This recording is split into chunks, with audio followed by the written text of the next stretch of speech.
should be going live now, so people should see us in just a couple seconds here. Cool, man. I'll check Twitch. Oh yeah, let me know. Um, hopefully, chat if you can hear me. If you can hear, do you prefer Peter or Peter? Peter or Peter? I said Peter, Pete or Pete or, but that Oh, didn't. Pete. Oh yeah, dude. No, it's funny because in Dutch, yeah, exactly. In English too, like people, like my friends would say Pete maybe, but that's, I don't know. My mom told my dad. My dad called me Peter, and then my mom said we're not gonna call him Peter because then his friend's gonna say Pete, and Pete she felt was like kind of like a cheap name, so she wanted like Peter. So I guess Peter works, yeah. But Gotcha. I can actually yeah, relate to that. When I was a kid, so I go by Dan most of the time. yeah, When I was a kid, if anyone called me Danny, my mom would scream at them and say, "That's dude, not his name," and just literally the same thing, knock it yeah. down. Yeah. Amazing. Okay, let All me right. check in the following if I can see you live. It looks like we're up. I am seeing people saying, "Yo." All right, guys. How's the stream delay? Are we okay? Can you guys hear Peter over here as well as Excuse me, myself? Dan, Dan. Fuck. Let me check Twitter. I'll retweet it anyway because then people come in. Okay. Everything's good. Oh yeah. I got Retweet. A Rockstar, yeah, of course. Yeah. Yeah, yeah, you already retweeted it. Appreciate that, by the way. Yeah, I can Yeah, see myself. Yay. beautiful. Cool, Yeah. cool. Can I make you bigger? Full screen. Ah, that's cool. Cool, man. Yeah. Cheers. Nice, Mr. Dan, the man. Oh shit! I shouldn't say Dan. I should say Daniel. Daniel and Peter. No. Well, okay, yeah, if you want to do it that way. I go by Dan these days. Yeah. But yeah, Oh, yeah. actually, okay. Or here, on here, I go by Rocks. But yeah, Yeah. it's Cool, yeah, man. yeah. They have a lot of names for me. They made a command that just randomly goes through things. Should we stay in SciTech or just chatting? I think let's stick in SciTech. I think this counts as science and technology, given who we're talking to, of course. I don't know what's your optimization strategies for Twitch. I used to go in just chatting. It's more viewers, I think. Uh, When I code, it's more in SciTech, but maybe changed. yeah, You know yeah. more about this. I my like niche within Twitch is startup stuff. So Yeah. generally, I get all the coders who like startups. So this ends up being the category. But yeah, I've been Okay. told, and I did an unnecessary amount of research on this for no reason. But Yeah. generally, just chatting is actually like the hack when it comes to Twitch. Yeah, exactly. That's Because what I yeah, would do. The heck, yeah. yeah, because people always think that it's meaningless, but once you have a following, then it's people getting to talk to you, and so it kind of like Yeah. separates you from the work, and that's what kind of gives it an edge over stuff like YouTube in a lot of ways. Yeah, exactly. Yeah, Yeah, yeah. Yeah. super Cool. interesting. All right, cool. Hello, everybody. Hi, guys. Welcome. So yeah, I imagine most people already know what we're doing here today, but Yeah, so we should explain. So I think it was a few weeks ago, I was on CM Griffin's stream, like just chatting in the chat box. And then I said hi to CM Griffin, and because I watch his stream a lot, because he's live coding and stuff, and it's fun to watch. And then I don't know, and just like in the evening, I will go on Twitch and just because I don't watch TV, so I just see what's going on. It's nice to see people making stuff. And then CM Griffin, I think, said he went into your stream, Dan, or Rockstar stream, yeah. And I think he said like Dan is a fan of you, and I was like whatever.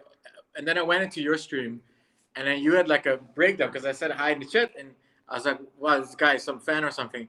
And and then he started crying, and apparently he cries a lot. It was really funny, and I clipped a few of them, but it was really funny. And yeah, and then we talked, and then I asked, do you want me to be in your show or something?" So maybe it's fun. I don't know if you have people in your show. Maybe this is the first time, but um, yeah, no, very, very rarely. I've had other streamers on. Sometimes we'll do like combination things. Normally, I keep it primarily educational. But honestly, not too long ago, I did actually ask around and see would people be interested in hearing from other startup people, other hackers, if you will. yeah, Pretty much got a resounding yes. So this is something I've been planning on doing for a while and never really got around to. So when you asked, I was like, oh man, this is perfect. And of course, my community is now very familiar with you as I have sung your praises so many times on this stream and will continue to do so. yeah, man. Thank you. It's really cool. Your community seems cool. Cool audience. Yeah, cool Yeah, people. yeah, it's truly an amazing thing. Never would have expected that live coding on Twitch would have been such an amazingly wholesome, exciting Yeah. thing. Yeah, dude. But that's what you were saying, like in the last that stream was like you moved to, was it Seattle or Detroit? Yeah, I moved to Seattle for about a month. Seattle, yeah. And you were like alone in Seattle. You didn't have friends, I think. And then it was really difficult to ground there, and especially with Corona, because you cannot go outside and stuff. And then the thing that got you through was Twitch, because you had all these people. You started streaming and you started getting all these friends on Twitch and people watching you. You were like, wow, this is uh, like really helping you, you know, yeah, like socialize kind of in the Corona times, right? Yeah, yeah, it's been unreal. And I think that's kind of the wonderful thing is people say, once you get to a certain scale, you can't be so close with everybody, right? Like the community itself becomes more of you become almost a TV show, for lack of a better word. Yeah, dude. Some Twitter is like that kind of. It's very difficult. Yeah, Yeah. yeah. I saw your Twitter and I at one point when you were like, "Oh, just tag me to ask about the AMA." I was like, "I wonder how many tags he gets a day." And I just started Yeah. scrolling and I was like, "Oh, there's no way he'll ever see this." Well, it's kind of good and bad because like you naturally grow, right? I mean, that's an interesting question. But then you get all the weird shit from having a lot of followers, or like being mini internet famous in like a niche. Like it's nice, but then you get all the weird stuff. You get like stalkers, you get weird messages, you get a lot of haters, you get also, but you always remember the haters. You remember the negative more, of course. Yeah. But you get a lot of the good stuff too, but you don't even see it because you get good stuff. So it's just like you see the 5% like people really hating you, and everybody gets that when you get to a certain level. You have the same. Probably maybe you already have one hater. In a year you'll have like 100, but that's part of it. And then so it's really good and bad. It's exactly like everything in life. It's kind of like has pros and cons. But like you cannot keep your DM open because the messages you get is too weird. You get like you cannot share your location too much because you might get weird shit IRL. So at this stage it gets really weird. So I'm kind of like, okay, maybe I'll just tweet a little bit less because I don't need it to grow much bigger. I just relax a little bit.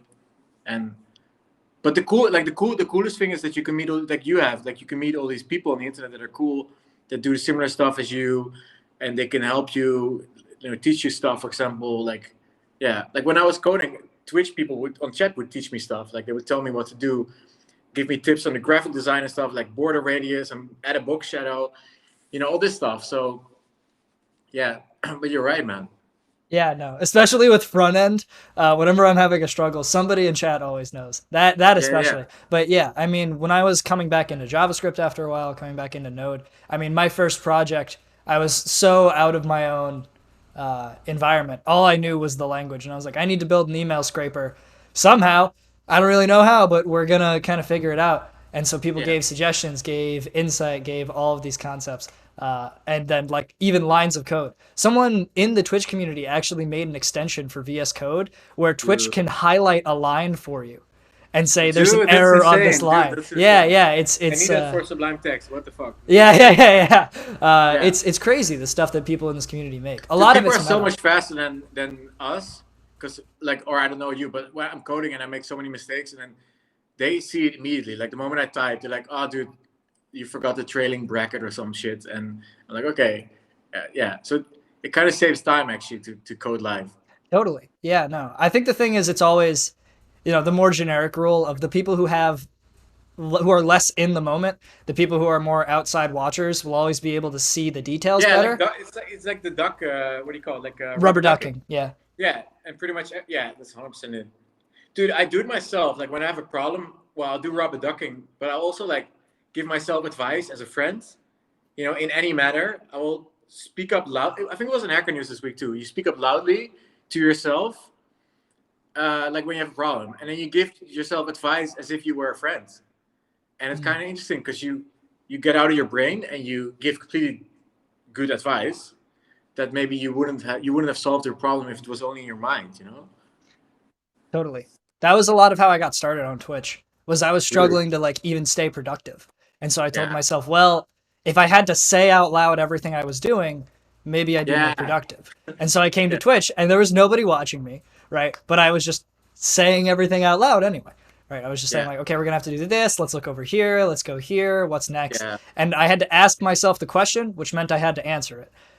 And that ended up leading me down a really good path. And then got very lucky and ended up here. But So good, man. Yeah. And dude, I mean, I have so much respect because I've done it too. I did it this no last year, yeah, the 2020 during Corona. I also streamed a little bit more, and I've been streaming on and off, like not like amount you did, but like since 2016, I think. Right.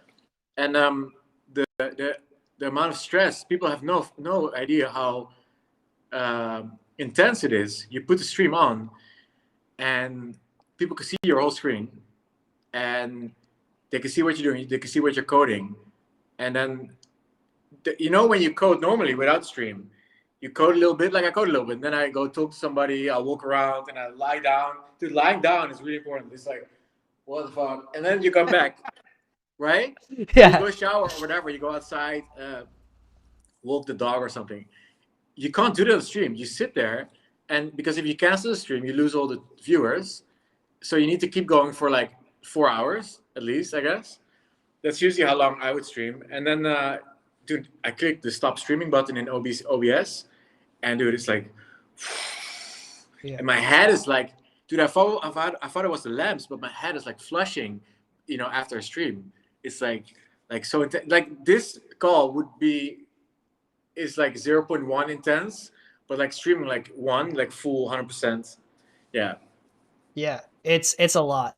I think part of at least I've tried to tell myself part of doing a good job is not freaking out all the time. Yeah, But yeah. I've had to like accept a lot of things. Like I've had to accept not being perfect. Everybody always says like accept good enough. So I try really hard for 100%. good enough Yes. content. Especially because unfortunately my streams aren't always going to be that interesting because startups aren't always that interesting, right? Dude, same. But most of my stuff I do is really boring.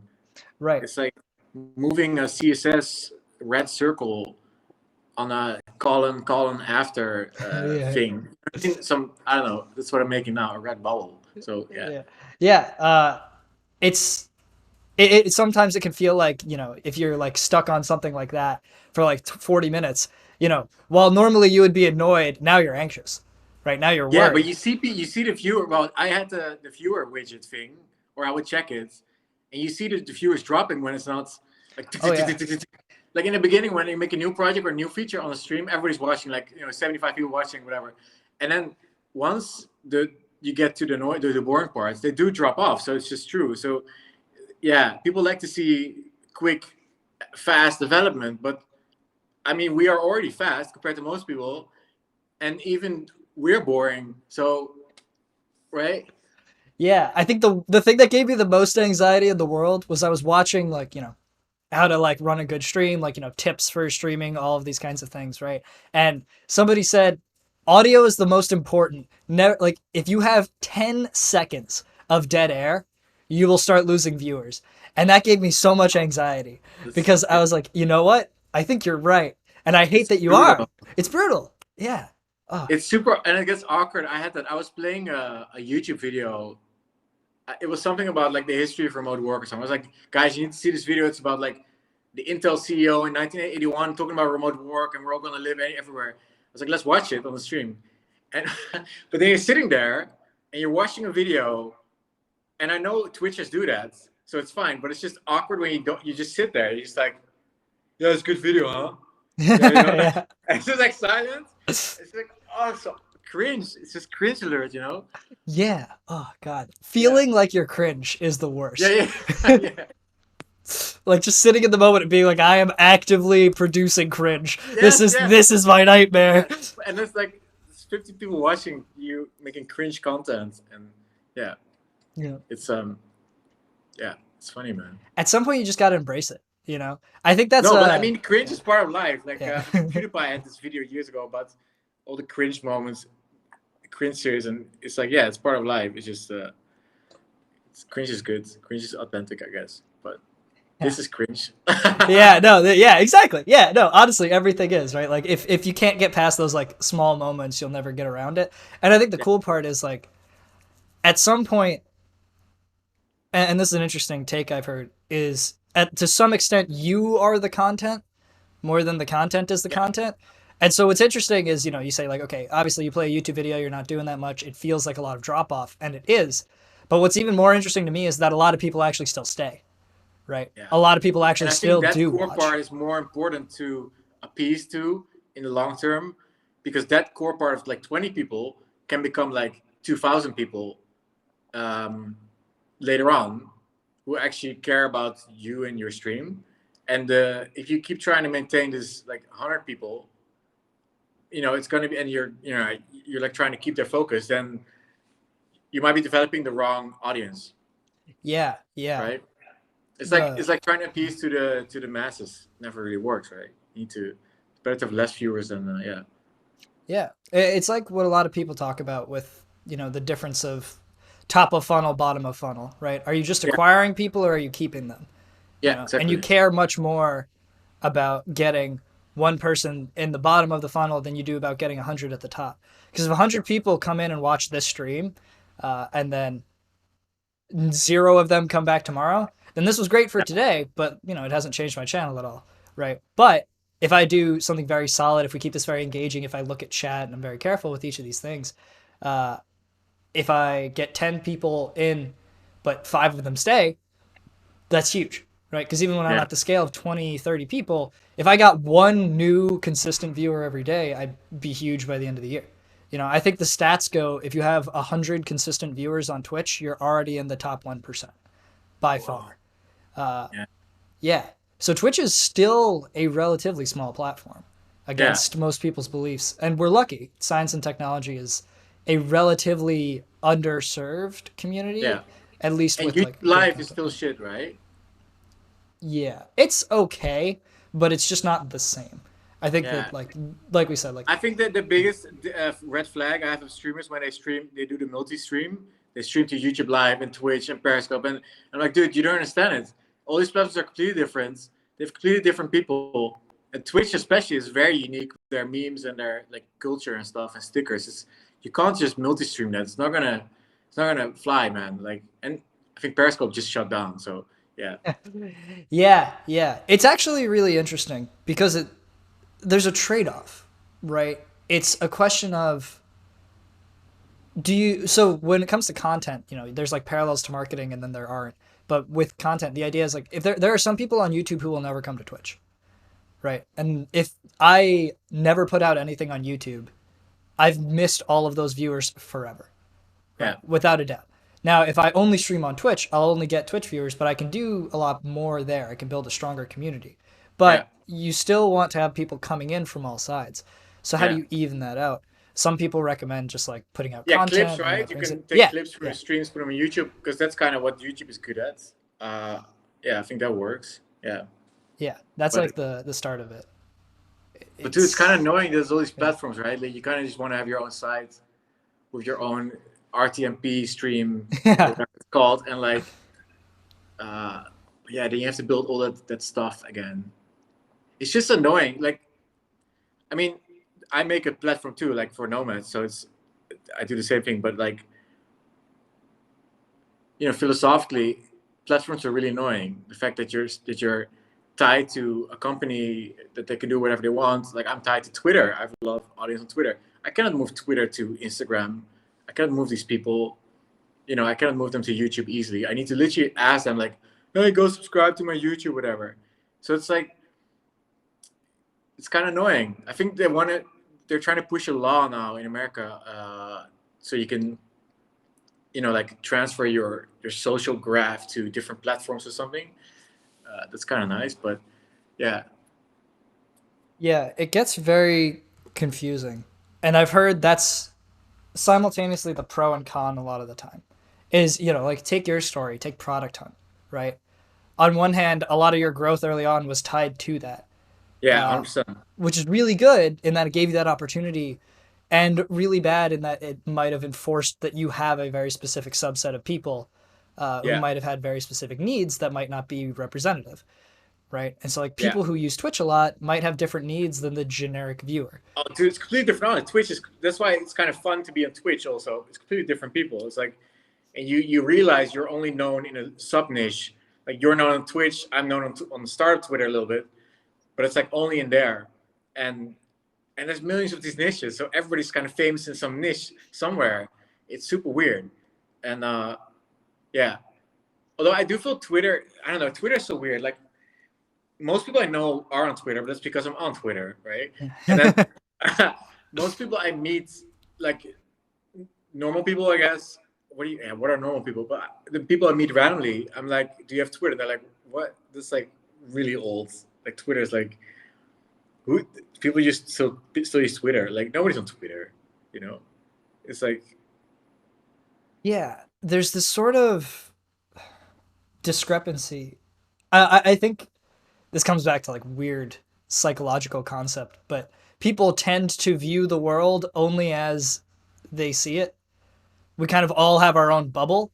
And dude, so yeah, like if you only use Twitter and you never use Facebook, I would very much expect you to say the phrase, "Who's on Facebook?" No one uses Facebook anymore yeah, because like human beliefs is like I am everyone is the yeah, unfortunate reality. And so I think that's the case. I didn't use Twitter for the longest time. I only made it like I think a couple of years ago, and I ended yeah. up really enjoying it. It's my favorite social media now. Me too. I started like, dude, I was on Twitter like 2008 with my YouTube channel, and I used it in a completely wrong way, dude. I had automated tweets, so a new video would get uploaded, I'd automatically tweet, I'd automatically retweet shit. It was all like just dump a link here of a new YouTube video, and that's it. And um, I think I bought followers then too. I bought like 10,000 followers somewhere, right? Like fuck it, You're like beating me. 2010. Yeah, and it was pandemic show, and dude, and then I don't know what happened in 2013. I did the startup thing, so I made my own personal thing, and I would tweet my blog posts and stuff. And I would want to go back in a time machine. Why did I go on Twitter? I think Hacker News, because Hacker News was on Twitter. Like I remember Dustin Curtis, D Curtis. He was famous and he was on Twitter, and he wrote at the end of his blog post like, "I'm on Twitter now, blah blah." So I clicked, and then I'm like, okay, oh, I also need to be on Twitter. And I don't know. But I never even knew why I was on Twitter. It was just like it wasn't planned or anything. It was just like randomly go on Twitter, and yeah, Yeah, it's really interesting to find how we join these networks because you're always yeah, aware, but the actual process when you're not just like being marketed to, like it's not like I clicked an ad to get to Twitter, yeah, right? yeah. And then like once you get big on the platform, then thinking back about joining it, like how that's what did you think it was going to be? Was that the purpose? Was it the plan? No, usually it's not the plan. Usually when somebody gets big, it's not the plan. It's really random. Because if it was plannable, everybody would be doing it. It's kind of like, yeah, Yeah. Yeah. Well, I think that's where you get the magic of, execution is the only thing that matters, right? yeah, yeah, yeah, Yeah. yeah. But Um, I like Twitter now because it's kind of like we had the whole politics stuff, and then I muted everybody who wrote politics on Twitter. I also banned them from my websites now. Politics people, just left, right, you can both fuck off. 90% is in the middle, and we just want to chill. And I've done the same on Twitter, and now it's just like everybody's posting updates, like of the things they make. Like I think it started the last 2 years. People just share what they're making, and it's really healthy and fun. Kind of like a change log, like just or like a arts and crafts class where people just share. Look, I made this button. Look, I made this drawing. Look, I made this CSS thing. And yeah, it's super chill. Like I don't even see any. I don't see. Well, I just said haters, right? But that's kind of years ago. But I don't see so much negativity on the timeline, at least. I just see people making cool shit and stuff. So that's nice. yeah, I think that's something one has to do intentionally Yeah, you need because to yeah, actually filter, man. Yeah, but then it can get better. Yeah, yeah. yeah. I think Chad It's has some questions, right? yeah, yeah. I have my mods writing them all down. Oh, Was cool. waiting Yeah, yeah, waiting for a good lull here. yeah. But yeah, I remember when I joined Twitter, it was because I was going to GDC that year, Game Developers Conference. It Only was year I yeah, ever went. Yeah, yeah. yeah, because I studied game dev back in college, and Sick. yeah, fun times. But I remember I was just told by one of my friends, he was like, "Game devs are on Twitter." I was just like, Oh "Okay, yeah, yeah, yeah, yeah. yeah, I mean, yeah, and then that whole scene became extremely political as well. And then the UX design scene became extremely political. And then you have the indie makers who are pretty chill. And generally, like the indie entrepreneurs are just like, okay, I'm making this thing, and yeah, they're chill. yeah." Uh, somebody in the chat, politics is why I left Twitter, but I'm considering making another one blocking politics. Yeah, so I have a little trick for you. which is, well, there's only 30. There's 30 people watching, so I can tell my secret. So I made a script. So you can mute people on Twitter, right? But then there's something in Korea. I'm in Korea a lot, and in Korea they have Twitter too. You use Twitter a lot because the character limit is much longer.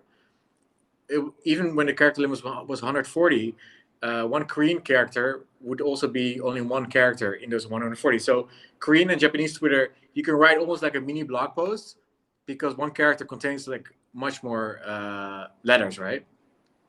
So Korean Twitter has a thing called Blumble. So you can block a person, then you unblock the person really quickly, and they automatically unfollow you. So if you have a hater or people that are negative and they keep going on every update you post, you do block, you do unblock, and they're gone and they don't see you anymore. So what I did, I wrote a script that when you mute people, it downloads the mute list, people that are muted, and then it unblocks them. So all I have to do, if there's some negative stuff, I click mute and they unfollow me and I never see them again. And they never see my content again. So That's huge. that's my solution. That's amazing. Yeah, I've gotten very into slight hacks on social media. Yeah, we've written quite a number of scripts on here to forcibly do things the APIs won't let you. Yeah. Truly. So we got a question here earlier. Are there ever fears? Yeah, it works in US too. It works anywhere. It just works on Twitter. Yeah. Block unblock. Called Blumble. BLUNBLE. So I wrote a GitHub script for it. So. Oh, nice. I can put it on the. Yeah. Feel free to post in chat. Sure. So our first question was, are there ever fears that someone who will use your product will find out who you are, see your stream, and think, this is so boring, I'm out? Or think, how is this product ever going to get completed, or how will it ever work? So ever worried people are going to watch you and then kind of judge your product based on your build of it, think that they're going to think less of it? Well, yeah, no, of course, yeah. No, but I tweet more than I Twitch. I hardly Twitch now, but I usually tweet like even source code and stuff and updates and yeah, and I think I made it kind of like my joke thing where people on Twitter, like I will self-deprecate that I can't code, that I'm pretty bad and I'm not great, but I will exaggerate how bad I am just for effect, just to make the point that it's not about the code, it's about the market fit or the entrepreneurship part of the company. Like, is there demand for the products? Just to show that everybody's too much in their own ass with being an enterprise coder. Like, you need to code it in the proper way. And then so I leveraged kind of that as marketing the last few years to show that that's not important. Like, I have this tweet about RemoteK. Let's see. It's called like index to PHP. So I wrote RemoteK as a single PHP file for a very long time. And dude, it's just mania on Twitter with this tweet. But this went really viral because people are like this is pretty much showing how bad it is and then using it as marketing. But people fall for it because they retweet it and then people go to the website and then they post a job and then I make money. So it's all like it's a marketing scheme. So yeah. What's that old saying? All PR is good PR. Yeah, 100%. Yeah, and most people in the thread are pretty positive. Like, yeah, cool, good job. Yeah, truly. Yeah, I definitely think we've embraced that a lot. I think one of the most fun things for me is when I show somebody one of my websites and they're a dev, and they just start saying, this isn't aligned, this doesn't work, like that's not beautiful, and I'm like, hey, I made this in a day, and I am never touching it again. Yes. It's perfect just the way it is because I needed it to just say those words and look kind of good, and it looks kind of good. And I just 80-20 rule it because I could spend 20, like several more hours getting the CSS perfect, or I could not. And that's something I think. Dude, I feel I tweeted today about it even. I feel it's way more, what's the word? Dark or predatory or conspiratorial than we think, because all this stuff about development, you have to do it a certain way. It has to be complicated. Design has to be perfect. It has to look like Google or Facebook. It has to look perfect and stuff. all this stuff is keeping individual small indie devs down, or indie designers or indie entrepreneurs. It's like saying if you open a bank, for example, banks may be bad for example, but if you open a bakery, you start small and you learn how to make bread and stuff. If the It's pretty much on developer Twitter and internet. It's like you will show your bread and people are like, "Lo, what the fuck?" Like that's not even bread. Like at the expensive bakery on 45th Street in Manhattan or something. It's like people are comparing everything with the big companies, big tech, and that makes everybody like we have probably elephant skin, but most people don't. It the first thing they make it just gets shut down because they use the wrong code. It's the wrong design. It doesn't look professional. Blah blah. Man, that's not how you do it. Like if you look at the first page of the first version of Google, it also looks shit. So all the first versions look shit. So everybody's trying to make their product or website or whatever, the first version, like look like a big company website or product, and that's not gonna fly. And I think that's secretly kind of not on purpose, but kind of like to keep everybody in the enterprise working or freelancing for clients, so they can never get out because they never develop the skills or focus of entrepreneurship. And the skills or focus in entrepreneurship is much different than being a freelancer or enterprise, because it means not looking at engineering, but looking at the customer side. Like, what should we build? How are we going to get market fit? How are we going to get customers and users paying money for this product? How are we going to get revenue? And with enterprise, it's completely different. It's like, how am I going to get follow the spec or something, right? Like it has to do this whole list. It's nothing. The customer is very far away from there. The customer is um, like maybe you're making the dashboard for bakeries. Okay, the actual customer is like very far, and then the end customer is B2C, is the person buying bread. So they're not even involved in the dashboard for the bakery. I'm going too far, but you know what I mean? It's you're very isolated, so it's very different. Enterprise and being solo entrepreneur or being an entrepreneur in general. They're completely different things. And just because we code and we design doesn't mean that we are engineers, or you know what I mean? It's a different thing. My entire we built a whole app, React Native, worked on it for months, basically chucked the whole thing, rebuilt a crappier, simpler version in a week. That Yeah. version uses not a single library. It is quite literally just JavaScript. I think Yeah. we used some Bootstrap, and that's about as far as it got for like 6 text boxes. Dude, that's how I code. That's Yeah. how I code. And like right now I'm building a instant messaging feature for Nomad List, and I built it in like 3 hours, the basic version. And it works. You can message people and people can message you, and it works. And now I slowly improve on it, and it's just Ajax. I'm not saying that's the best way, right? I'm just saying it's the best way for me, uh, to keep it simple. And yeah, Yeah, I think, going back to your bread example, if you start a bakery with bread, here's the thing. If people want bread, if people really like your bread, they will come to your crappy yeah, shack. They'll pay in only nickels if that's all you accept, right? They will find a way to take the thing that they like from you.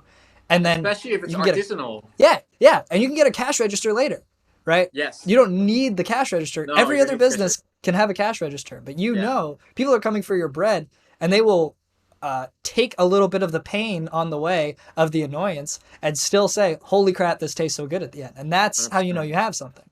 Yeah, exactly. And the rest is aesthetics. So the nice front porch of the bakery, the logo, the interior, it's all aesthetics.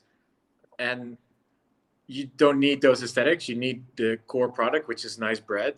And even the aesthetics of the bread itself can be shit. Like artisanal bread might look really funky, but that's in a good way. It looks real. It looks weird. It looks non-manufactured, and that's the whole beauty. What people like, and artisanal websites people like too.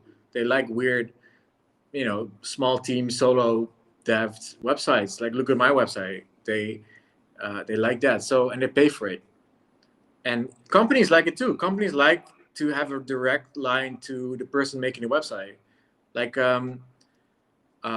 people posting jobs, for example, on my remote okay, my remote job boards, they really like they can go to way bigger boards like Indeed or all those big competitors, but they still go to mine because they can email me like, hey, this feature, can you make this maybe, or can you make like a like now they want like a dashboard where they can see all their jobs, so I need to build that. And I'm like, yeah, sure, I'll go think about that and build it, next month. And they're like, wow, super cool, because they're used to corporate where if you ask that, they're like, sorry, sir, at this moment we will not be blah blah blah blah, or maybe in Q5. We always joke about Q5 because it doesn't exist, like Q4, like the fifth Yeah, quarter. no, that's great.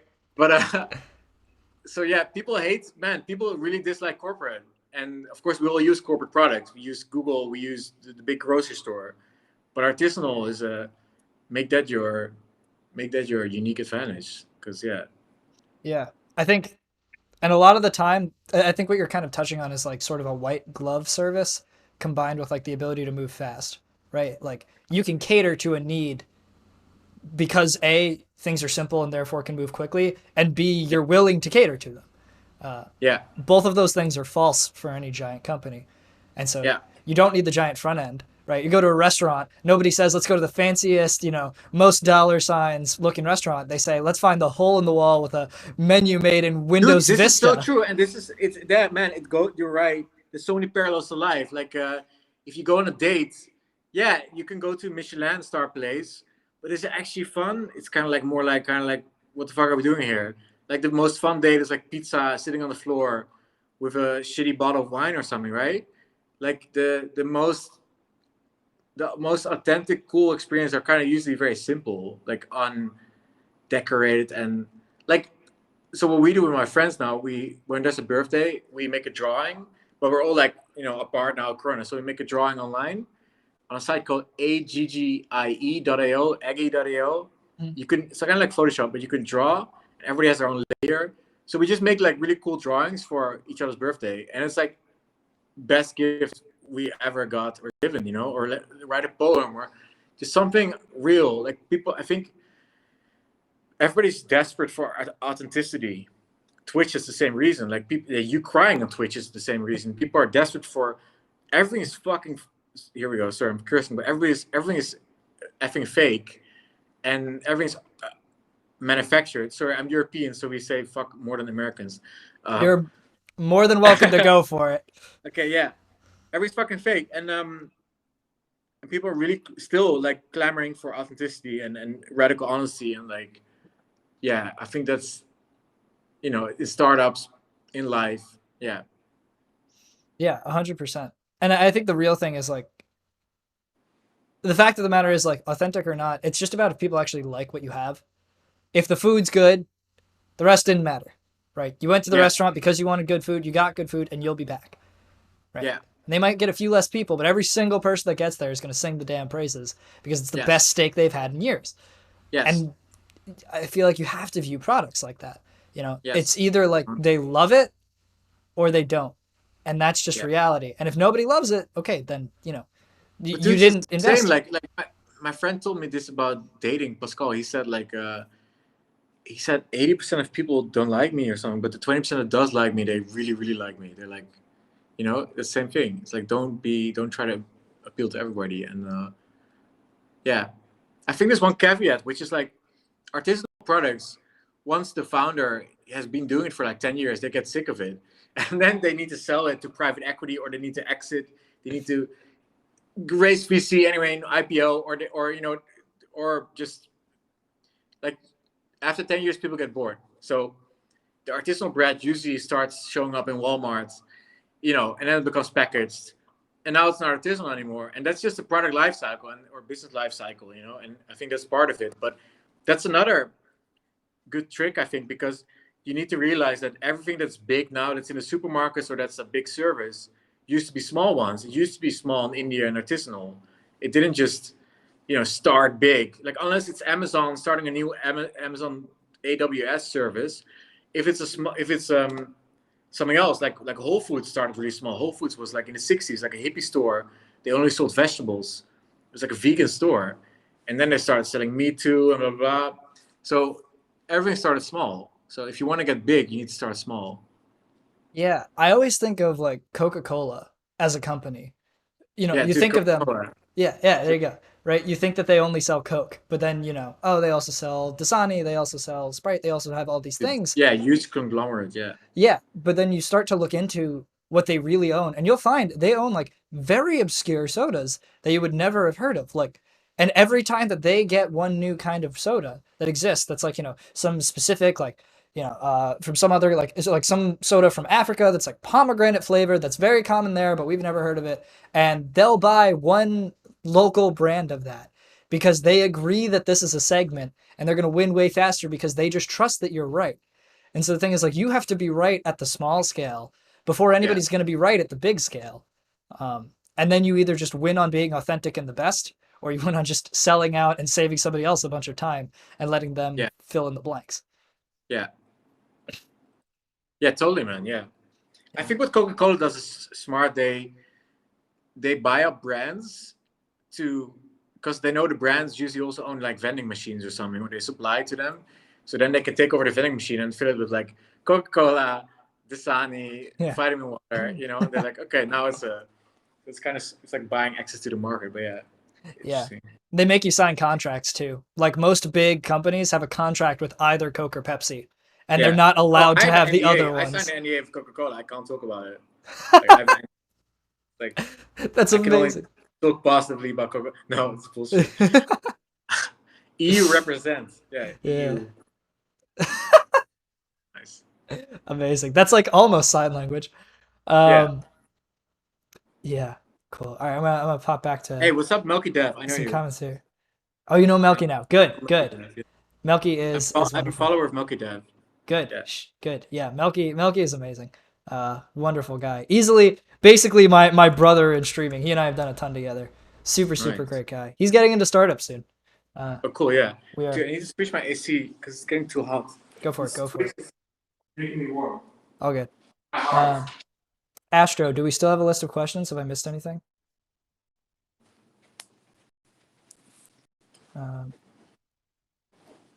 Let me see here. Somebody said, I stopped streaming my live code because my Twitch audience didn't align with my side project's audience/customers. Yeah, that makes sense. Yeah, I wouldn't have actually, at least in my experience, I wouldn't worry about that at all. Yeah. Because I think in general, the reason most people come here, and you know, my stream, like I'm working on helping local businesses. I talk about referrals and all this stuff and freaking posters, right? But yeah, nobody particularly comes because they're like, oh, holy crap, I love local business. Like, oh my God, got to save the salon next door. Most people come, you know, I'm in SciTech, right? They come because they're programmers and they kind of just have interest in startups. Yeah. So I wouldn't view your content or like your public profile as being so tied to what it is you do explicitly. I would tie it more towards what you do generically. Like, you know, you don't only talk to nomads and remote people. You also just talk about startups all the time. Yeah, man, you're right, man. And it's, you know, I've had this before, and I think PewDiePie actually does it too. Like Pat Walsh, this other entrepreneur guy, he told me like PewDiePie does this. You have to reinvent yourself because early on, when I got famous a little bit on the internet, it was because I was digital nomad and I made nomad lists and stuff. And then I became some kind of nomad famous person. And dude, it felt so cringe that I was that guy because digital nomading was cringe in itself. Just like it was too weird, and I didn't even want to be that guy, but I became that guy, and then you have no choice. So I was like, how can I get rid of this thing? And the only way to get rid of it is by becoming something else. So it's like, okay, I'll just go share about entrepreneurship, like an indie solo development and solo entrepreneurship and stuff. And then I did that, and then was on Product Unlocked. Then I became that guy. So then I overrode the nomad thing with the indie solo developer thing. And yeah, so you gotta keep reinventing yourself, keep changing. Yeah. Yeah, it's such a weird progression. But I think it is really interesting because, like you said, it's like we were talking about earlier, sort of that progression of like the people at the top versus the people at the bottom. Like the cringe is mostly at the top, but once you get to the bottom, like you just have real people. and then nobody actually Yeah. cares too much, and then you actually have like a community of people who get to know like you for you, get to know you for like the things that you're actually good at, the things that you like, the things that they like. And so Yeah. it's a tough start, but I think you win once the filters finish. You win Yeah. in the long term for taking the pain in the short term. It's still so Yeah. weird that nomading was it was cringe, but I definitely know what you mean. It definitely was like It was a just, weird man, when I concept. came into that scene, I made the website because it was cringe. I was like, I can fix this, because it was all these blogs and these courses about like how to, move to the other side of the world and live your dream lifestyle on the beach. It was just total bullshit. And uh, I knew it was fake. I knew it was just not gonna make you happy, and I knew there's people doing it, and it was all like, dude, it was a whole Ponzi scheme. It was like a pyramid MLM scheme of people selling courses, and then they would these courses would teach you to sell more courses. Yeah. It's fucking insane. And there was all this is all the whole digital nomad scene was that. People promising fucking fake dreams to everybody and making money on it. And dude, it was absolutely not my people I wanna hang with. And I actually I was about to quit. I flew back home. I was like, yeah, this is not my kind of people. And there was not many people back then either. It was like 30. There was like a few hundred maybe in Asia. It was like 30 in Chiang Mai in Thailand or something. Maybe there was like 30 in Mexico or something. It was very small. And then I flew back, and I saw a guy called Jungfook on Instagram. He was a Singaporean British guy, and he was making his own SaaS service. He was making money with a SaaS service, like really cool, and he was traveling with it. And I was like, okay, I did that last year, but you're doing it like in a really cool way with making cool products and stuff. And I was like, okay, I'll just go back and I'll try it again, and I'll try develop cool companies and make startups. And yeah, so he kind of inspired me to go that route. And then funny thing is, he quit nomading. He got a day job for 2 years, 3 years, and then he got inspired by me and he started doing the 12 startups that I Yeah. did. And now he has a successful business, a new business, and he's a nomad again. So it's kind of like it worked both ways. We inspired each other. But yeah, it was a lot of cringe back then, and I hope I reduced that a little bit. Cringe seems to be the keyword in this conversation. But um, yeah, interesting. I don't know. Yeah, no, I think it's a really interesting story. I think part of what's and I don't know, you know better than me, but I think at least in my eyes, part of what attributes to the like clout that you've gained over time is not only that like obviously you are founder, engineer, have done all these things, have built Nomadless, have built Remote OK, but also like the interest in that industry, like Yeah, a it's a lot really of it fun just industry. comes to you. No, it's all super personal, man. It's all like, dude, like fundamental personal problems. Like, if you travel, it's very lonely, right? So how do you solve that? Well, you can solve it by meeting people. And how do you meet people when nobody else is doing remote work and traveling as a remote worker? Well, then you can make a website that promotes that, and then more people become it. And slowly, that's literally what it is. Like a lot of my friends became nomad through the website, and then now they're my friends, because before there was not a lot of people doing it. And my website is not the only thing that pushes it, but it pushes a lot of people into it. So it's a personal ego thing to like, I want to have friends when I'm living somewhere remotely, right? So that it helps that. So it ties very much into to personal things, yeah, personal philosophy. Yeah, no, I think you in and of yourself have contributed to the growth of that industry a significant Yeah, I hope amount. so. Yeah, Yeah, yeah. super interesting. I think it's a The thing that a lot of Corona people. here, Yeah, Corona. yeah, Well, who would have it thought? in good and bad ways. Uh, Yeah, for sure. yeah, it was super interesting. I found when talking about like the nomad stuff, where it was traveling isn't a great idea, but being home all the time on your laptop is. And so it was like almost halfway there. So if you could find a safe way to get somewhere, or at least somewhere Yeah, where you could like quarantine for a while, then you could totally pull off Nomad. But like yeah, then they were like, in the U.S., like we're not allowed to dude. fly anywhere. So Dude, I track everybody's. Well, this sounds Zuckerberg, but I track the movements on Nomadlist. Like I see the general movements, right? And dude, all the Americans they moved to Mexico. It was insane. They moved to Playa del Carmen, Mexico City, Puerto Escondido, Tulum, and then all the Europeans they moved to Portugal.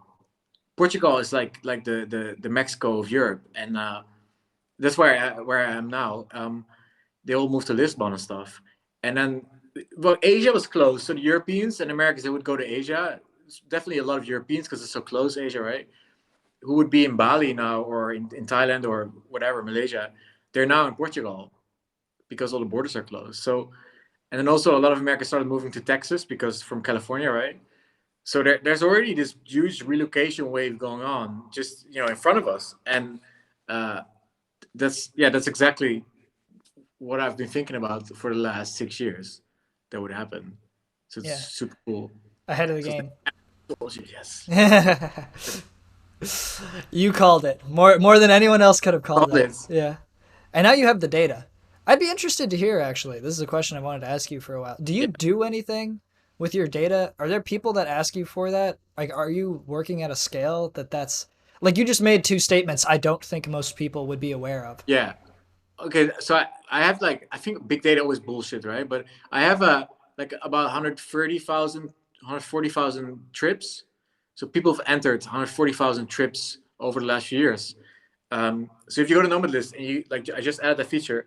You can go to the Trends tab on every city, and you can see like I can show you on here trends. Or do you have a screen shared on this thing? I believe Do you so. have your screen? Yeah, go ahead. Okay, so if you go to nomadlist.com and then you go to Canggu, for example, trends, you can see a chart. Most interesting, I think, is Playa del Carmen. I think it's the sixth. Yeah, and then there's trends. Let's see.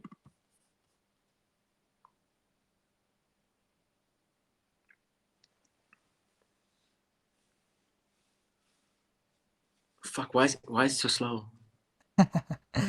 It's that's because I'm streaming for me. If you're looking at my Really? screen. Your internet gets slow from the streaming? Okay, yeah. There's I could tell you a whole story, but it's actually just Okay, a yeah. CPU thing at So this it's not my point. website. No, it's Is that not you. put I out haven't that- set up a bio yet. I'm not gonna be able to. Okay. Do you want to share your Oh screen on fuck, Whereby? whatever. Yeah. Anyway, Yeah. who cares? Yeah. So you can see like I have it here. Here, I can switch my screen. Flip. Yeah, here. Nice. So this Playa.com. So you can see like this is 2019. There was a drop here because of Corona, Right. and then now it's like bigger than ever. See, so And what's the scale on the left for this? How many trips is that? Is that tens? Is that that's hundreds? the estimated Oh wow. 1,400 arrivals this month. Wow. Estimated nomads. Then Lisbon. See, drop Corona and then back up. Bali is opening up again.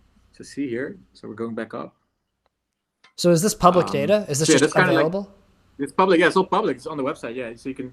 So Thailand's still not recovering because they didn't open their borders yet. A lot of people are going to, I think, South Africa. Like, look, just before Corona, everyone was going to Cape Town for some fucking reason. I don't know. So yeah, there's definitely like data. Your Taipei is pretty close, but they're slowly opening up a little bit now with special visas.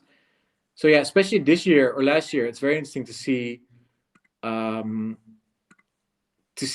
data being affected by like real world stuff, right? Right. Yeah. That's insane. Yeah. So that's like 130,000 trips. Interesting.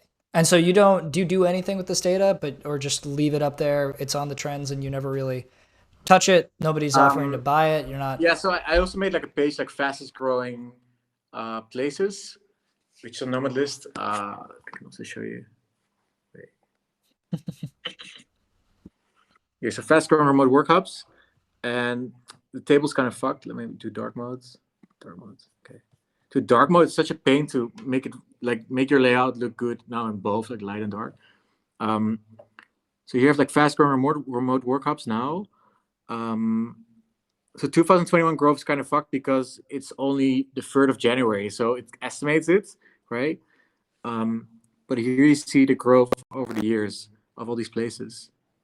So Amazing. So you can pretty much like, so Medellin is doing really well now. Canggu, Playa del Carmen, Tokyo, Rio de Janeiro, Cape Town. These places went down, like Ho Chi Minh. I don't know, it wasn't popular anymore. Went down, and now it's back up. Yeah. So I pretty much like I try to like instead of like doing some kind of big data research, I just make a page in PHP and just like share the data quickly and with the calculations live with the live data. And I mean, for nomads, I can predict where the nomads will be in which month based on their planned trips and based on the trips from last year's. So I can say, like, okay, if you want to be in a busy place with a lot of people you can socialize with, like remote workers, in February next year, or well, February is this year, sorry, in a month, then I can say, like, okay, let's see, you can do, I can show you again. You can go to filters, you can click February, and you see in February there will be, yeah, nomad score 90%, so there'll be a lot of people. Yeah, you can click like warm. Many people in February, fast internet. Oh yeah, many people in February. So here, so now you have 23 nomads checked in February expected, and because nomad is like only like 5% of the user base of the entire nomad market, because 95% doesn't pay for websites. You know, it's just like how it works. This is just like an estimate, but this means Bangkok's pretty busy.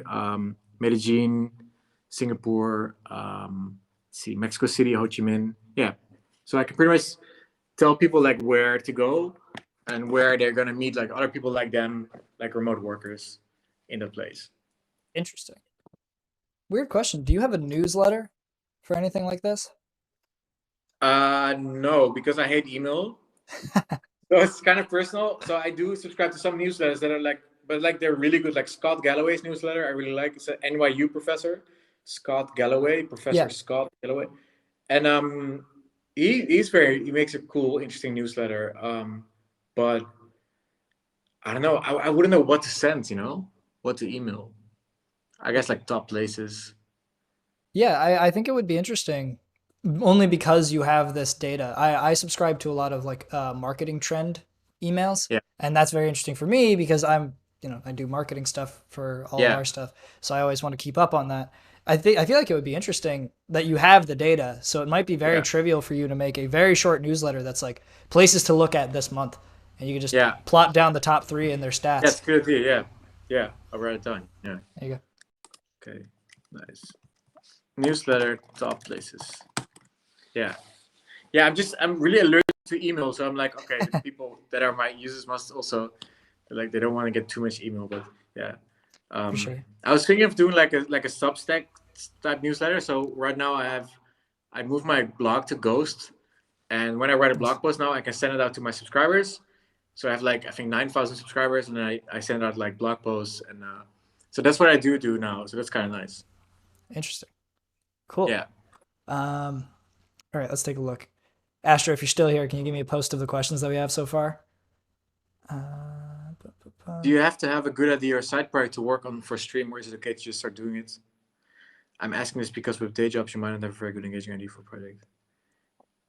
Audience wise. Yes, a good idea or side project to work on stream. It's good to start. No, I mean, bad idea is good too. Just start Yeah. streaming. Anything, yeah. Taking action is always good. Yeah, half of my stuff is completely random nonsense BS that's like only adjacently even related to my project. Sometimes I'm Yeah. just like, let's go scrape some Instagram accounts or something. Yeah. And then it's just an hour and a half of people making jokes where they're like, "Oh, is this just how you fill your funnel for your dating profiles?" And then that's it. That's the whole stream, but it can still be entertaining. And Yeah. I find, especially in SciTech, a lot of people just come because they like code. As long as you Yeah. can be educational and explain what you're doing, Yeah. really doesn't matter what you're working on, honestly. People watch. I mean, that's why I watch Team Yeah. Griffin, because I still don't have a clue what he's doing, but it's always some interesting stuff. And then there's a race car on the screen for some reason. He has a race car that he's programming. I have no fucking clue what's going on, but it's just fun to watch. And like slowly I figure out what's going on. And yeah, maybe I should share my websites here so people know what the hell I make. Yeah, These I are sent along your Twitter, which I believe has like, most of them in the top. yeah, But yeah, cannot hurt. yeah, yeah. Do we have Uh, more questions? Yeah, do you work in big spurts or do you do a little bit of work every day? So it really depends if it's a new project or a feature, like a existing project. So with existing product like Nomad List or okay, I do like little features. I work a little bit. Um, like daily bug fixes, like it's a bug report or there's an error and you have to check and you have to fix. But if it's a new website, I go into these long, like 8 hour or whatever. Just I'll drink coffee or cola, stay up at night. That's what we used to do way more. Um, because you go in this hypermania creativity mode at night and just create crazy shit and have crazy ideas that are, not, your brain isn't blocked anymore by reasonableness. So you just any idea flies and you make creation. That's creativity, I think, at night and in the evening at night. So it depends on the nature of the work. So bug fixes, maintenance stuff, that's like very short, right? You take like 10 minutes to fix a bug, usually 5 minutes. But new features, yeah, new products, yeah, like long. Like you have to go really deep into the problem. But once the problem is already solved, it's just like shaving it, like, or you go like a diamond, like just like etching it. Right. Yeah. Interesting. And now, do you have any tools in particular, like websites that you use to sort of keep track of what you're doing, or like things you couldn't live without, anything like that? Um, I've tried to reduce the amount of tools. Really? So I used to use CodeKit, and CodeKit is a app which automatically minifies. Like I think everybody else uses Webpack and stuff. I don't understand how that works, but I use CodeKit, and it automatically minifies, compresses, and compiles my JavaScript CSS. And then my friend Mark from Whip, Betterlist, he said, "Why don't you just use Cloudflare? Cloudflare can do it for you." Like, cool. So now I just use that. I use Sublime Text as a code editor. I know everybody's on VS Code, but I like Sublime Text. I tried VS Code the other day, and it's nice, but I can't switch. I don't know. It's just feels weird to me. I finally use Git now since last month. So I used to do FTP Wow. for 6 years. Yeah, that's crazy. And I finally use Git, and I have all my sites on Git now.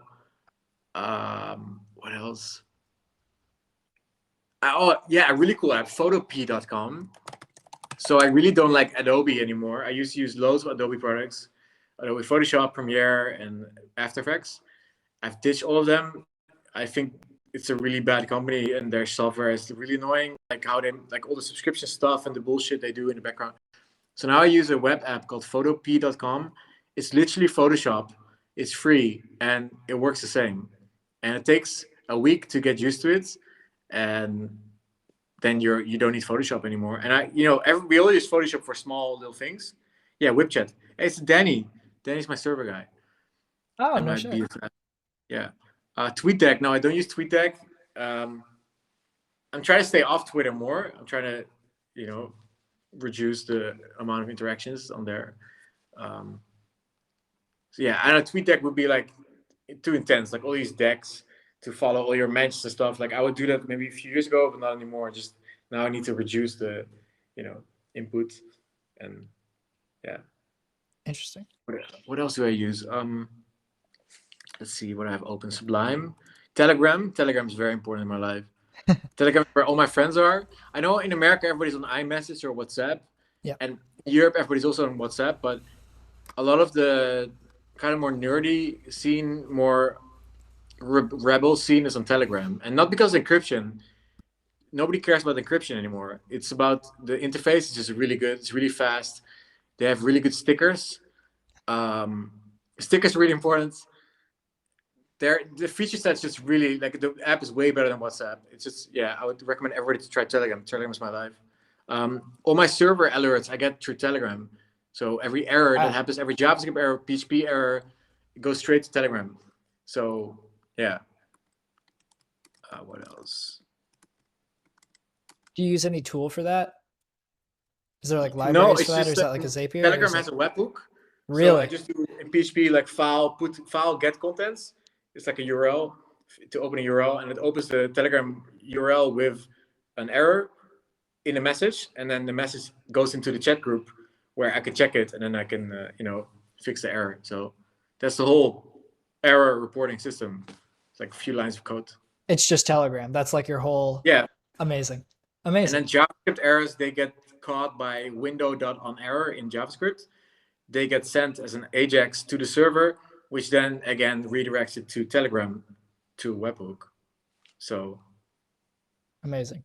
And so up yeah, until now, to clarify there, the reason that works is because you are the pretty much only developer on all of this outside of maybe a few people maintaining servers.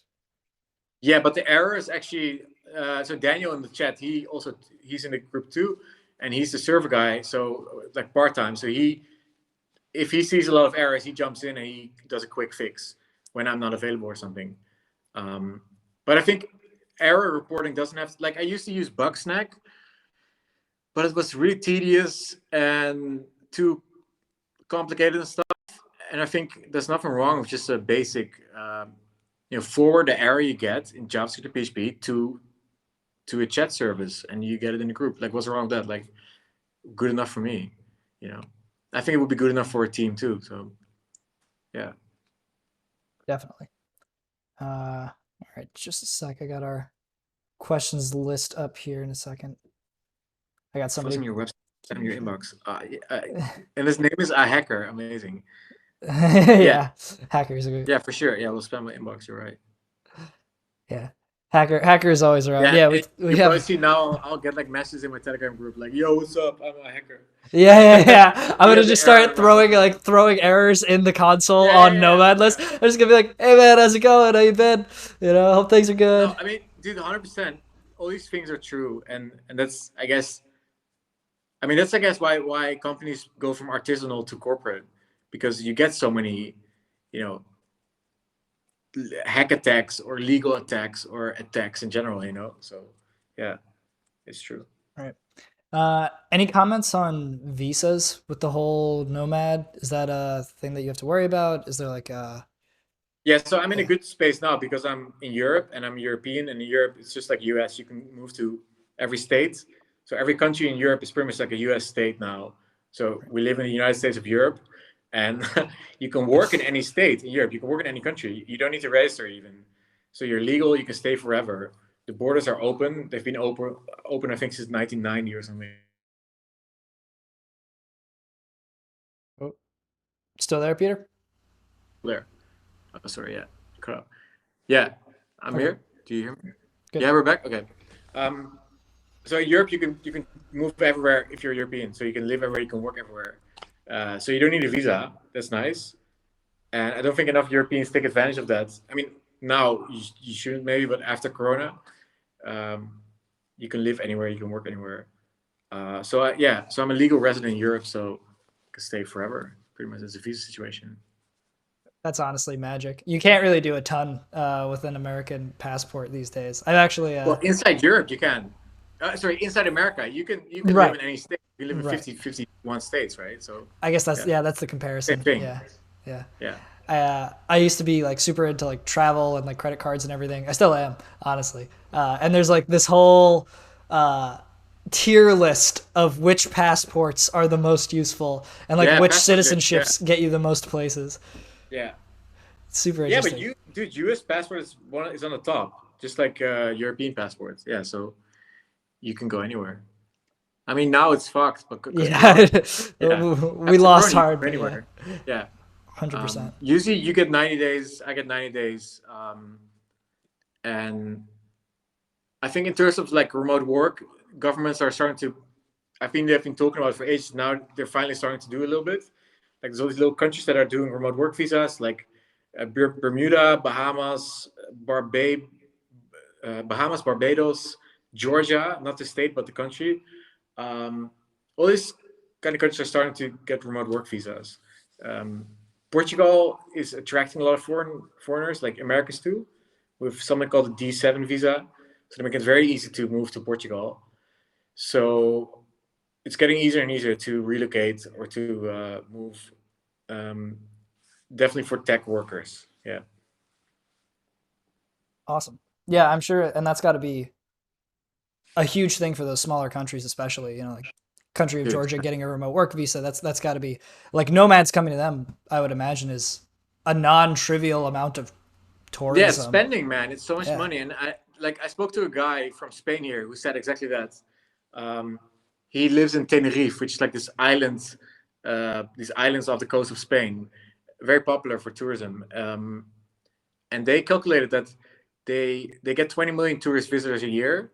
they calculate that for the same amount of spending, it's 20 million tourists or it's 100,000 remote workers. So they could have 200 times less people going to them and making the same amount of tax money as tourists, with 200 times less of the annoying stuff of tourism, like I don't know, people with rolling suitcases, people partying drunk or whatever. Like there will be 100,000 remote work people that do maybe other stuff, but it's 200 times less people with more money for the government. So man, that's huge. That's like economically, if you think about that, that's going to change some stuff. Yeah, I mean, it literally comes back to what we were talking about earlier, right? I mean, even with your company, right? You look at the top of funnel, but all that really matters is who's at the bottom at the end of Yeah, the day. And even with low price, tourism, high quality. Yeah, yeah, they're high 100%. quality people. Yeah, Um, and yeah, tourism is so like, I don't think anybody likes tourism anymore. The classical tourism, um, it's just very damaging to places. I know because I'm from Amsterdam, and the entire center is fucked by tourism. It's just not. It's like I don't know about America. Like it's Times Square. It's all. Everything becomes Times Square. It becomes same happened in Barcelona. Same happened in London with Leicester Square and stuff. So it's just, that's not interesting. That's not what travel should be about. I think more and more people want to, like Airbnb pushes this. They want to live like a local. I think that's the future. Like being part of a local environment, even if it's for like a month or 2 months or 3 months, but not like a 2-day weekend trip to Barcelona for $10 in an airplane in Europe, or what I mean. It's like it's low quality, low cost tourism, and but there is a much higher cost, ecological cost, a cultural cost that's just not good, and yeah, it's just not good. It changes places in a bad way, and I think any foreigner you will have in a place will change it.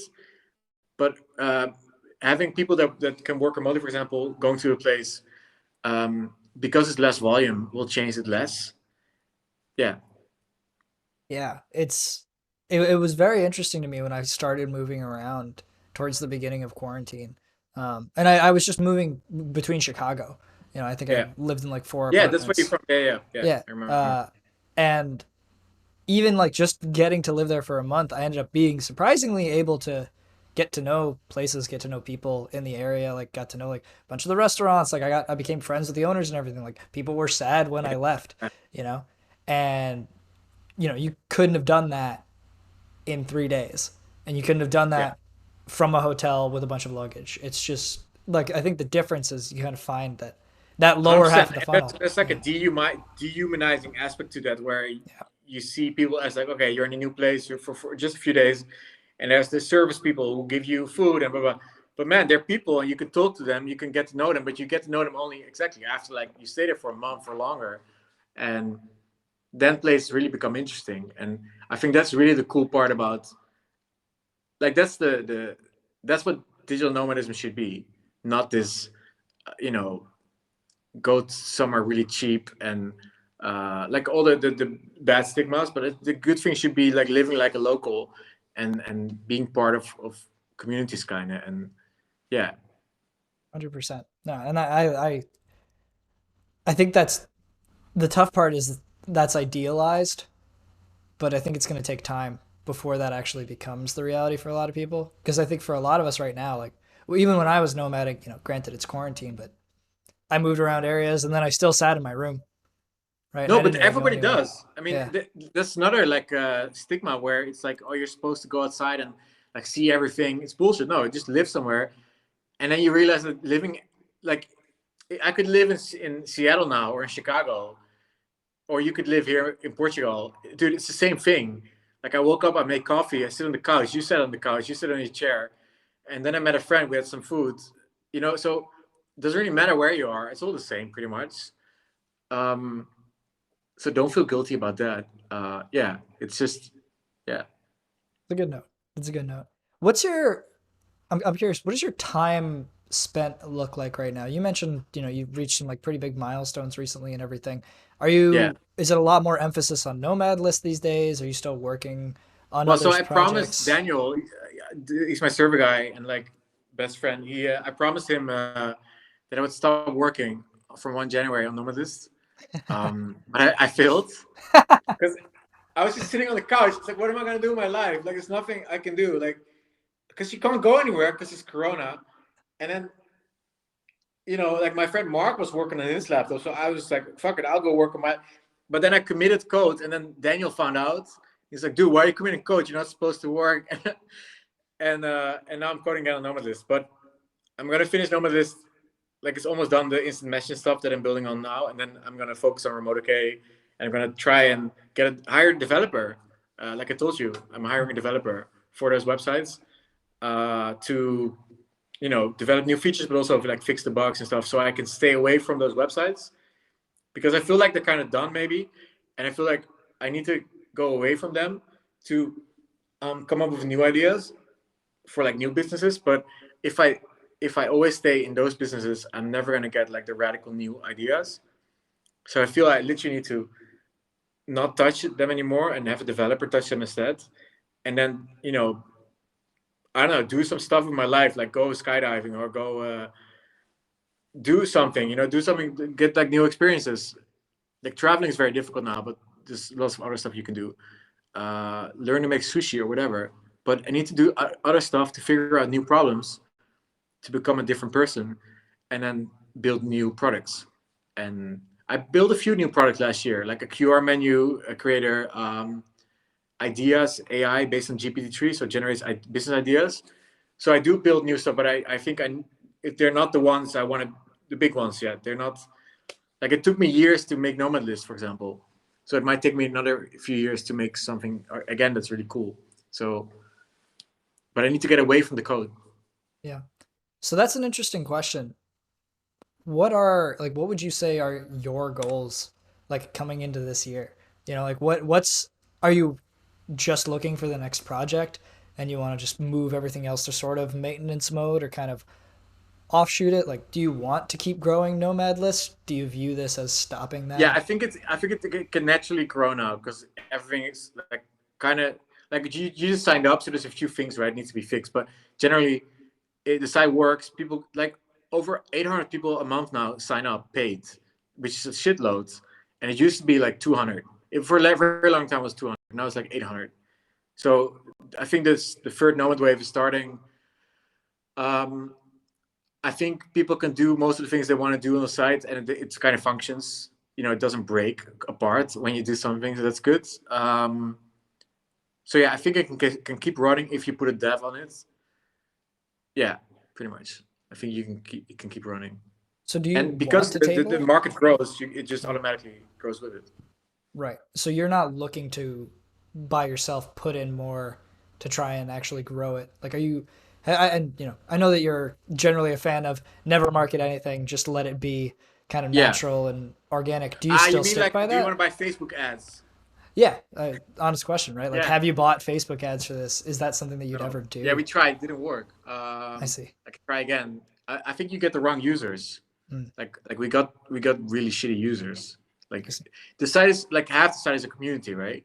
So the membership is like you can go to the site, you can see all the places, you can filter like where you want to go, where's fast internet, where's a lot of people, where's the climate that you like, and then you can go there and then you want to not be lonely, so you go into the community, you chat with people like who are there, you meet up in real life. Like we did over like 400 meetups or 500 meetups or something in the last few years, like 100 meetups a year.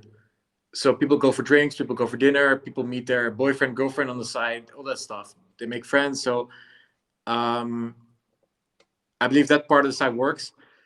I forgot your question. So for you, is Oh, Nomad Facebook this? ads. Yeah, Yes, Facebook ads. Sorry, yeah. So you get the wrong users. yeah. Because right now you get like organic users who come to the site and they pay. And if I put more people into it, it's like Facebook, like apart from ads, but Facebook in general has kind of like groups, right?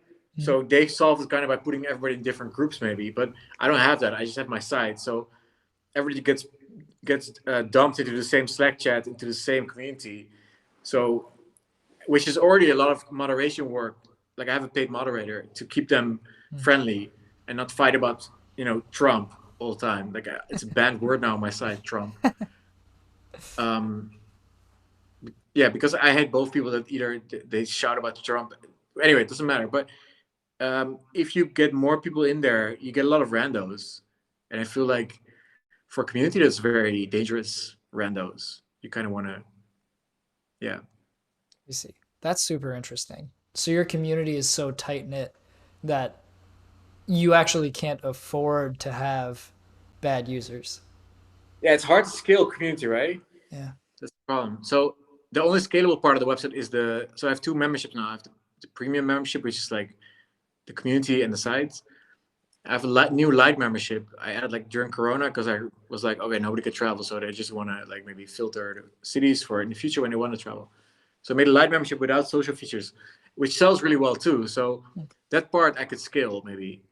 Um, so yeah, the site's almost like a chimera. Like it's like two things, right? It's like a database and a community. And the community, but the thing is, the community makes a lot of money in terms of memberships. Like people like to buy the premium membership and they like to join the community. And yeah, it's a hard thing to scale. Like it's much easier to scale like a job board, like remote okay, like my other site. It's much easier to scale because you can probably buy B2B Facebook ads or something for that. So yeah. Right. And so how do you decide like if you're going to focus on growing a current project, if you're going to go start something new? I think it's just like how I feel, and like we all have. Like, how do you feel about your website? Like, how do you feel about? I think what you saw was like I think there was there's cycles, like economic cycles, and then there's like cycles, social, cultural cycles. For me, 2014 was a big year. Like a lot of things happened. Like I launched all these websites, and I got famous on the internet, and so that's like about 7 years now. I think things do go in 7 year cycles. Um, and I know like a lot of other people that started back then, they are now kind of like either selling their website or just shutting it down, or they're done with it. And I feel like you need to have a really long breath to keep going.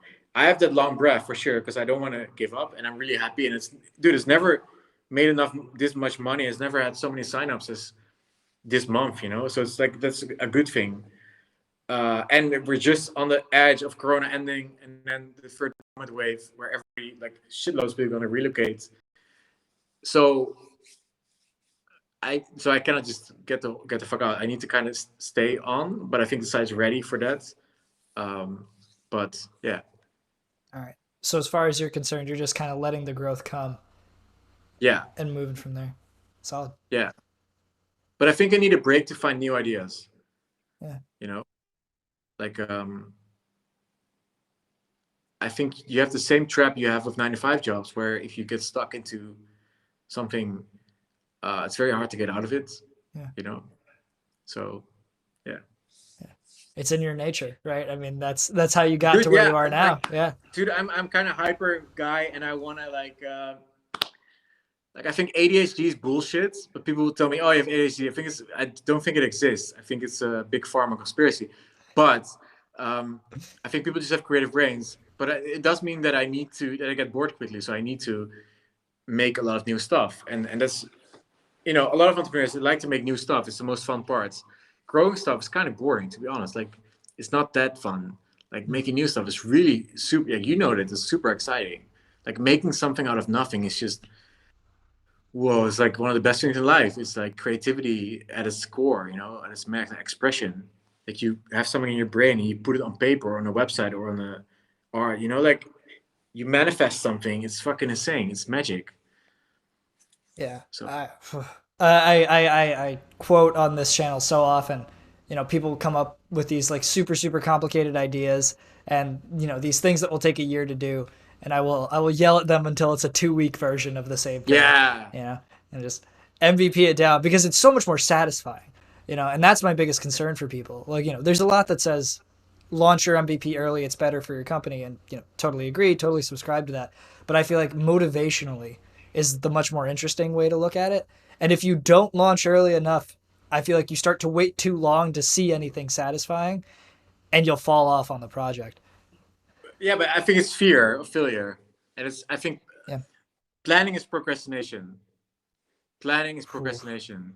It's really intense, but I think it's true for many times. And everything you're scared of, you're gonna like try and prepare more for it, and like, oh, I'm not ready yet. I'm gonna launch later.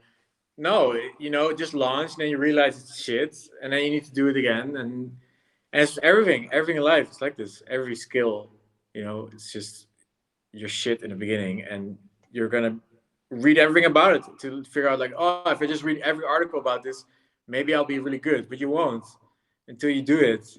But doing it's scary. I know because everything I do is scary, and I'm still bad at it. So yeah, fear is life, and planning is procrastination. There you go. If Peter Levels is afraid of There you starting go. something new, then you can be too, and it'll just be okay. Someone asked, why don't you stream more? Yeah. So, dude, the streaming thing, very interesting. Um, I felt it was so intense to do, but it was dude, it was super fun. I loved streaming it, but it was so intense to do, and I felt like I couldn't have a personal life anymore.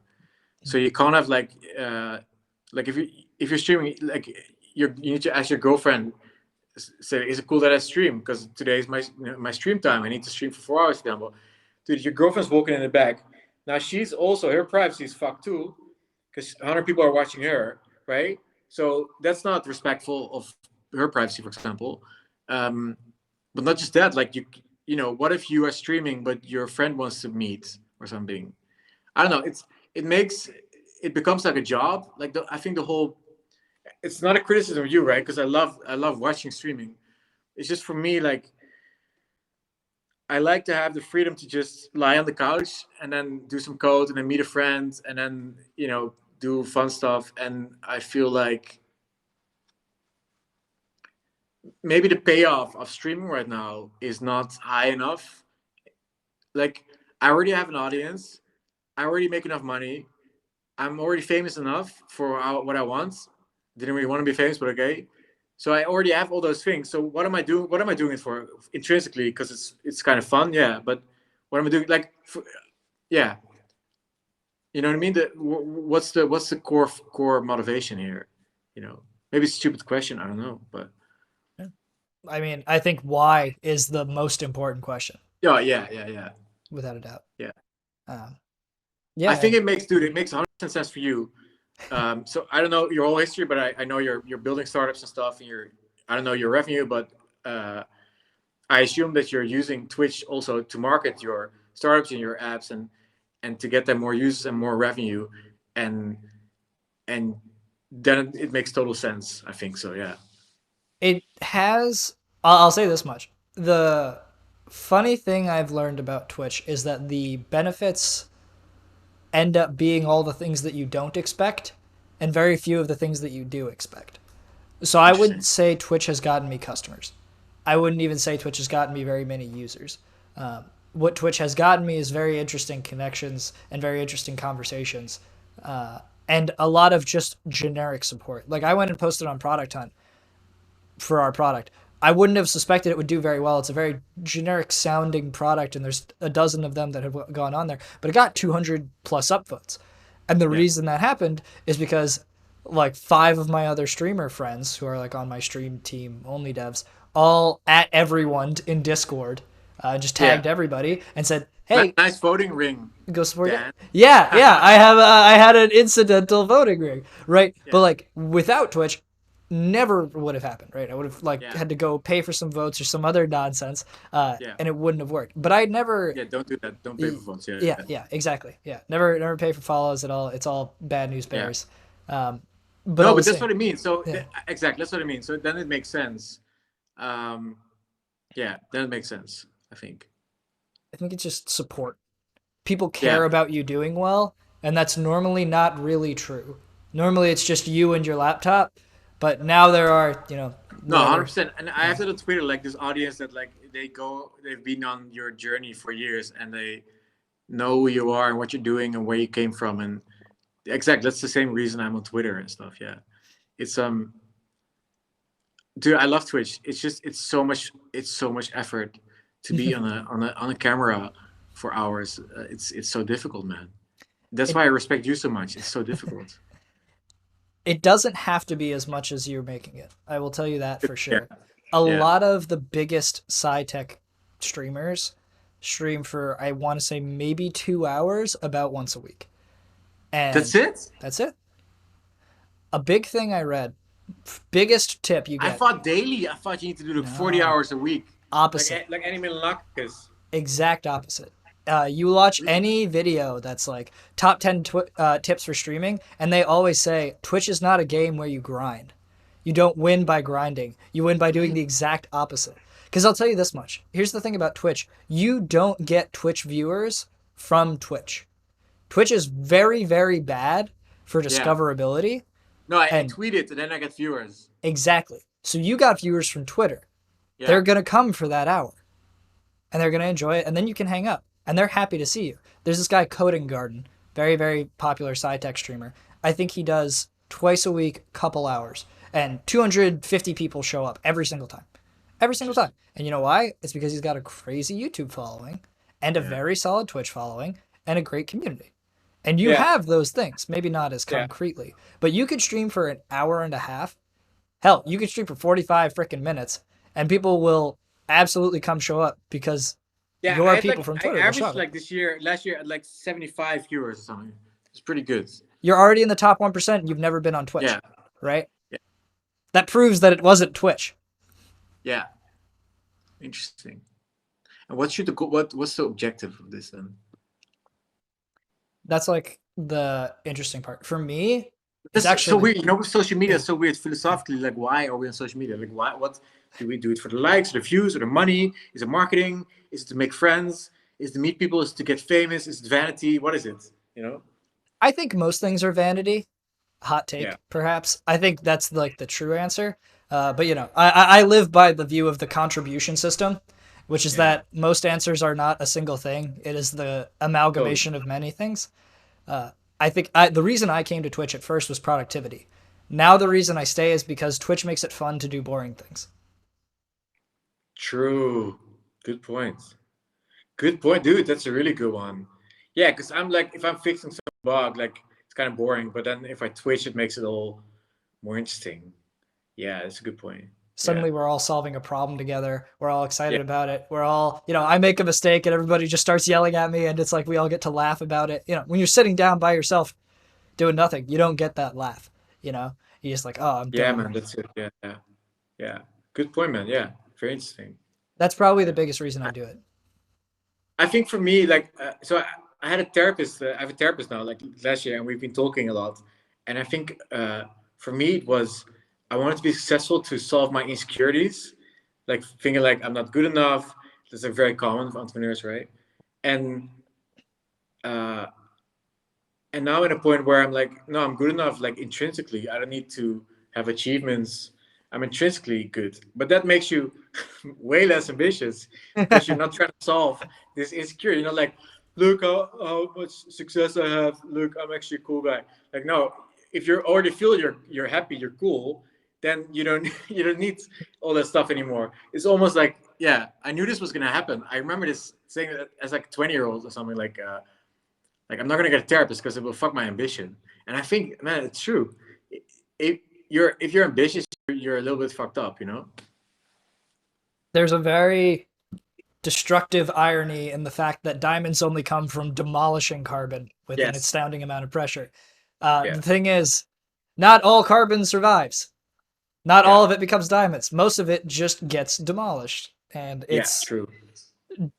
I try very hard to push people away from the like what I will call like Therapy. toxic No. ambition. Oh God, please go to therapy. Oh God, please go to therapy, guys. Jesus Christ. But no, there's just you know, I used to work I worked for Microsoft and then I worked for Facebook. And Yeah. I felt that when I got to Facebook because it was like I started to feel like I was good enough.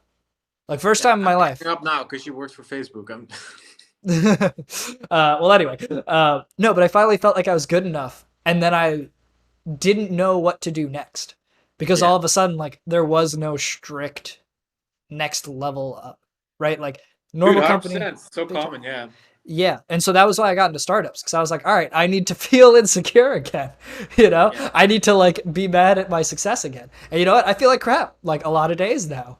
Yeah. But I'm probably, I'm inching so much closer to things I would never have achieved. But I don't think that means I need to feel like crap. I think that feeling like crap is just probably a sign that you're in the right direction. And so you just Well, got to you're learn to suffering, deal with that. probably suffering, but like if you don't have suffering, if you're comfortable, you get depressed. It's also a thing. You need suffering, like very suffering, Yeah. very relative suffering. But Yeah.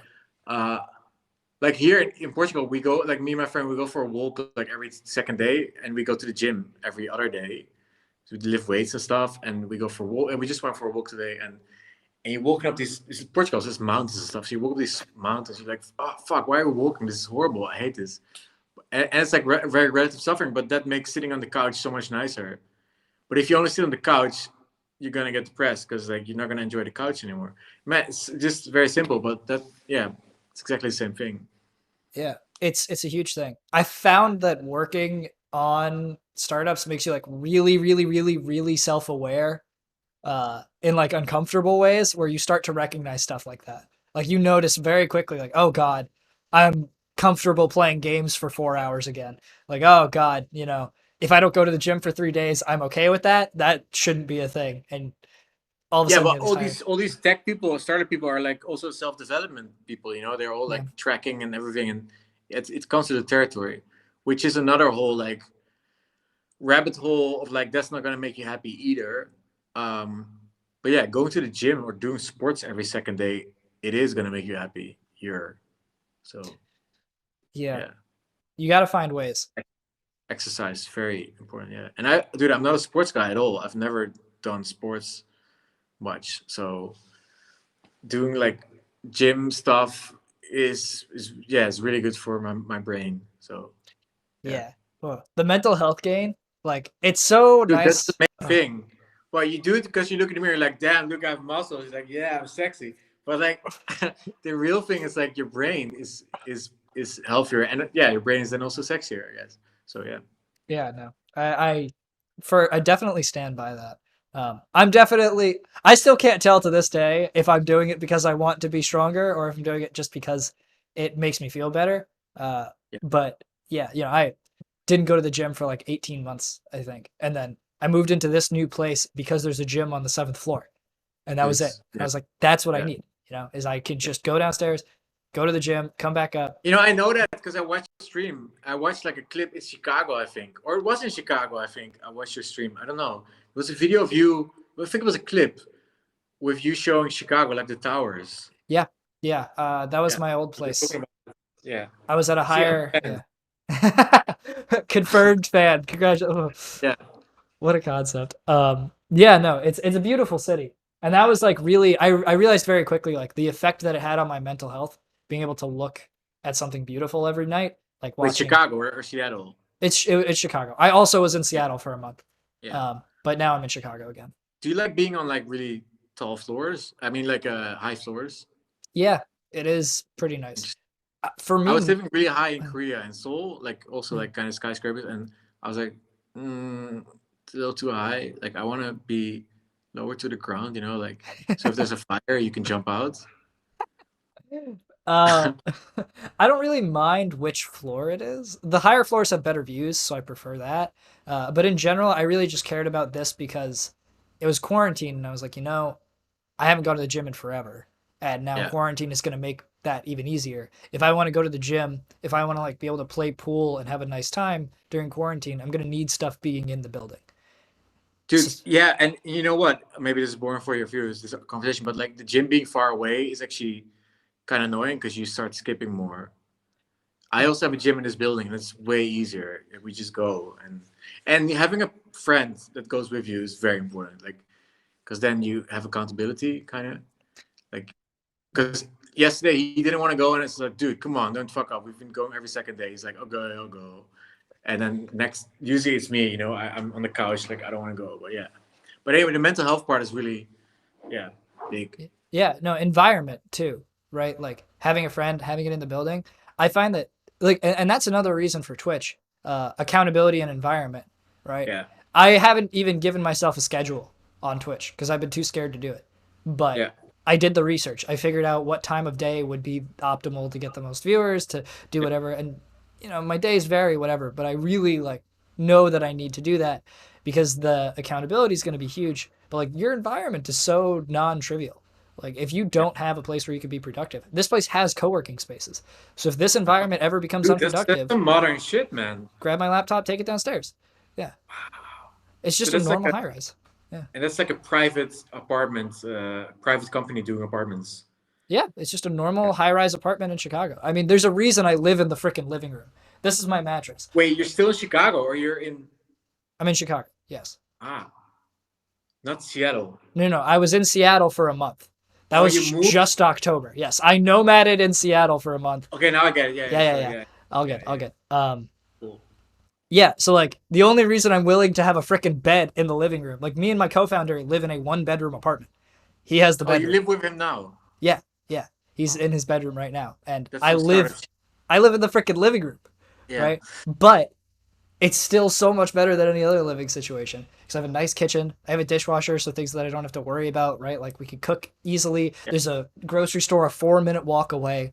And there's a freaking gym in the building. There's a pool table in the building. There's working Perfect. space in the building.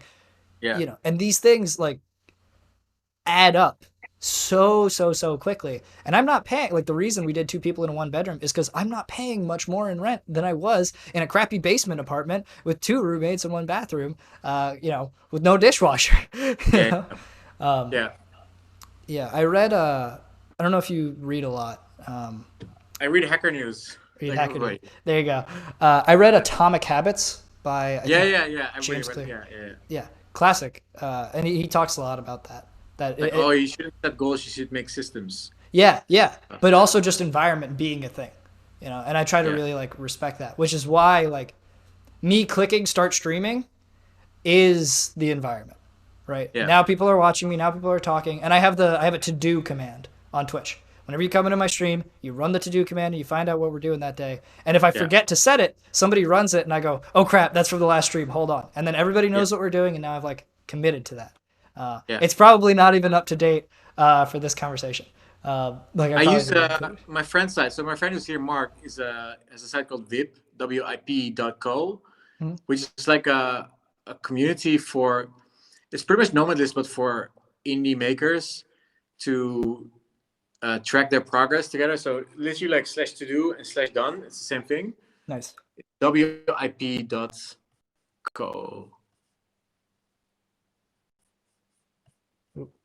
Sorry, just lost you for a second, I think. Oh, yeah, yeah. Okay. It's a WIP.co is his website. But it's like an indie maker community with yeah, the one. Hey, Mark is in the chat, yeah. Hey, nice. So you can pretty much see what everybody's shipping and stuff. Can I see it on the stream? Oh, I don't think you're sharing the browser on the Oh, stream. sorry, hold on. I have it on the wrong monitor.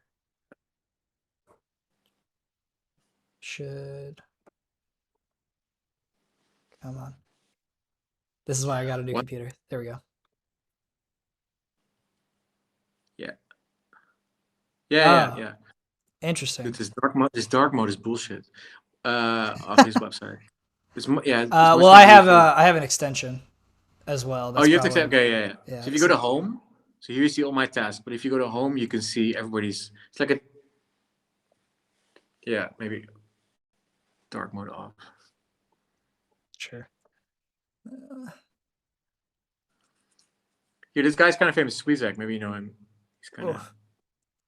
I'm gonna get a lot of crap for this light mode, but it's okay. We'll keep going. yeah. Uh. This is what it is, light mode. Yeah.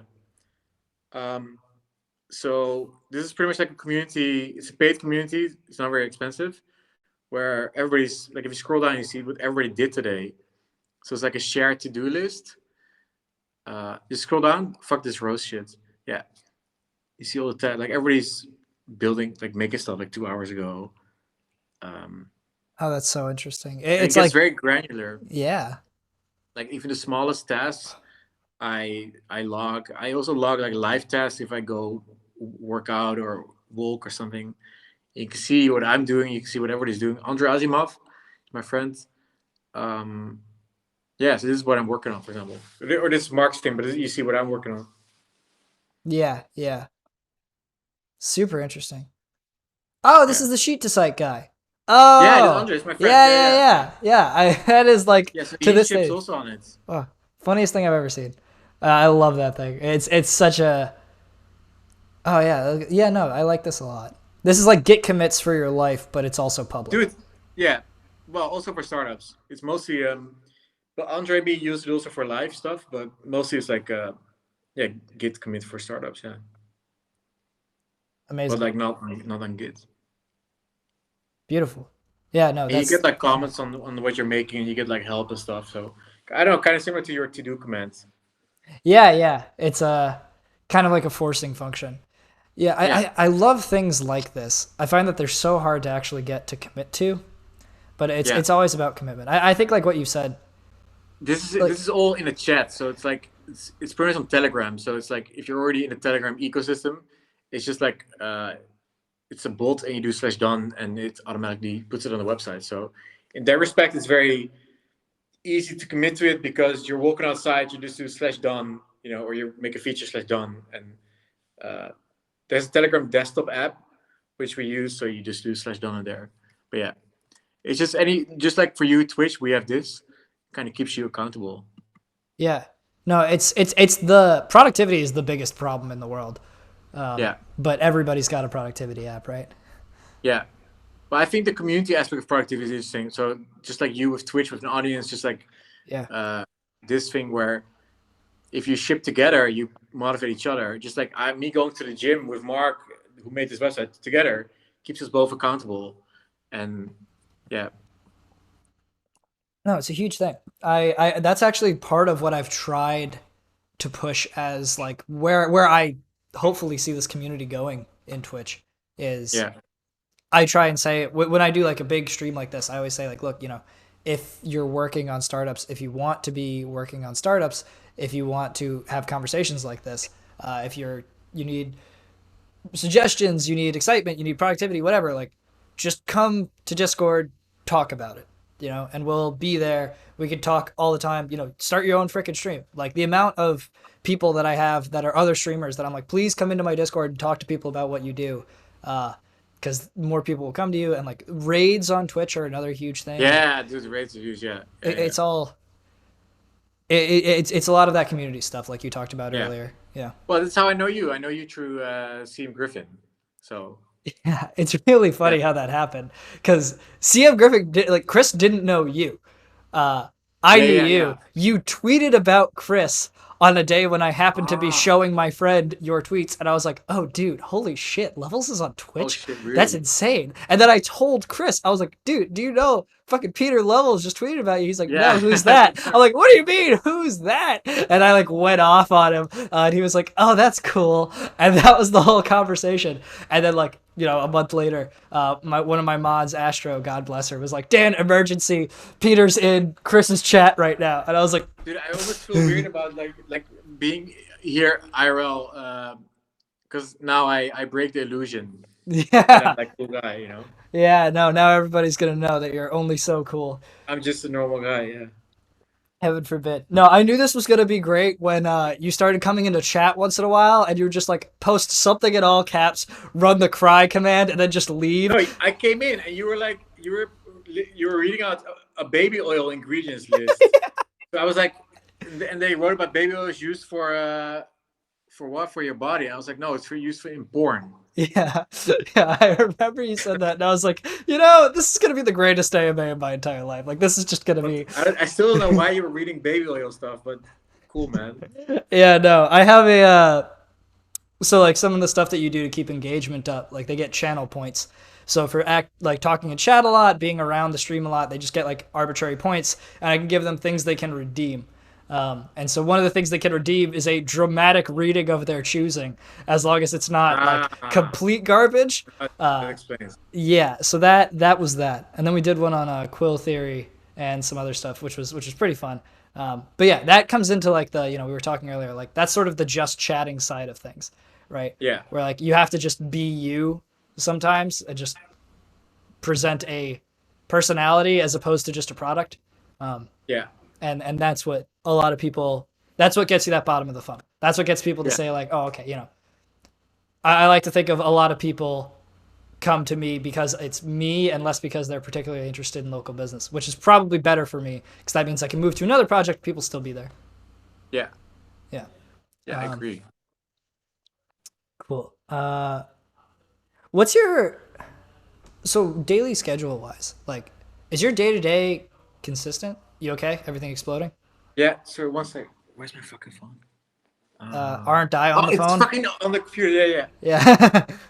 Oh, dude, I was gonna give you subs, but my credit card bounced. I was secretly gonna give you subs, Oh, it's okay. and then it says like, oh, you need to verify the $2 payment. Twitch changed their payment method, so I now need to verify it on the bank. But they don't understand. This is not a normal bank. This is a bank in Singapore. This is gonna take like 3 days for this $2 thing to show up. So now I cannot give you subs. I was gonna give you secretly subs. Oh my god, these fuckers. Man, I appreciate it, but absolutely not necessary, man. Your presence here is I Surprise promise you. filled. Yeah, surprise. Yeah. Filled, uh, man. hey man, you being here is by far the best surprise I could have asked for. Like I've been following you on Twitter for like so long. Literally, I want you to know the reason I saw your tweet for Chris was one of my very close friends was like I'm gonna cry. we really deep. We got this really deep conversation, and he was like, what do you want to do with your life? Like, who do you want to be? Damn, And I Jesus was Christ. literally trying to think of someone. Oh, fuck you. Fuck that. Oh my God. I feel so attacked. um, No, but so it feels weird to hear because it's nice, but also like, I'm such a fucking imperfect person to be. It's like but it's just I guess it's just the illusion of internet, right?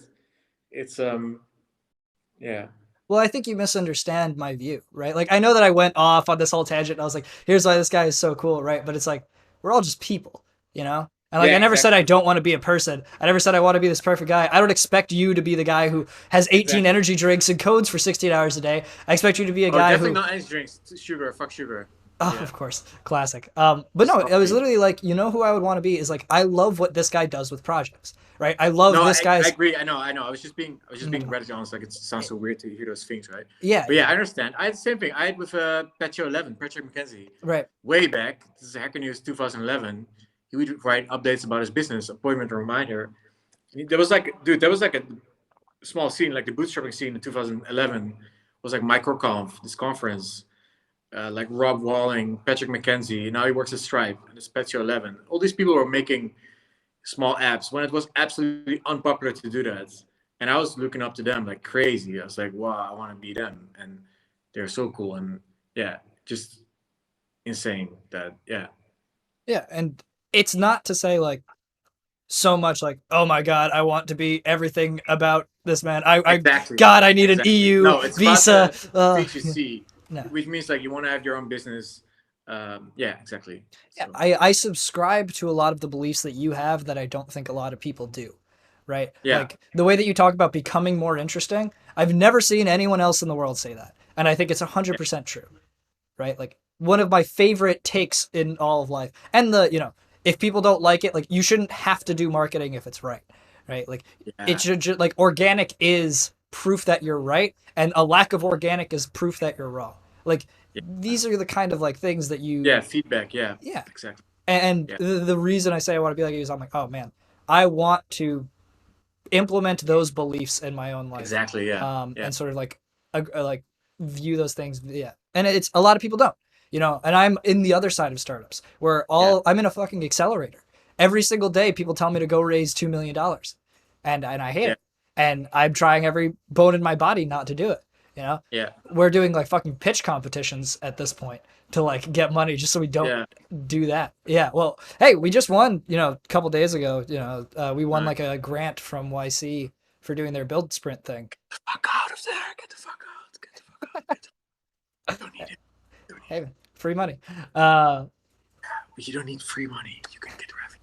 that's true. That's the sentence. Get out while you can. If you get out, you can own 100% of your company in 10 years and you'll be a millionaire. Yeah. But if you don't, you're going to have to raise more and more money. And you can't get out because you gave away the shares of your company. You only own 10%, Yeah. and now you're fucked. Yeah. That's Do the you want to magic be? of the pitch competitions. Is Do you it's want to be just rich? Like yeah. Yeah, it's a weird thing. Like a lot of people are millionaires on paper and have $0.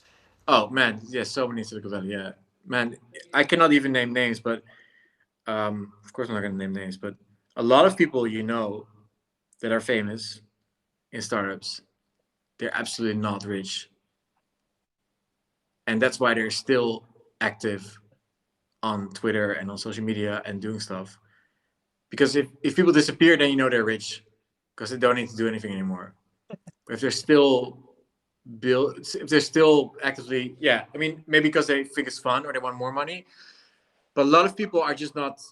It didn't work out because they made the wrong choice, and a lot of that it has related to venture capital choices, which is raising money, being acquired, but not actually making money on paper because you get stock, and stock is useless. Like people try to acquire my company so many times with stock that's unsellable. So one company wanted to acquire me for $8 million, wanted to acquire Nomad List and for stock in their company, but you can't get rid of the stock. I was like, can I sell it? Can I get it in my bank? They're like, well, not right now. Maybe on the second market or something like Nasdaq, whatever. Second market, like not the public market. So bullshit. So don't trust them, man. Don't trust the. Yeah, I think. Yeah, you don't need incubator, man. You have Twitch. You don't need. I mean, man, just I hate always people projecting, but I think I'm just right with this. Like, you don't need to raise money, man. No, yeah. I don't think you need to. I think No, it's a tool that a lot of people use. And I think it kind of comes back to what we said earlier. Like only for 8 million. Yeah, only 8 million is only. Yeah, as if that's a small amount of money, dude. What the fuck? yeah, The it's average savings in America is negative. It's like minus 5,000 or something, dude. Like, he's I yeah, guarantee he's kidding. Yeah. dude, I'm just being Yeah, trolled. yeah, yeah, I'm just yeah. You are being biting. trolled. Yeah. I'm totally biting. Yeah, maybe I'm so Uh, used to Twitter saying that kind of stuff, but yeah. no, no, Okay. no. This is a very, Sorry, very I'm too sensitive. I'm just so used to getting baited, and I always bite. So yeah. yeah, no. We don't this is a very, very another great thing about Twitch. Everybody's pretty positive, and if they're not, I have a ban button, and then they Yeah, leave forever, and it's super great. And I have like I'm several more. debated. Yeah, Javated, exactly. Thank you, Ian, and thank you, Ghost. I appreciate it. Yeah, that was the old meme. Was raise money Yeah, via Twitch subs is the dude. Yeah, the yeah, that's real it. strat. No, but really, you can do that. Like, You that could. would actually be a cool idea. If you really need money, I don't think you need money, but if you need money, you could just get your audience to invest in some way. I don't know how, but there's some. There's I mean, you're in crowdfunding. America, so there's new laws now. It's much easier. You can even do angel list something syndicate, well, not syndicate, but something else. There's There's ways. crowdfunding. There's crowdfunding There's websites crowdfunding now. It's legal. Yeah, you for can investment. exactly. Yeah, you Yeah. can do that. And I still don't think you need it. And yeah, Yeah. I again, I think it's vanity. I think it really is. dude, you mean raising money is vanity? Yeah. Yeah. Dude, 100%. I've been saying this. Like, I think angel investing is vanity. I think angel investing is a social mating signal that you're rich. It's a socially acceptable mating because people put it in their bio like I'm an angel investor, and it's like, oh, look, I'm rich, right? I mean, which angel investor is not rich? It's like, yeah, Yeah. It's always been a weird feeling. I think, it always amazes me. I will talk to someone that will have no revenue, no real concept of what they're doing, and then they yeah. will say, I am halfway through a $750,000 seed round. And a long time ago, I was like, that is amazing. Like, imagine being that successful. That's like so huge. That's life changing. And now I look at that and I'm like, not like you have achieved something that could very well amount to nothing. And so, Yeah, but it's not your money. It's money of the business. You yeah, can't spend on your own shit. You can't buy a top. You can't buy a house from it. It's right. your business money, and your business is not yours anymore. So it's not your money. It's their money, and you need to spend it on the business. It's it's like it's like if I give you like a suitcase full of $1 million notes, but with a like a uh, a bird cage around it with a lock. You can't even use the money. It's like, oh look, you're a millionaire now. No, there's $1 million in your house, but you can't use it. You can only Yeah. use it for business stuff. So like, and you're only gonna spend it on Facebook ads anyway. Like VC money these days, over half goes straight to Facebook ads. That's it. It's insane. So Yeah. No, yeah, 100%. I mean, literally, we got that small grant from that YC competition, and immediately I was like, all right, well, founders expenses plus marketing. This is a few months, you know, yeah, and that's literally what it's going to be.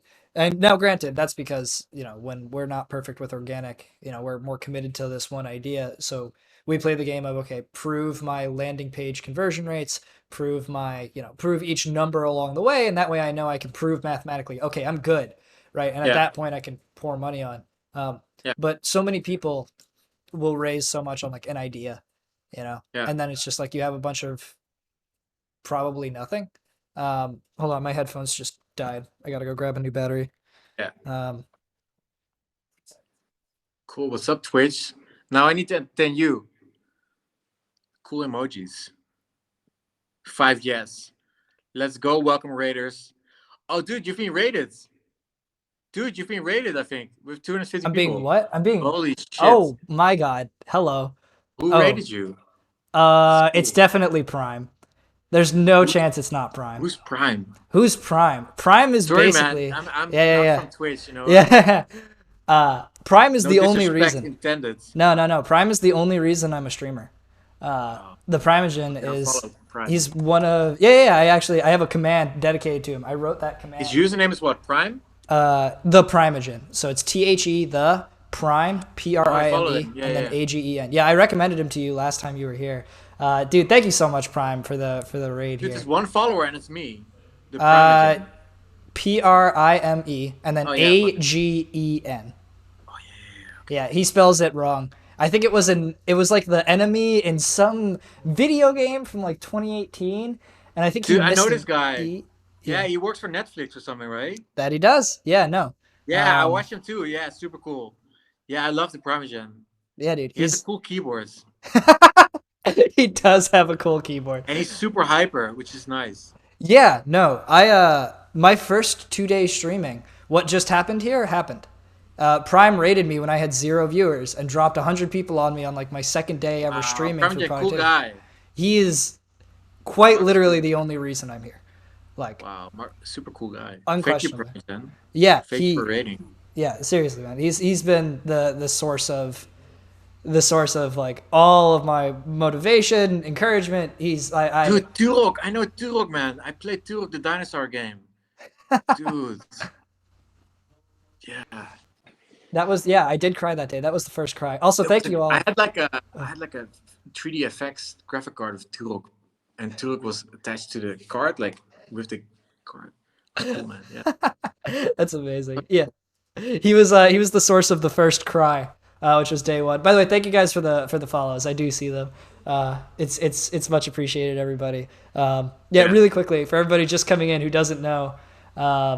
Thank you, Prime. Yeah, this is Peter Levels, founder, creator, engineer extraordinaire of Nomad List, Remote OK, and many Type it in the chat so people can see. other things. Yeah. I Many made other like internet startups without funding, and now I'm on the dance stream because I was in his chat and then he went crazy, and now we're doing AMA. So yeah.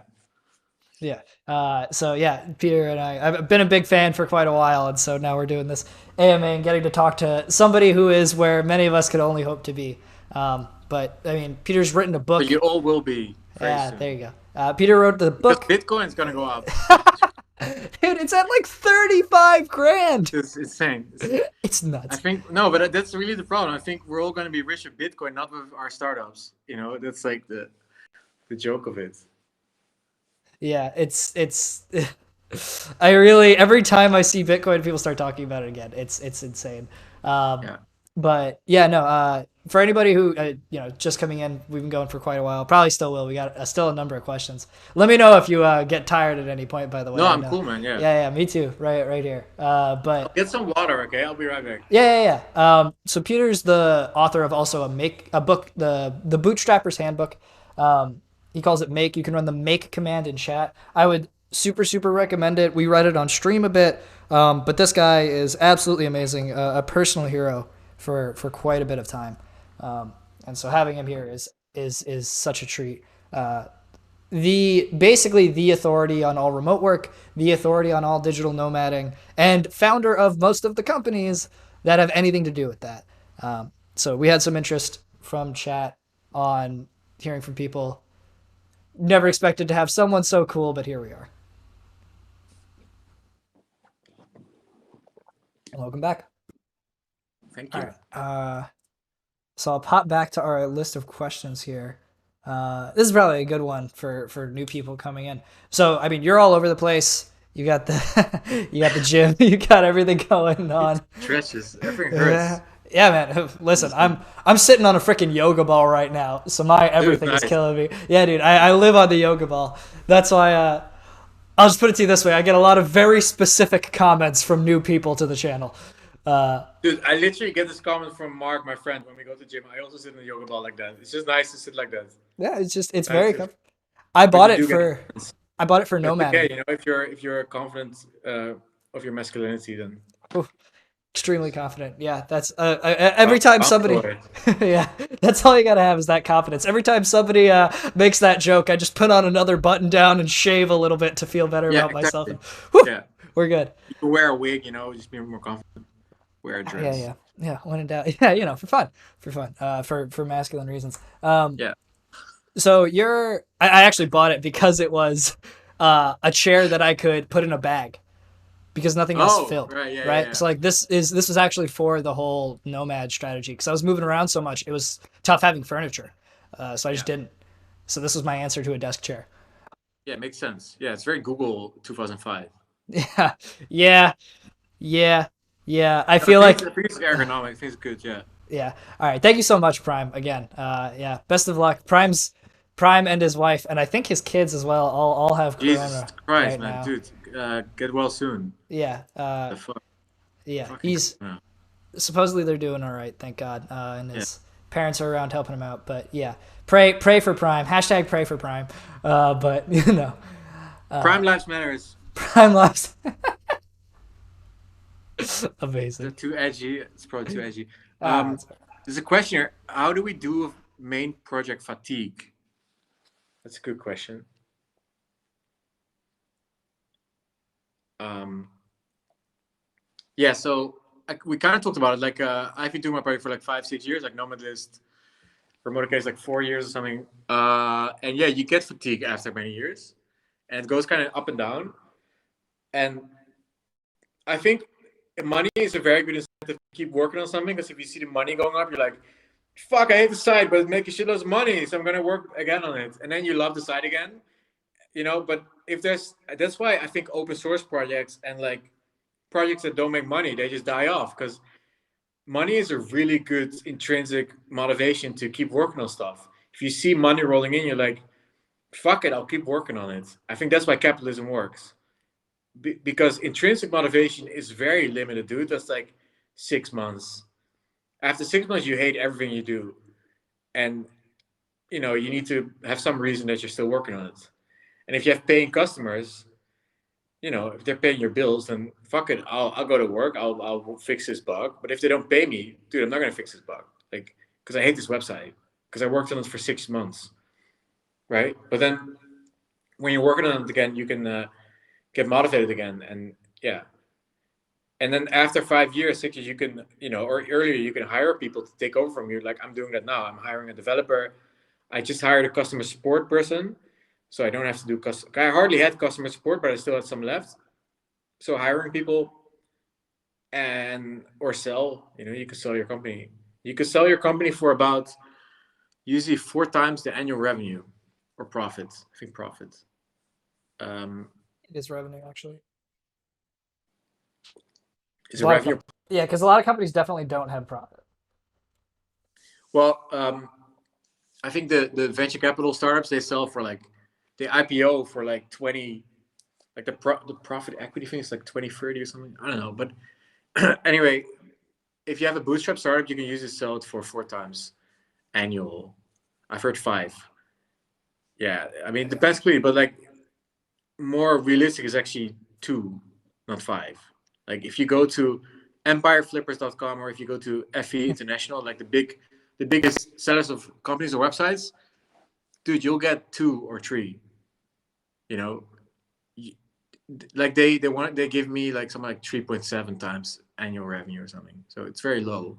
This is bootstrapped companies. Five is out of the ordinary. So I've heard as high as 7 or 8 when you're talking for valuation, but not for actual sales that have happened. So I think it definitely depends on how you view that number. If you're looking for literally what am I going to sell this for, then I think you're much more yeah, I correct. think it depends if you're venture capital backed or not.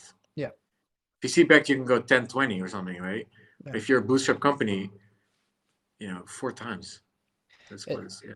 it just bubbles like crazy. Yeah, it's absolutely insane. But yeah, for motivation for I think on the smaller scale, you won't have that external motivation, unfortunately, a lot. Like, because if no money's coming in, where do you get it? Right. Yeah. And I think, and this is the thing that me and my teammate talk about a lot, you have to be able to make what you do exciting. And there are a lot of Yeah. answers to that. Yeah. Twitch is a big answer that I found recently. But something that I've done recently, or like a mental model I've tried to apply that I've heard is you have to treat yourself like the main character, right? And if you're the main character, everything you do is hyped up, right? Every meal you eat is the best meal you've ever Or had. like a movie. Every feature, exactly. Every feature you build Yeah, man, I do it too. changes the world, changes the game. Yeah, I've been doing it for a year too. I do crazy shit. Well, it's very relative, but yeah, because I'm like it's a movie. Oh, also it's like simulation anyway. I'm getting more convinced it's simulation. Oh yeah, It's all fake. So uh, that helps a lot because nothing is real. So there you go. There you go. there you go.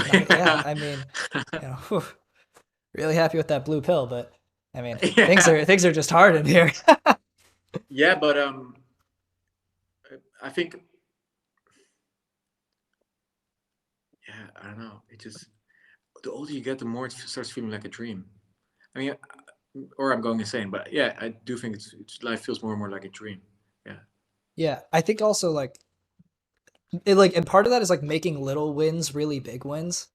Like got your first user, got your fifth user, got your yeah, 10th user, finished work for the day, achieved all the goals that you set out.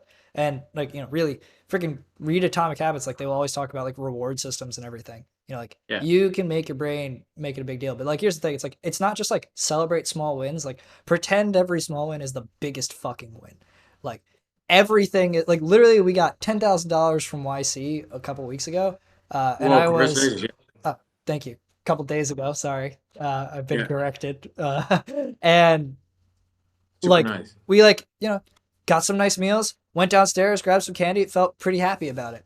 And that was like a big deal.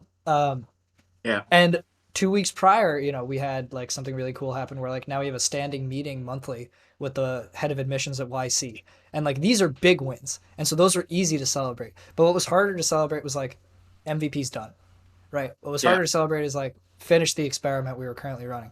But you have to choose to make a big deal out of those things, yeah. because if you don't, then they won't be a big deal. And so you literally have to like trick yourself. It's a I real feel mental so. game. I used to do lists for that to trick. Like I used to do like the yellow post-it notes, and I write a task, and I put it here, and I have this whole grid of like tasks, and then I put it on my laptop, and I work on it, and then when it's done, I do this, and I put it here, and it's like done. And that's like the feeling. And I wouldn't even finish the task because of the task. I would finish it because I want to have like a stack of yellow post-it notes that's done. And it's the same why I use this WIP WIP site. I do like slash done just to get like the dopamine feeling of like you finish the task. I don't care about the task itself. I Yeah. care about the feeling of finishing a task. It's like a hack. Yeah, totally. No. And you have to like, as cringe as it sounds, you have to like hack your own brain here. Like Yeah. you just won't, like, because you are asking unreasonable things of yourself. Like you are asking yourself to work for extensive periods of time with no real encouragement and no real external motivation. So you have to fake that until it just works. Like you have to just Yeah. pretend that it's there and convince yourself that it's there. My brother used to, every time he took a sip of water, he would audibly say the words, "Water is delicious," until he stopped drinking soda. Wow. Water is delicious. Water is delicious. And you just gotta keep that. Yeah, and well, let's all right. Maybe not cocaine, but thank you, Okay, chat. I thought with getting bubble water, like sparkling water, it's actually nice. Oh, I Almost hate. Oh, really. tastes like acid to me. No, it depends on which one you get. They're Maybe all the ones in bad. America suck, but we have Is to. What about Perrier? I don't. We have so many. I don't. Perrier. No, yeah, no Perrier. Maybe I don't remember Perrier. I haven't had one in like It's years. expensive. Yeah. I remember when I worked at Facebook, they had like coconut water, and I don't even like coconut water. I don't think anybody does, but I would drink like four of them a day just because I knew they were like $3 a carton, and I wanted to feel like I was getting my fill, you know? Now you have diabetes. Yeah, there you go. Whoops, happens to the best of us. No, but it's tough, and so I think that comes into like day to day a lot. You know, is like you have to like I forget what. Oh, here's what my brother used to say. This is like either a Grant Cardone saying or my brother just said this. But he said motivation is like showering. If you don't do it every day, you start to stink. And Yeah, it's a, yeah, I really respect that perspective. And you have to treat it that way. Like you can't motivate yourself once in a while. You can't like be like, oh, things have been hard for a bit. I'm gonna take a day yeah. off. Like that's good, but that's not consistent enough that you're really gonna feel it. So Andre Asimov, the shit side guy, who's my friend, Yeah. he calls it muscle. So for example, we were in Bali like a year ago, and we were at some party, some cool like techno party in some big, beautiful, dude, insane, like beautiful villa with lights and like rice fields around us. And I think the team was like robes, so everybody had like beautiful Japanese robes or something. I don't know. It was crazy shit. And I was like dancing. He's like, dude, your dancing muscle. I'm like, what are you talking about? It sounds really weird. And I was like, he's like, dude, you forgot how to dance. Like, you need to train your dancing muscle. Your party muscle. Your party muscle is gone. You know, because you didn't train your party muscle. So he calls it muscle. So shipping muscle, party muscle. These are all muscles that they atrophy when you don't do anything. It's all like a muscle. Yeah, and I think that that's actually an even more key point is that like it's not just it gets stronger when you work on it. It's it gets super weak very quickly if you stop. Yeah, yeah, and but also it gets really quickly strong again if you start. Like you can reactivate the muscle relatively fast, and then there's the I think the compounding effect, right? Where if you do something more and more, it starts compounding, and yeah, Yeah. That's part of the reason like that comes back to what I was saying earlier. Like that's why I try and yell at people to come into my Discord because part of the benefit of community is you can become each other's external motivation to some yeah, extent. Like, you know, getting a like, yo, let's go, like that's huge for you, like hell yeah, man, super proud of you. Like that feels really good. And so you yeah, can just say like, hey, I did this today, and then we can be like, yes, that's amazing, you know, like a yeah. hype And dude, squad. and sometimes there's negative people in the group who are like, when something good happens to you, they're like, "Fuck you." That's you know, and that's very common, man. It's like 1 in 10 people are like they're not positive about people in a group achieving something. Often it's like your old friends, your old normie friends who are like, you're like, dude, I reached this thing, and they're like, whatever, fuck that shit, like, so, and you need to get rid of those people. Yeah, I think that comes back to the like, and this is a much harder thing to talk about, but like I found that and this it's obviously it all comes back to there's like some amount of jealousy, right? Like Dude, 100%, they're not happy with their own situation, but they're not going to improve it with that attitude. yeah, I think, and this is like a weird hack. Um, if you want to get over that imposter syndrome for yourself, like if you find yourself, because it's a very human thing.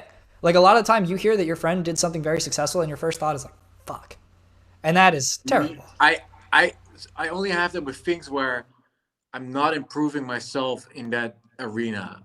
Exactly. So Right. like if I'm really bad at cooking, and I hate that I'm bad at cooking, I'm not improving about it, and then somebody cooks it, I'm like, fuck you, because I'm jealous. But if I know that I'm either don't care about cooking or I'm improving with it, then I'm like inspired by how did you do that? Like, can you teach me how to cook or something? You know what I mean? Right. So Yeah, so there's only two ways I found that you can take it, which is either fake it till you make it, where whenever somebody does something really impressive, you say to yourself, I could do that, and you believe it to be the case. Because if somebody's done something like, 5 years ago, if somebody told me they were working at Facebook, I'd be like, oh, holy shit, fuck you, man. Like, that's insane, right? Yeah, Because at I'd the also be time, fuck you, but for a yeah. different reason. Yeah, Fuck Facebook. But there you go. no, exactly. Yeah, I agree. But now, right now that I've been there and I can say that I've done it, now I have no imposter syndrome about it. So people Yeah, are like, I just got to Facebook. You're like, hell yeah, dude. But the thing is, you have to fake it before you've actually done it. So before the day I got to Facebook, what I wish I had done is convinced myself I could. Because if I believed that I could, I would yeah, see other people doing it as validation that it's possible yeah, instead of other people succeeding where I failed. Because you haven't failed, you're just not there yet, and you're yeah. going to be. And so when somebody cooks some amazing dish, you're not going to feel as bad if you say to yourself, "Oh man, like I could totally cook that. I got Yeah, to learn a and couple dude, things, but I you could do can it." if somebody wins around you, you can ask them, dude, how did you do it? And they're probably gonna tell you. They're gonna tell you how to get there too. You can share this experience. So it's like, but if you're gonna be negative, dude, you're not gonna learn from them, and you're not gonna get there ever. So, you know, if somebody, yeah, be inspired and ask them for help. Ask them how to do it too. Yeah, it can be really tough. Like imposter syndrome is like beating your own brain at shit like this is near impossible. It's Yeah, such a Herculean task, and it's yeah. trivial to say right now. Like just think differently, right? No, no, no, And very difficult. But yeah, yeah, you can. You know who did that? Andre. Andre came up to me and said like, uh, how the fuck you do all this stuff? Like how can I do it? And I was like, I don't know, like make a site. He's like, I cannot code. Like, well, I need to learn the code. So he started learning to code from scratch every night in Bali in the coworker space with coffee, and we sit there and he would ask us some questions, but mostly he would just figure shit out himself. And he made his first site in like a week, and we helped him a little bit, but he did it, and now it's like what 2 3 years later, and he makes $10,000 a month with his own business. So um, he was never jealous. He was always like inspired and wanted to do it also. And now he did it. So yeah, yeah, it's so super tough. positive. Yeah. So I want to jump here just a little bit. I wanted to ask earlier because this is something I've always been curious about. So you're nomading around, right? And like we talked about like daily motivation. We talked about what kind of Yeah, the hours you're nomading I think is working. a misconception. It's like a public misconception with nomading that people move really fast. I think it doesn't exist. Like people do it in the beginning when they start traveling. They go for like 2 weeks or 2 weeks somewhere. Um, but mostly now we stay like for months.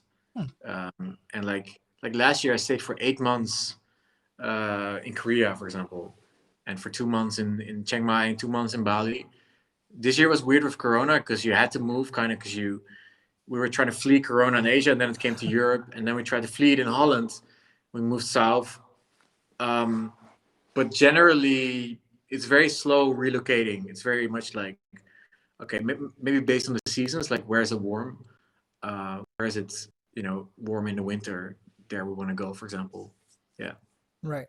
So so then your schedule is probably more consistent than most people would expect. Like at this point in your life, what does your day to day look like? Like where do you actually spend your Yeah. hours? So I have a interesting sleep cycle. I wake up like around 11 or noon, and I go to sleep around 3 to 4 a.m.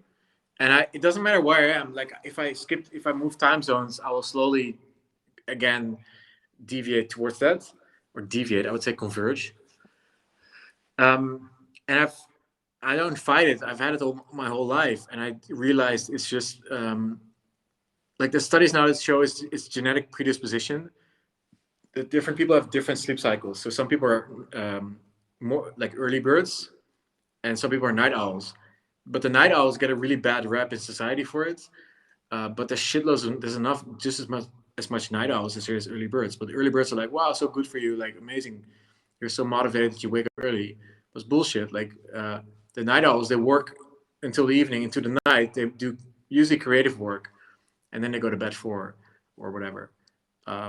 So if you're a night owl and you're watching, it's fine to be a night owl. It's perfectly fine. And if you can make your own hours as a freelancer, or if you have your own business, um, that's optimal because it will increase your life expectancy. Even like waking up in the wrong sleep cycle, that's not good for you. It means you have consistently bad sleep. consistently you're tired, consistently your body cannot recover, and consistently you have higher odds of disease later in life, including dementia and Alzheimer's. So that's like crazy shit. So yeah, that's a big part of my daily routine is waking up. And I don't wake up with an alarm. I don't have an alarm. I just wake up whenever I wake up. And um, so that's very nice. So I wake up, then I have some coffee. I shower, then I have some coffee. Um, and I don't have a schedule. So this thing was like on my schedule. So I set like an alarm, like I need to go on the Switch thing. Um, I don't really have calls. Everything is on chats. Um, I drink coffee, and then my friend Mark's here, so we hang out a lot. This morning he was like, "You want to go outside?" I'm like, "Cool, let's go." So we walk outside and we went for a walk to downtown. And we keep having to dodge like people with corona. Well, we might have corona, so we have the mask, and we try to like run away from people and not go too close, but we still go downtown and stuff. This is like a small little beach town here, kind of like San Diego. It feels a little bit like San Diego, yeah, or like Venice Beach, kind of. So we walk around, we just chat. We still don't work. We both haven't worked on. And then today we went to a restaurant here, which is locked down because Corona's only hotel guests can go here. So there's nobody, so it's safe with Corona. So we sat there and we did some work. I worked on my instant messaging feature for Nomad List, and he worked on his stuff. I don't know what he does. And now I'm doing this call, and then after this call, I'm gonna do some more coding, listen to some music, and also, yeah, we on voice chat on Telegram, we sing songs to each other with all our friends. We're like making songs all day. It's very strange. It's hard to explain, but we sing songs in Dutch and we sing songs in English. And that's the day. So Levels is the guy on the right. I'm the Levels IO. The other guy is Dan. Yeah. Hello. I'm here But every day. we look remarkably similar. We look genetically homogenous. Oh yeah, definitely. Yeah, that's weird, right? Yeah, I just cut the beard down to this length too. That's really Me funny. too. Yeah. Yeah. I was like, I grew a beard because I'm in the Mediterranean. I'm like, you need to have a beard here, or you don't. You're not part of the scene here. So, I normally don't like beards, but yeah, I need to. I Amazing. don't take you seriously. But anyway, so my daily schedule, there's no schedule. It's pretty much just like very free, and when I have an idea, I think it's great for idea making. Like you walk around, you just do random shit, and then ideas come, and you go to your laptop, open it up, start coding quickly. It's very unstructured, super unstructured. Really quickly, that's honestly amazing. I appreciate that so much. I think honestly I relate a bit because I only have like maybe 1 or 2 meetings in the morning just because I also have a team that I need to sync up with. But outside of that, pretty flexible, which is why I'm able to do Twitch a lot. Yeah. Which is really helpful. Really quickly, I think we got some new people in. I gotta run to the bathroom for 2 seconds. Do you want to just give everybody a quick overview again of what your background? So my name is Peter Levels. Yeah.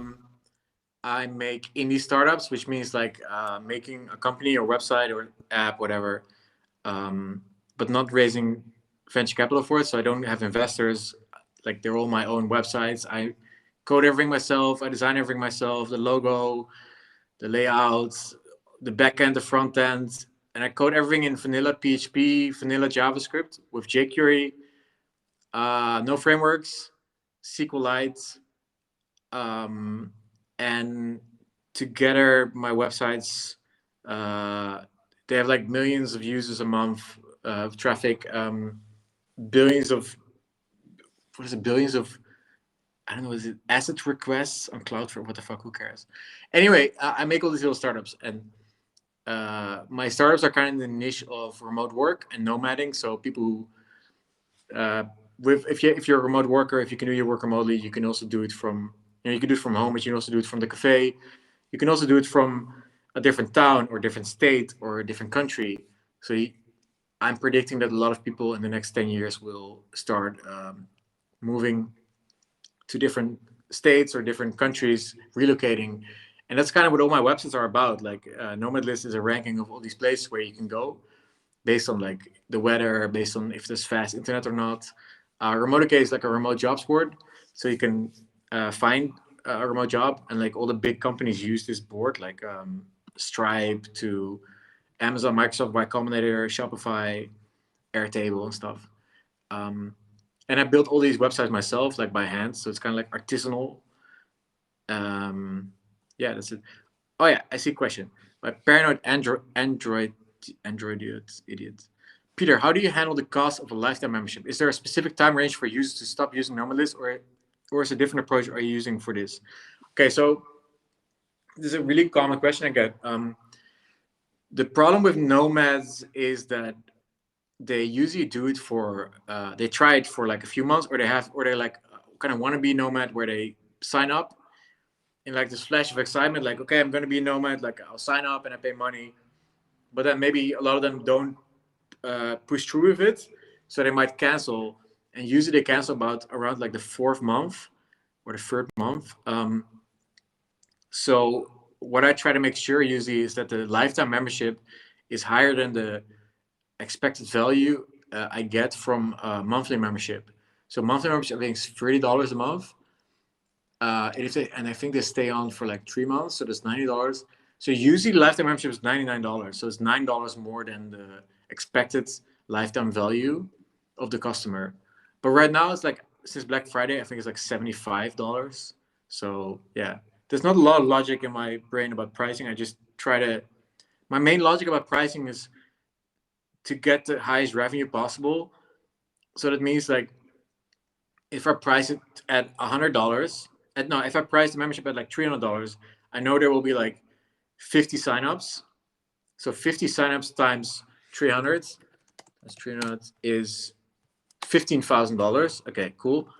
So right now I have 800 signups times 75, 60,000. Yeah, it's much more. So I try to optimize the revenue as much. And I don't really believe so much in recurring revenue for Nomad List, because like I said, people are nomads temporarily usually, or they never actually become a nomad, but they just are part of the website. And I think it's much easier to get the lifetime money.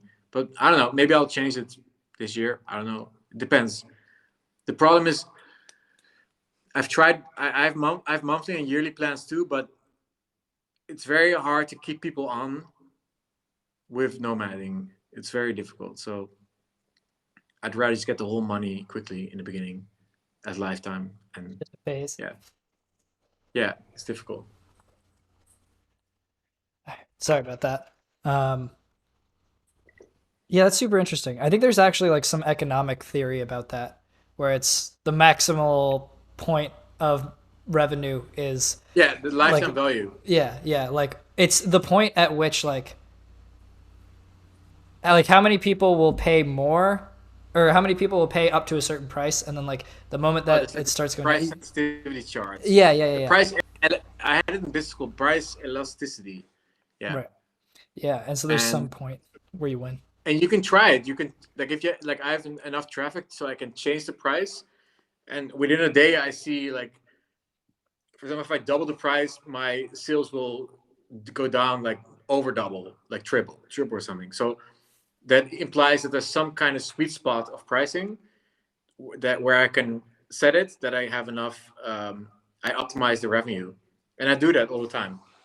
Like, Right. I change it all the time to see, did the market change yet? Are they finally prepared to pay more?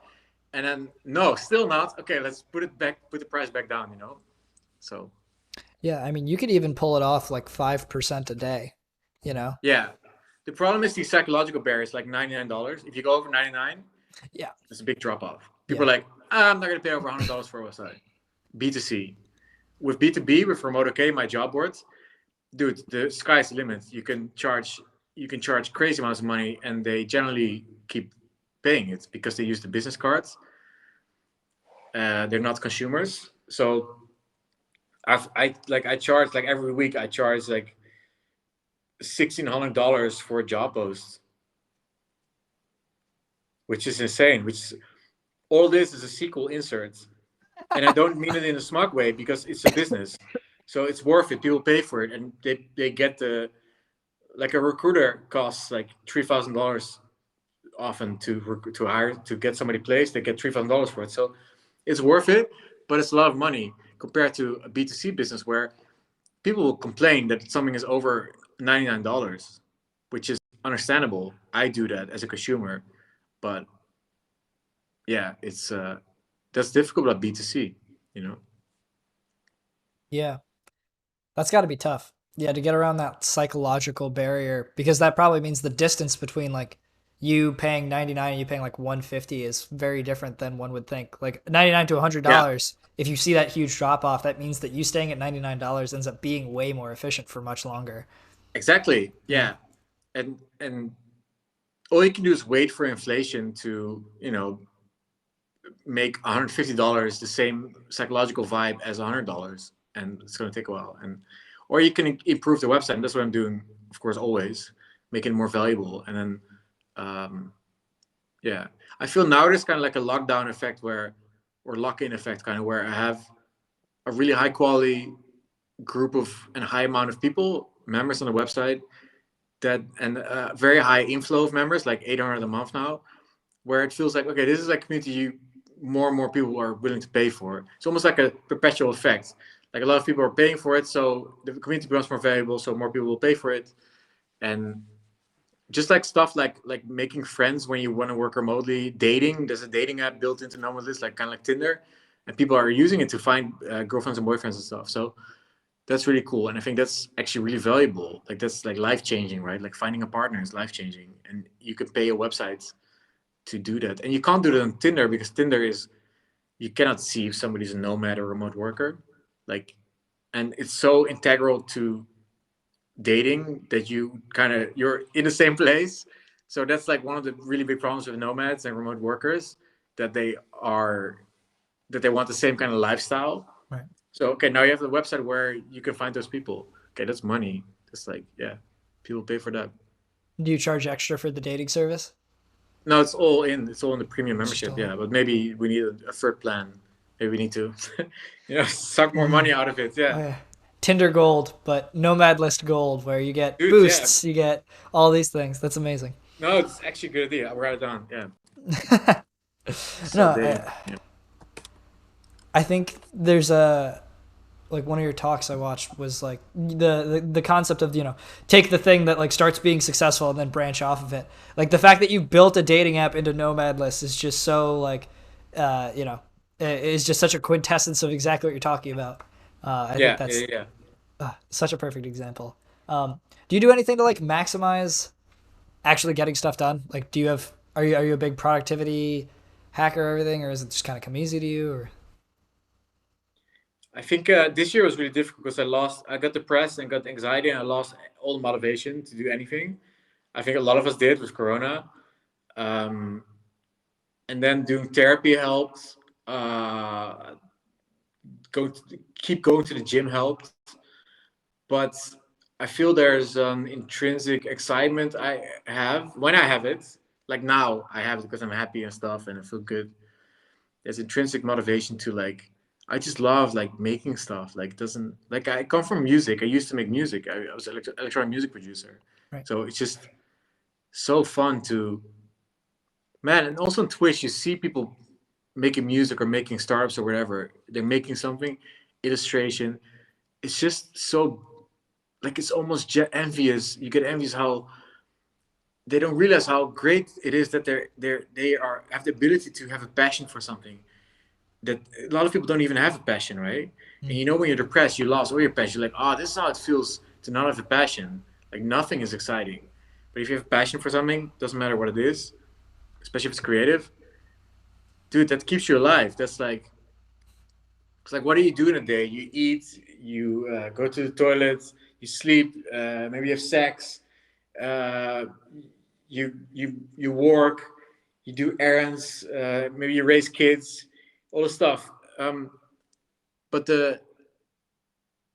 I don't know, the magic in life is creativity. I feel like, and if you can like I said, manifest something from your brain, that's just, and being in that moment doing it, it's just you lose sense of time and reality, and it's just super exciting. It just doesn't matter if it's code or music or whatever your passion is, fucking clay, I don't know.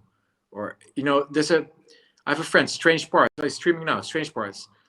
He's Scotty from Shenzhen. It's an American guy or Canadian guy, I think, and he lives in China. And he makes like he's live now. I'll show you. He makes electric chip stuff.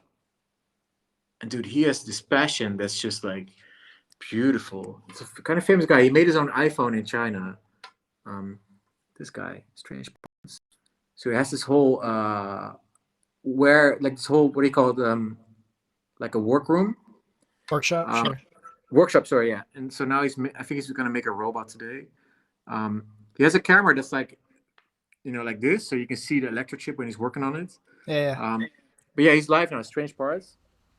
Super cool guy. And so this is like example, like he's so like I watch him like, why are you doing this? This is insane. Like you doing it's because he likes doing it. That's all. And that's this beautiful. I don't know. It sounds almost cliche, but this beautiful creativity thing. And I think that's if you get in touch with that, and we all get in touch with that as kids, right? As kids, we're drawing, we're playing with clay and stuff. I think that's very long answer, but that's the core intrinsic motivation. Just expression, just making stuff. It's just super fun. Yeah.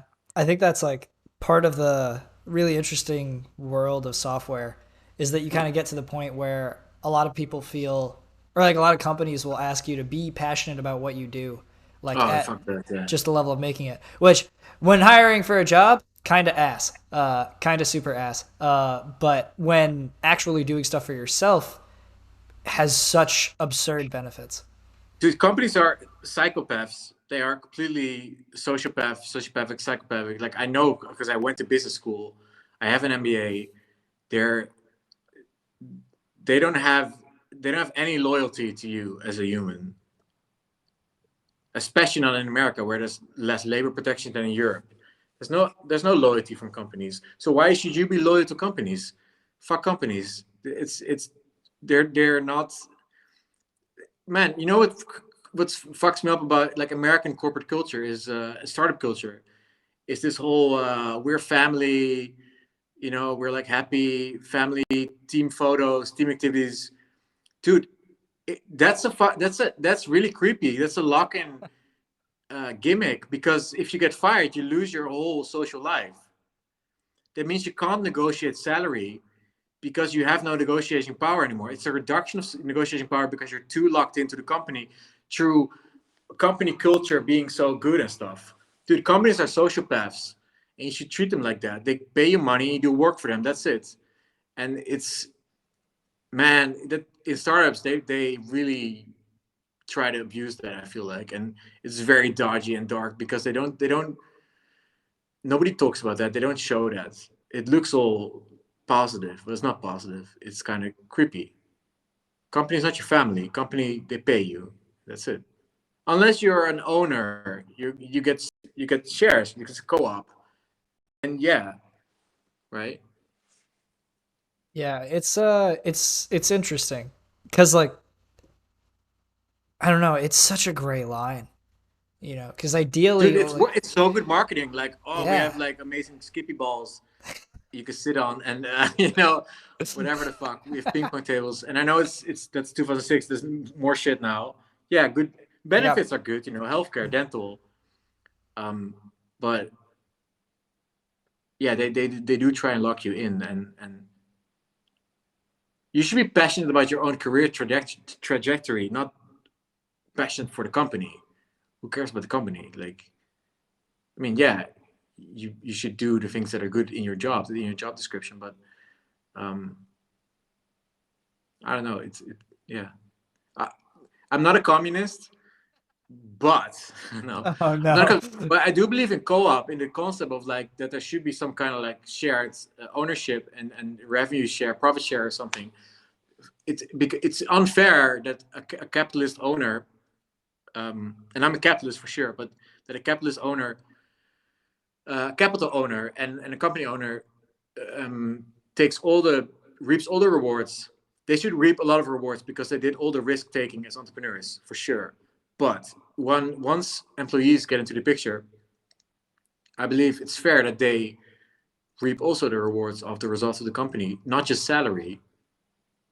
And I would be for a system where you can, get less salary, but you can get shares in the company or something. I mean, that's what startups do, right? That's kind of like equity, but you don't see that in normal jobs. Like you work at the supermarket, you don't really get uh, ownership of the supermarket. I don't know. I feel it should be more fair. Yeah, no. My brother is a game designer, and he works at a company that does profit sharing. So everybody gets Cool. a cut. So how successful the game is directly influences how much they get bonus wise. Yeah, cool. Yeah, yeah, that's It nice. gives them much more ownership over what they do. And I Yeah, think and that then like it yeah, makes sense to say, okay, are you passionate about the company? Yeah, I'm passionate because if we're gonna make money, I'm gonna make money too. right. I think the thing is the question is always how do they make you care? And that's the big thing. And some people will care on the mission. It's super ideal, right? But a lot of people that talk to me because they say, "Well, you're working on local business. I'm passionate about local business. I want to help you." And people offer to do stuff for free for me all the time because of that. But ideally, if I were to hire somebody, I would want someone who gives that much of a crap because I know I'm going to get way better work out of them because they're going to feel that That makes impact. sense. But I mean, they don't have passion for your company; they have passion for the general industry. Exactly. Right. But And that's so fine. that's, yeah, Like I yeah, have passion for remote work, so yeah, that's yeah. fine.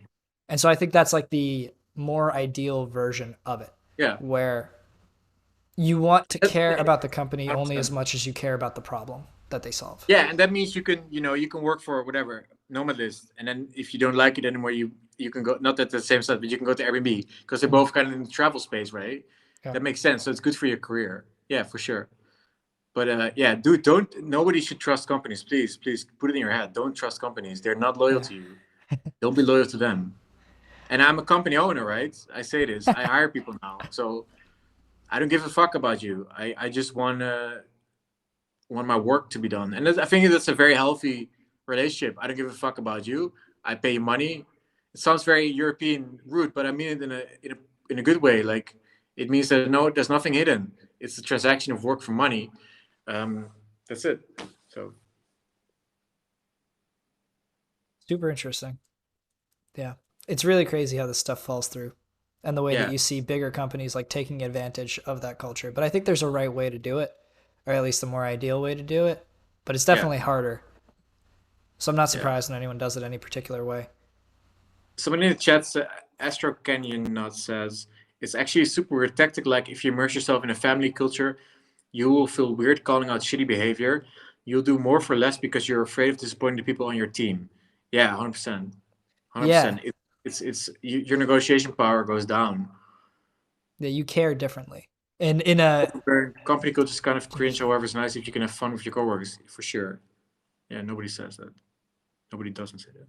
right. I think it's bad if there's a requirement to care. What's also number one of caring? Yeah, I agree. Yeah, uh, dude, I'm being of course a little bit exaggerating, extreme, right? But Yeah. just to make my point. Um, Even if the company succeeds, if the company fails, the risk is only for the business owner. If you're working in the valley, if the business fails as a worker, you could just join another company. But the business owner, his whole life was a business. That's true. Yeah. But that's the man. But I'm an entrepreneur, and I'm happy to take the risk because that's my personality likes that. Um, and I also like to reap the rewards. But then if you hire people, they should also reap the rewards. I feel like Yeah. the broader point of companies being psychopaths is 100% correct. Yeah. Yeah. That's like, the All classic right. saying, HR is not your friend. Like that's the classic Oh, version dude, of that. HR is evil. Like if Yeah. you go to HR, they don't. No, you should go to an external party. You should sue them. Always. So always sue. No, I'm fine. Always sue. Always sue. Uh, My friend got laid off from his job, and then he was talking to his friend, and the friend was like, "Dude, you should immediately sue." And I was like, "What? Like, why? Like, he was just normally laid off." That's Europe. In Europe, you're immediately it's very pro labor, so that's kind of good. right. Also not good, but yeah. Pros and cons. Well, I think also like, your company is still mostly you. Yeah. So I'll be interested to see if you're able to like implement those theories. Because like we said during this call, like I think it's tough to do it right or do it in a completely positive light. But I think that there's also like a unique sort of privilege in that you're so small still and like it's still you mostly, so that you can Yeah. very much hold to those. I'd be very interested to see if that continues to be the case as your projects grow larger. Yeah, me too.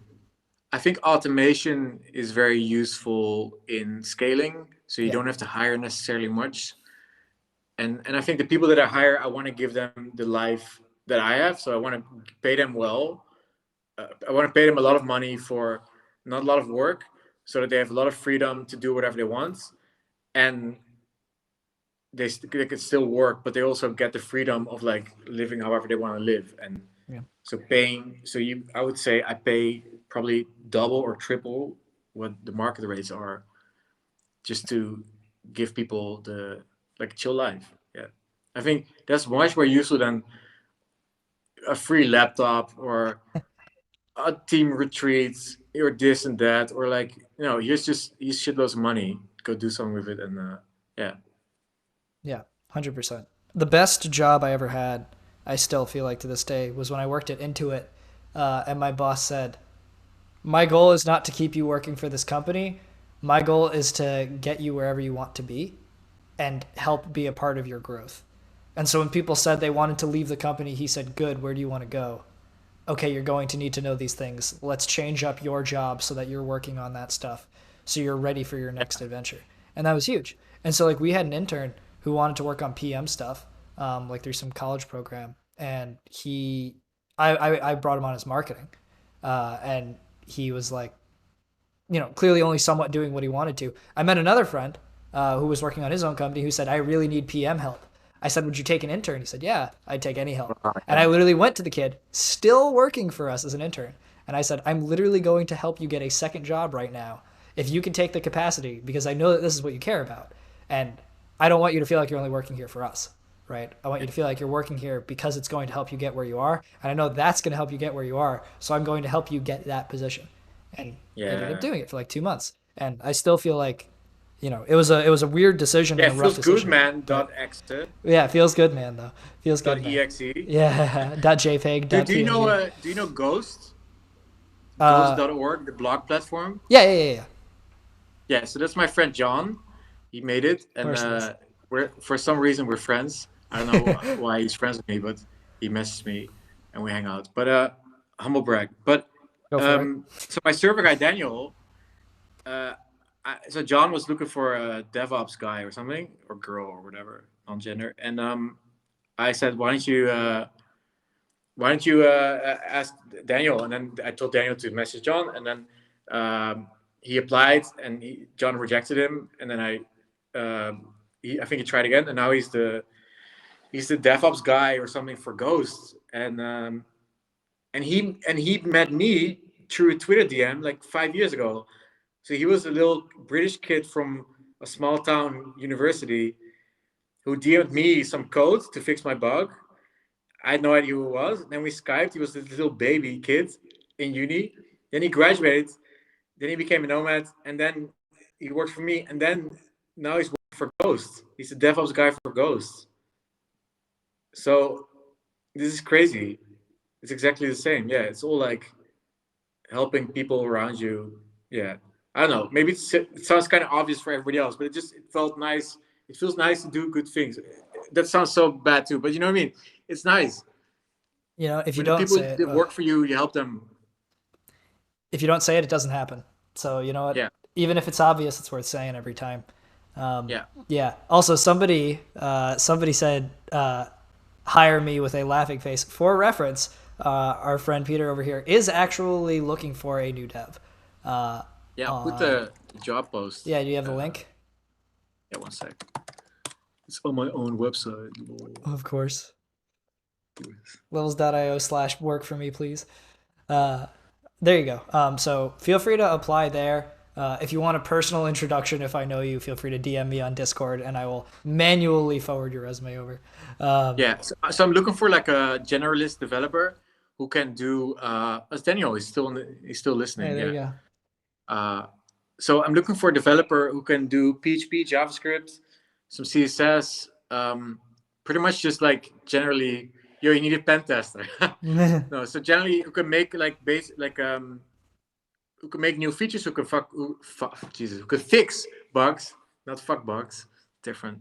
Um, and Yeah, just read the job description, and yeah, I pay well, and yeah, that's it. There you go. Yeah, Yeah, you can work on cool websites, so they have millions of users. very cool projects. So I've heard at least. Thank you, man. No, but I mean, would definitely recommend. I have a couple people I'm gonna send your way afterwards. Yeah, Um, sure. but yeah, we will see. All right, I want to be sure that we get to some of these questions because we have Yeah, a let's just list do questions for a now. Yeah. list growing. So I'm Oh, gonna I'm 80 gonna people watching still. Nice. Oh yeah. No, people are hanging out. And thank you for everybody who's followed. Thank you for the bits. Sorry, I Thank need to you get for more water again. everything. Go. Yeah, thank you guys so much for all of that. I do see it. Trying to focus on the AMA obviously, but does mean a ton. Um, yeah, we are big startup nerds here.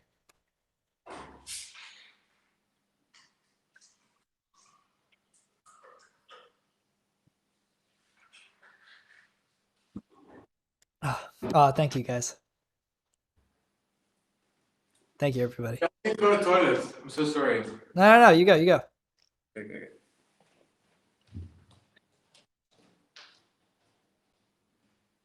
Oh, should I go again? I've been drinking so much water. I'm gonna pee again. On a scale of 1 to 10. Oh, should I go to the bathroom? Maybe I shouldn't go to the bathroom. Um. Oh God, so many messages. This is a great stream. Great guy you brought on. Thank you. Yeah, no, this dude's literally one of my favorite people on the planet. Scale of 1 to 10. How good as the last 3 hours felt? Solid 10. A 9 at one point because I really had to pee. I still have to pee. Even though I went, I already have to pee again. Let's go. Should do more of this. Thank you. Don't know Todd Valentine, but I will happily look them up. Pee in the bottle on stream. That does not feel like a good move. Where am I based? I'm in Chicago. I forget where Peter is right now.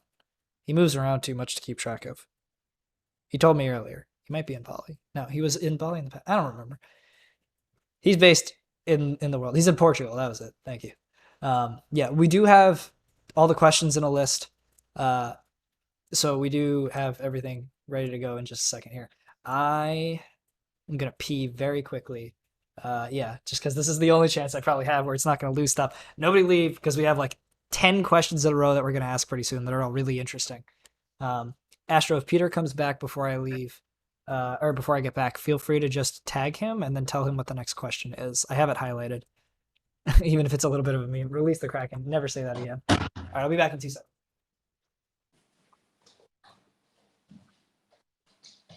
Well, we're both gone. Fuck, we're gonna lose all the viewers. Oh my god.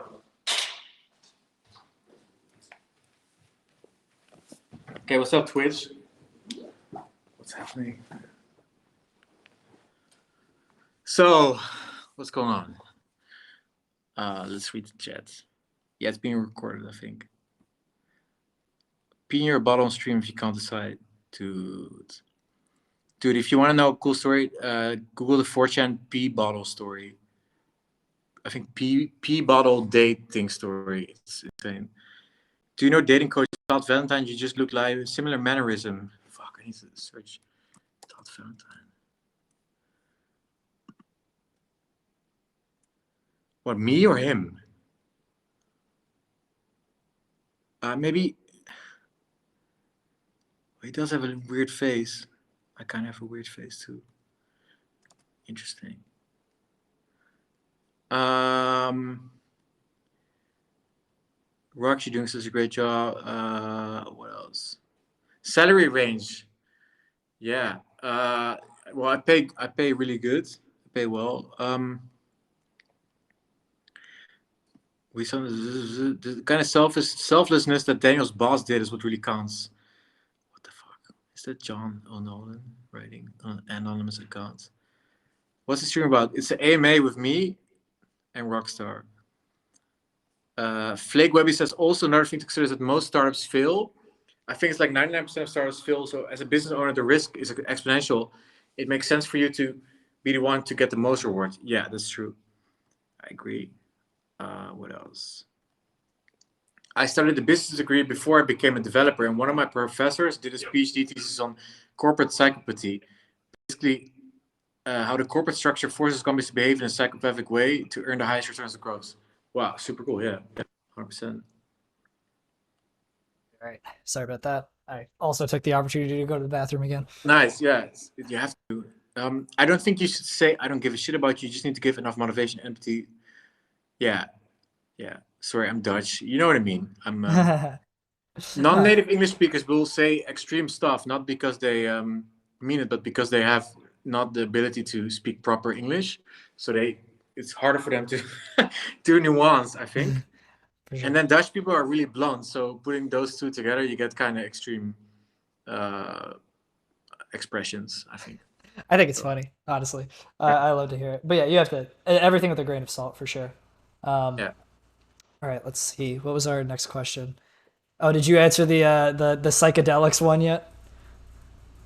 Psychedelics, where? Do you believe in doing microdosing of Oh, yeah, yeah, yeah. psychedelics?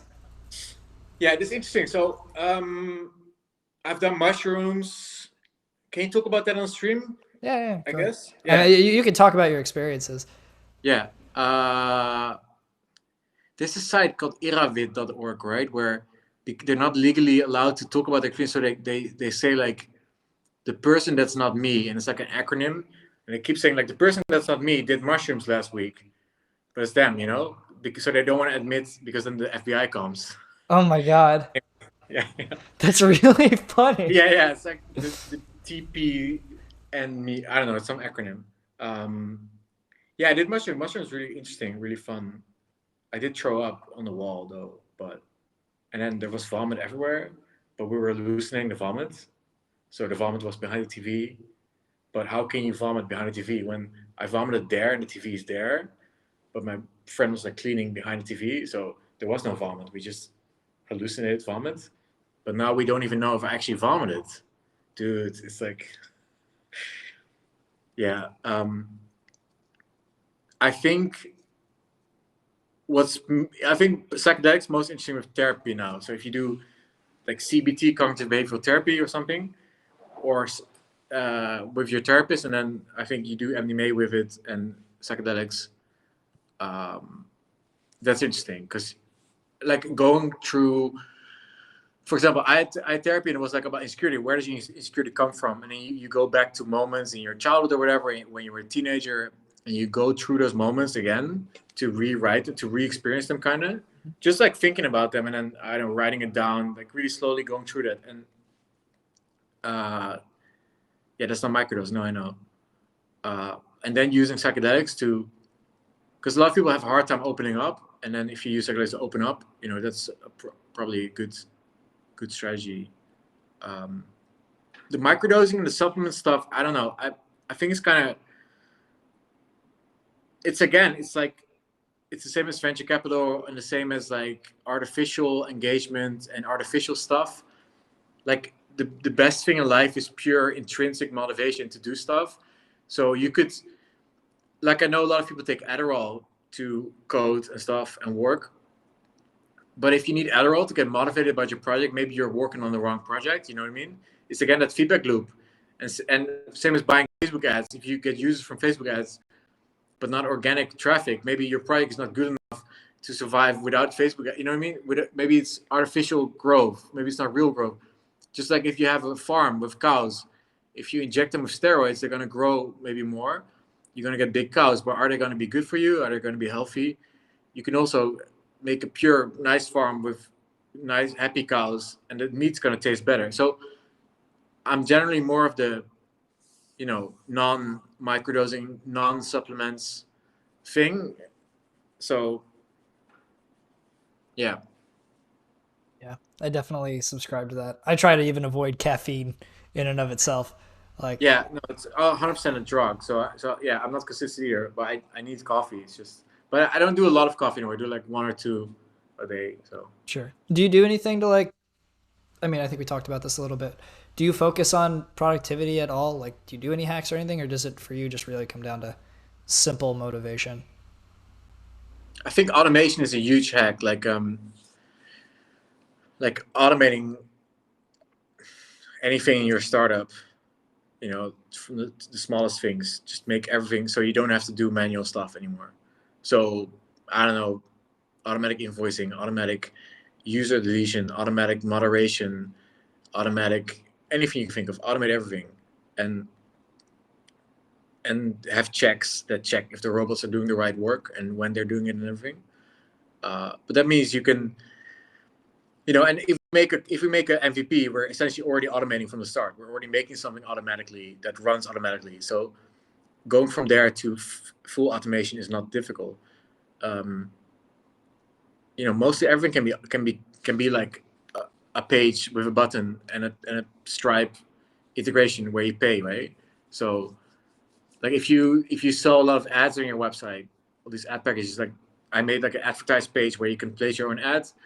Um, Last week Shopify used it on Nomadlist. Shopify placed the ad on Nomadlist, and also on Remote OK, but also Nomadlist, and it paid like I don't know $1,500 in this little page with a Stripe checkout box. So automate everything. Like I could also do it over email, but then it would have taken like 10 emails and a PO order form or whatever. So yeah, automate everything, I'd say. Sure. So do you struggle to get work done in a day? Like, the number of hours you put in or anything, or is it all pretty trivial for you? No, not really. No, I mean, unless if I'm depressed, Right. which I was like last year, um, where it's really. But even then, I ship like. Even then, I ship. So even if I'm fucking depressed, I'm like, I know that I need to do something to get out of this depression. I need to feel better. I need to do something, and so I will still. I think that's why I get out of the depressions because I keep going, even if I really feel really fucked. So I still try and ship like a few features, like 3 tasks or something, because I know that system, that kind of like Atomic Habits, that system keeps me on the rails. Right. And if I get off the rails, then I'm not gonna get back on easily. So yeah, Right. Do you keep up with like current events at all? Like, are you watching news? Are you like with all the nomading things? Do you keep track of like different countries and everything? yeah. So on Telegram, there's all these groups where like channels where they post stuff, and like there's one like, dude, Telegram is such a weird place. It's like hard to explain. It's like this. There's so many weird chat groups, um, on all the political spectrums where you can just go in and you can look a little bit. It's like going into a bar and just see weird characters and weird things being posted. And you're like, okay, this is crazy. I go away here. Um, so I get a lot of news through there. I check Dutch news. Weirdly, like I'm not in Holland a lot, but I check. That's where I'm born. That's where I grew up. That's where I studied. Like that's where I've been like 27 years, 28 years. Um, so which is kind of weird. Like I think it's different for Americans, but like if you're non-native English, even if you go abroad, you'll still no. I mean, no, because I have friends in, for example, in Asia, Americans, and they still check American news, but the whole world checks American news, so it's a hard comparison. But like I will check Dutch news for some fucking reason, even though I don't live there. But just like, okay, what's going on in Holland? Like to still feel connected or something. It's weird. Mm. It's like a weird thing expats do. I feel like.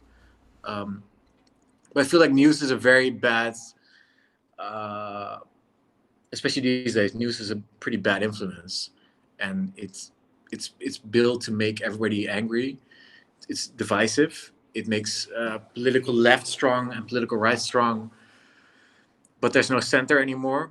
So I think if you can, don't follow the news. Like just absolutely don't follow the news. Like why would you? Like yeah, Never. it's entertainment, and it's not written for your benefit. It's written to make you consume more, to make you buy more, to make you angry, and then buy more, and to make you depressed. It's absolutely not good for you. You don't need it. You absolutely do not need news. Like what's the things you would have missed if you didn't follow the news in the last 10 years? Like what's something really that would affect you that would that you would miss? I think Corona, but then you would see people walking with masks. You're like, what the fuck's going on? And somebody would tell you. So news will arrive at you anyway. Yeah. Yeah, no, 100% agree. Although I've been educated slightly on that concept, which is that it is in and of itself a privilege to ignore the news, because generally the privilege is that it doesn't affect you at all, and like with politics and all that. So I also don't pay a lot of attention to it, but I think I do want to add the caveat that it definitely depends on who you are. Like I know that I've never been affected by like anything at all, but like some of my friends, like, Disagree, because if mm, there's a, let's say you live in South America in a favela and there's a flood coming, you'll learn about this flood not from your smartphone but from people around you saying there's a fucking flood coming. mm, I think it's not that different. But yeah, that's probably a political conversation. But yeah, I think that the privileged word to put in there is, it's too easy of a cop out to say like, oh, that's. I don't think we. I think news everywhere is entertainment. Doesn't matter which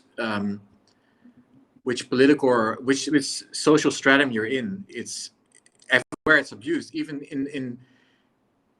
in lower income areas, news is even more horrible than for privileged people in the West. Look at Myanmar. There's genocides happening because of news, right, because of news being spread. yeah, So I think generally just news is a net negative. I think having objective, neutral reporting like Reuters or Associated Press, that's okay. That's good because they tell what's really the story. I think that everything is an op-ed is one of the biggest problems in societies now. Every article is now an opinion. It's that's not good, man. Yeah.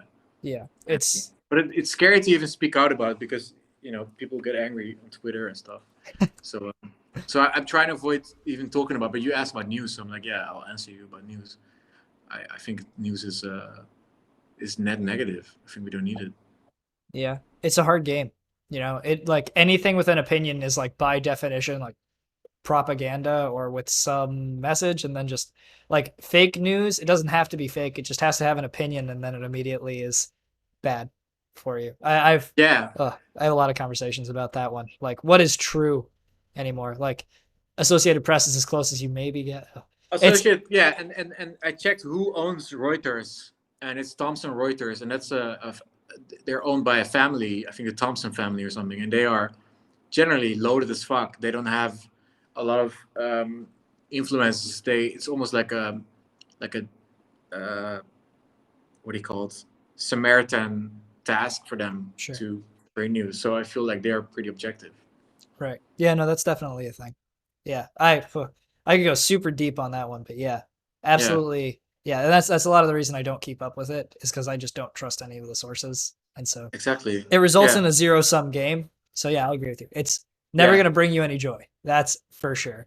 I also Um, read the Economist. mm, The Economist kind of like long form articles. yeah, Feels quite neutral. So yeah, that's a good one. Um, I think I've heard you talk about this one before. Jumping to another question here. What are your thoughts on just like education in general? Do you feel like yeah. it's worth it to go to university? I know you have strong opinions on boot camps. Should people be quitting university to just go full time and learn everything on the way? What do you think? Okay, so I'm millennial, right? So I'm not Generation Z, but so you should always doubt what people older than you say. And I'm talking to probably Generation Z that going to university, and Generation Alpha is soon going to university. It's Generation A is crazy. Um, you should never trust what we're saying. But what my dad said was that university is mostly about discipline, like showing that you have the discipline to follow through on something. Like it's not about the content so much. It's about that you can have dedicated effort of like 4 years or 3 years or wherever. Like in Europe, 3 years is a bachelor, and then we have 1 year or 2 years for a master's degree. Mm, So it's not a postgraduate, but it's like a undergraduate master. But having even if it's probably always all bullshit content. But just having the discipline to go through with that and be able to finish that, I feel is a stamp that like okay you can finish something.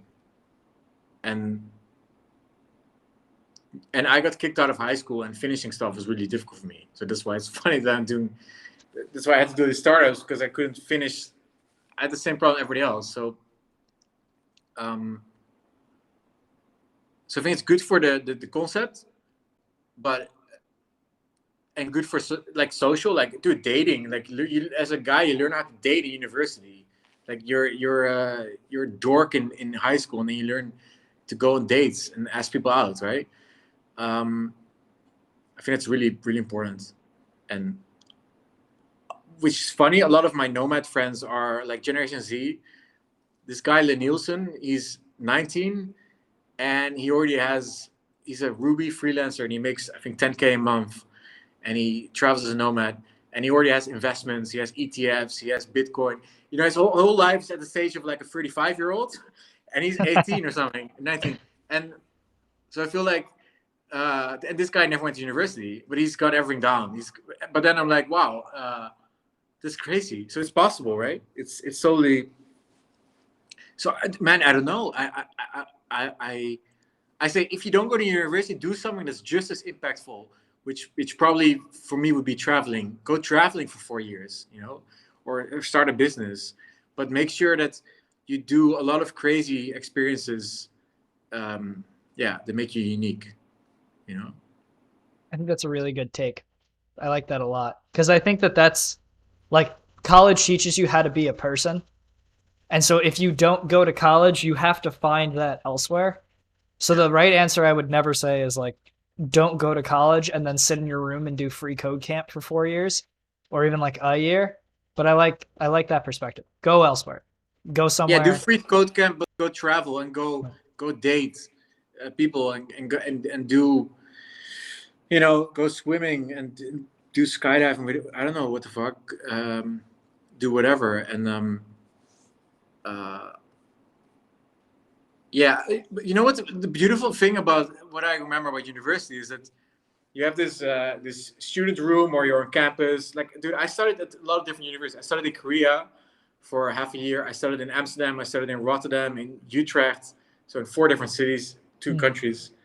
Um, I went like study trips to Eastern Europe and crazy shit. I was partying in my suits with the owner of the stock exchange of Bulgaria. Just crazy shit. That's what you do when you're in university. You do dumb shit like that. Um, but mostly what I remember is that like you have a lot of free time and you're sitting on your couch and you're probably hungover from last night and you're sitting on your couch with your roommates and just like, yo, what are we gonna do? Like, I don't know, just like this kind of stoner vibe. But then this vibe is it's so pure, man. It's so like it's such a good place to come up with new ideas or do something like rebellious against the system in terms of ideas, right? Or like entrepreneurship, or it's just, man, it's a out of society kind of environment where you can come up with crazy shit. It's very hard to do that once you're in society. Once you're in the real world, it's very hard to get out of the real world. You know what I mean? It's like, because you need to show up every day somewhere. You have a job. If you don't need to really like, do you really need to show up at your lectures? Dude, I didn't show up at the lectures. I didn't even show up at the group classes. I just stayed home a lot of times, or was doing something else, or we were organizing a party, or we were building a YouTube channel, or whatever the fuck. We were driving on a car in a highway somewhere with rented chickens, and we got fish. We were making a music video, and we got an octopus. Just, you know, like crazy shit. But you need to do all this crazy shit in your student days, I feel like, and to get it out of your system, you know. And also, yeah, there's less acceptance of crazy shit in the real world. Yeah. That's a very good way to put it. Like it's a microcosm of no one cares. So you can just kind of do anything. And you can get a lot Yeah, done. Like you could be like I within the same week, was pitching my startup at startup competitions at my school and then going to like random events where I was riding around in a shopping cart for like dude, three exactly. hours, pushing Yeah, friends around and like staying up until, 5 a.m. talking yeah, about, complicated, emotional struggles. And you can't get that on free code camp, you know? exactly. Staying up and talking about yeah, exactly. And Yeah. that's it. Fuck, what else I want to say? Yeah, you know, and there's a difference because so I've after high school I was kicked out of high school, then I finished to get a shitty high school diploma at another school, and then 1 year I took off because I wanted to be a successful music DJ producer. It didn't really work, but I had this music career. I felt the difference between being not in university and just being like a human in society, living somewhere but not having a job. And my friends were at university, and dudes, like I felt kind of like a loser, and I felt like a no, like a deadbeat. That's the word, deadbeat. Mhm. And you know, if you're a student and you're fucking around, if people say, "Why are you fucking around?" You say, "I don't care. I'm a student. I'm studying. I'm at university, so I can do anything." But if you don't have anything to show, it's kind of difficult. Like you are kind of like, it feels like a deadbeat. That's what I remember feeling. And um, that's what I mean with university. You literally, yeah, it's a microcosm, and you have like a wild card. Say, oh, I go to university, so it's cool. You know. You can truly do anything. And I think that Yeah. that's like, Who can hate on university people? Like old people, grown-ups cannot say like, why don't you get a job? It's like, no, I'm in university, so I'm sitting in the shopping carts, driving through the streets. I'm in university. I can do, you know. I think it's a very big trivialization. And that happens a lot in software, to just say like, you could learn that all online. And you're not wrong about the material, but you're Yeah. wrong about the humanity. Dude, Like, the philosophy behind it and your identity and um, like, what are you gonna do if you have a successful business? You get now you make $1 million. Okay, now, like, okay, what are you gonna do? Do you have an identity? Are you how? What are you like? it's That comes just, from philosophy. That comes yeah. from your university days, kind of. And yeah, I think you need that time. yeah, I think it definitely shaped me. But it definitely shaped me. But I do feel that the content was absolutely bullshit. But who cares? You know, it was all outdated content. Like I did business school. It was all outdated. It was all like, yeah, That's a whole nother thing. What even taught by is? people that had no idea about business. But yeah, Yeah, right. Um, no, it's a whole thing. But yeah, at least for me, I definitely recommend going to school. yeah, Just because like I'm a completely different person now than I was 4 years ago, and being, I don't know if I can call myself a successful entrepreneur by any means of the word, but I can at least say I am way, way, way better off than I ever would have been because I went and I learned so many more lessons than Free Code Camp could ever teach you. yeah, Uh, so yeah, for sure. yeah, I would say to go for all the other reasons, I would say go to or uni or travel. go travel the world with your laptop and try build little startups and learn free code camp or whatever, and meet a lot of people, talk to a lot of different people, be open, and it's normal to feel nervous. It's normal to be socially awkward. It's normal to be scared of everything. But have a lot of different experiences, and I'm still trying to do that.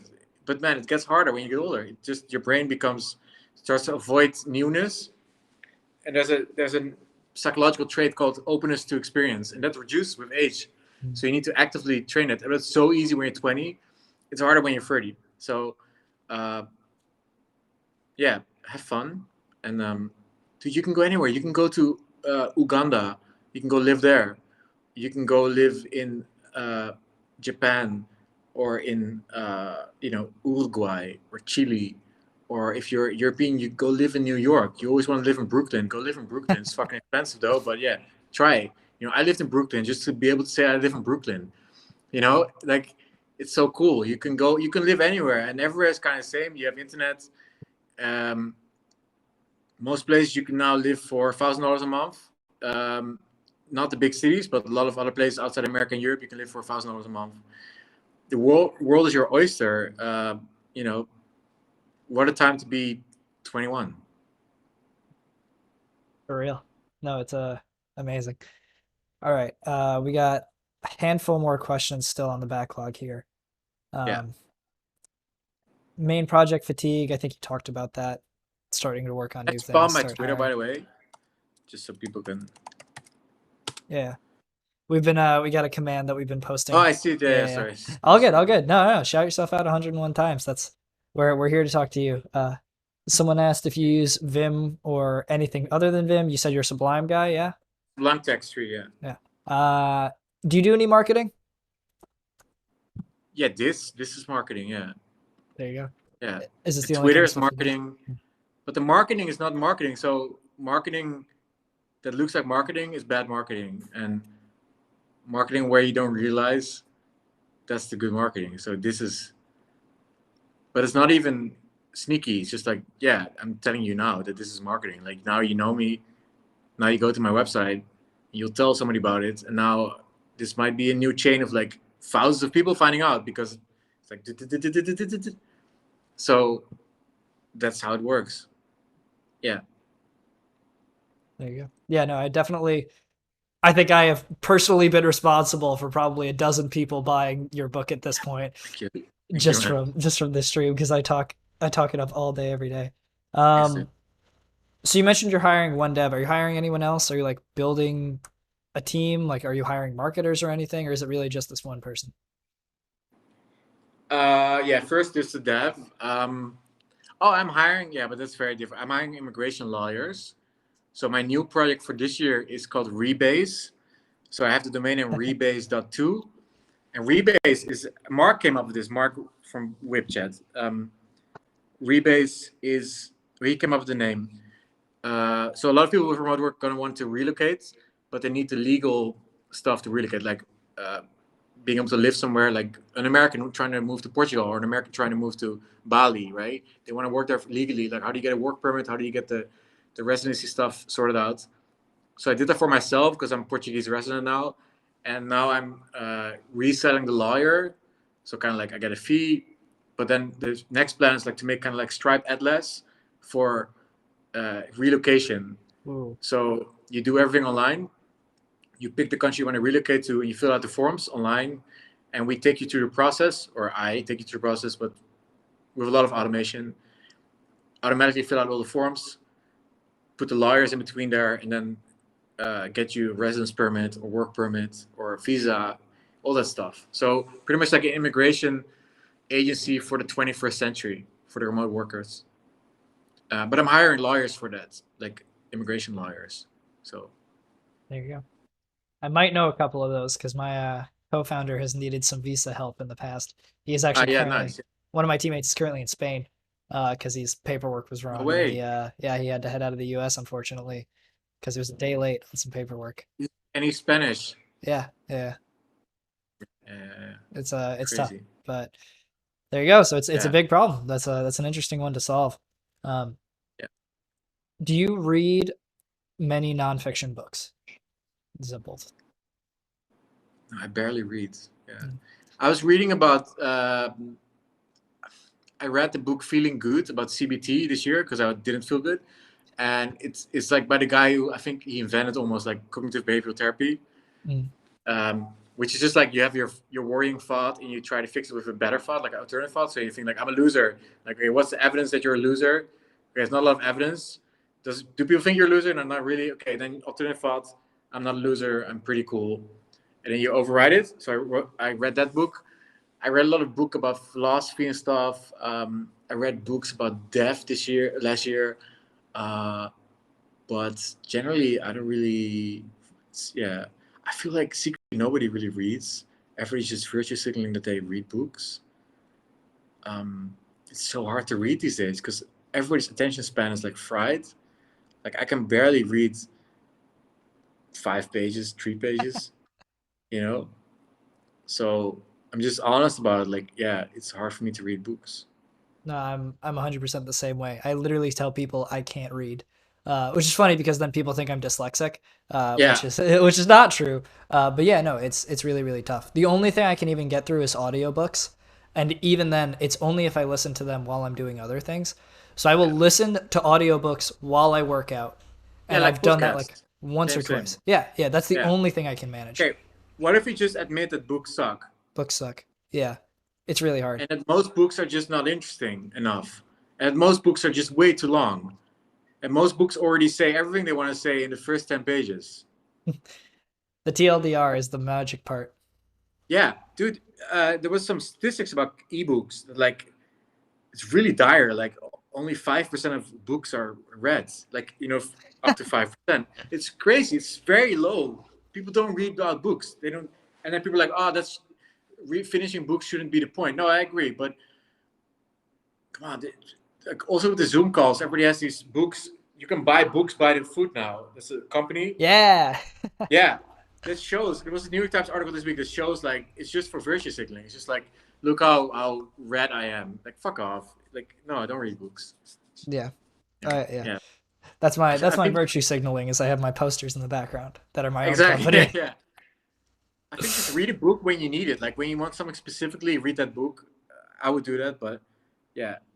And I understand people that read fiction books, like fantasy and stuff. But I don't know. I play Cyberpunk 2077 on Stadia. There you That's go. nice. But even that takes effort for me to keep playing. I'm like, is this useful? And then I told my therapist, like, I can't play Cyberpunk 2077. She's like, but uh, you feel better. You relax from it, right? You feel better. You work better after from playing the game, right? I'm like, kind of. She's like, okay, that's a good reason then. So you should keep playing this game. So I have to force myself to play games. So you know what I mean? It's fucked up, this brain, but yeah. No, it's totally real. I mean, my literally Christmas gift. I got a Switch. It's still Yeah, in the nice. box. Oh, dude, see? We're all fucked. I haven't opened it. The same, My right? yeah, no, but it's like the guilt. You know, I searched this on YouTube where like I cannot play games anymore, and there's shitloads of videos about it, like with tragic music. Like I used to be so obsessed with games; it was my whole life, and then one day I'm just not phased by them anymore. I don't see the point. I'm like, yeah, kind of. I had to change the kind of game I play. Now I only play games that are basically like the joke is a walking simulator, where it's basically like TV. Like you're kind of walking through a story, maybe you make decisions, but like that's it. And I can still enjoy that because that feels Like like an I'm adventure watching. game. Exactly. But I can't like go play frickin' World of Warcraft anymore. You No, know, I yeah. don't have hours and hours to dedicate to Super Smash Bros I anymore. think that's it. I think you're when your real life becomes more interesting or interesting, just more, valid or something, then games become less like we would play Grand Theft Auto 3 when I was a kid, and uh, you would fly a helicopter. You had a helicopter on your villa, and you'd fly the helicopter. But now you can like potentially rent a helicopter. Maybe you could actually fly it. But when you were a kid, you couldn't because you had to ask your parents. They're never gonna let you fly a helicopter. They don't have the money for it. You can't fly a helicopter. Fuck off, stupid kids. Play Grand Theft Auto. I think that's the difference. Yeah, no, it's been very successful for me too. I feel much better playing games like that because it doesn't Yeah, feel like I'm putting in just arbitrary hours. Like with World of Warcraft, when I was freaking 14, I'd put in a 10 yeah. hour day running all of these daily quests that were exactly the same thing I'd done the day before. No questions asked, run a bunch of the same Grinding raid. Yeah, you would grind. I cannot grind at all anymore. I used to because 100% what's the RPGs. point? What's the point? Exactly. So Exactly. so you go up in the ranking. Look, I think the difference if you do a company, at least when you grind, there's some chance that you make more money. Your company gets more successful. So you get money and you get status, right? That's what you do it for. You become more successful as a person and you make more money and you have impact, cultural impact. And that's kind of like exchangeable into, you can buy food, you can go to a nice restaurant, or you can buy a nice TV or something, or status, right? Status helps in everything in life. Maybe you can do dating better. You're more attractive, for example. That's literally how it works. Um, there's real returns there. And with a video game, dude, I love video games, but it's hard to convert those returns to real world. Like you can, it's really nice to lose yourself in Minecraft, making beautiful city. I do that, but then the city doesn't exist. I mean, it's I love it, but it's yeah, The like lack of permanence is much more prevalent now. And I think that's why part of it is like I need to only view it as momentary entertainment yeah. as opposed to That's it. progress. Like this has to be equivalent to me watching a YouTube video. And if it Yeah, feels that way, I'm totally cool with it because I'll never feel bad about it. that's it. But Yeah. I do miss the vibe where playing, like, if you gave me Cyberpunk 2077, like when I was a kid, that would be my whole world. Yeah. Like school would be this much, and then this would be Cyberpunk 2077. I'd be like, I need to go back home to play this game. And now it's like Cyberpunk is this, and this is my life. And I'm like, okay, a little bit of Cyberpunk, drive around a little bit, and then I shoot some people, and then I quit again. Dude, I got 175 hours into Fallout 4, you know? Wow. But I haven't played that game this year. I haven't played, like, I've probably played less than 175 hours of all games combined in the past 12 months. You know, Yeah. it's such a difference. And I really can't, the grind is only a thing when you don't have that satisfaction elsewhere. And when you start to find that satisfaction in any other place, like we start to feel good about working on projects, suddenly, like, games just kind of suck. Dude, that's a positive angle. Like I really felt bad about it. I was like, fuck, I can't play games anymore. You're right. It's a positive angle. Yeah. Yeah, no, dude, you're just too happy. Like real life is making you so satisfied that now you can't lose. Like video games are built to try and simulate what you actually have now. Yeah. This is a win. This is a huge win when you get to that point. When you say the phrase, I'd rather work on my side project than go play Minecraft, let's go. Like that's a high Yeah. five moment, you know? That's a big deal. Yeah, you're right. But that means I should fly helicopters more than. Yeah, yeah, yeah. Or go into a helicopter. I don't know about that one. I'm not the biggest helicopter guy, you know. Yeah, me too. Yeah. No, I I should. You're right. This year, my plan was to do more IRL activities. I mean, and it's just difficult with Corona. But yeah, I went karting last week. It was fun. I I flew out of the turn. I was like, and then there was mud everywhere. So that was nice. Yeah, man. That's definitely And I finished last. Yeah. it's not about the place though. No, I think that's probably the only reason I do a lot of stuff is like I like to view my life as I am in the business of opening up doors for myself. And I Yeah. just want to become more capable of doing things or having opportunities placed before me. And like that's the reason I was so excited when like we got that monthly meeting with the like head of admissions at YC. You know, I know how much like you don't like them, don't want to do it, and Dude, no, sure, dude, but like dude, why I love YC. I never, I'm not a good. I'm just, I'm critical of venture capital, but I love YC. Y Combinator is there you go. they.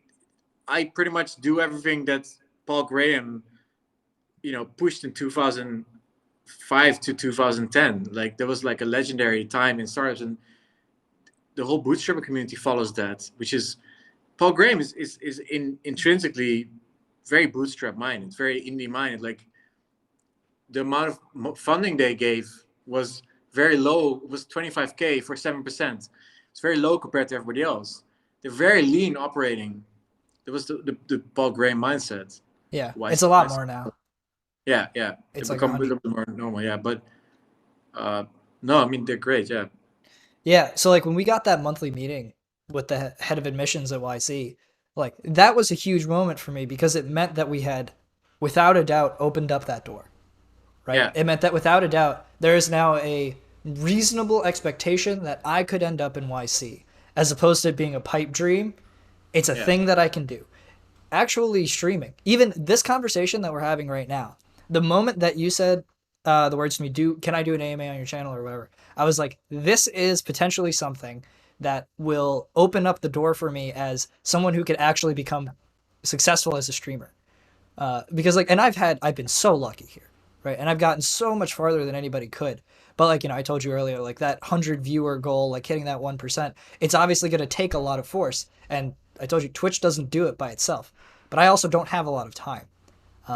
And so I could go off Dude, you on, know why you win? Because you're a nice guy.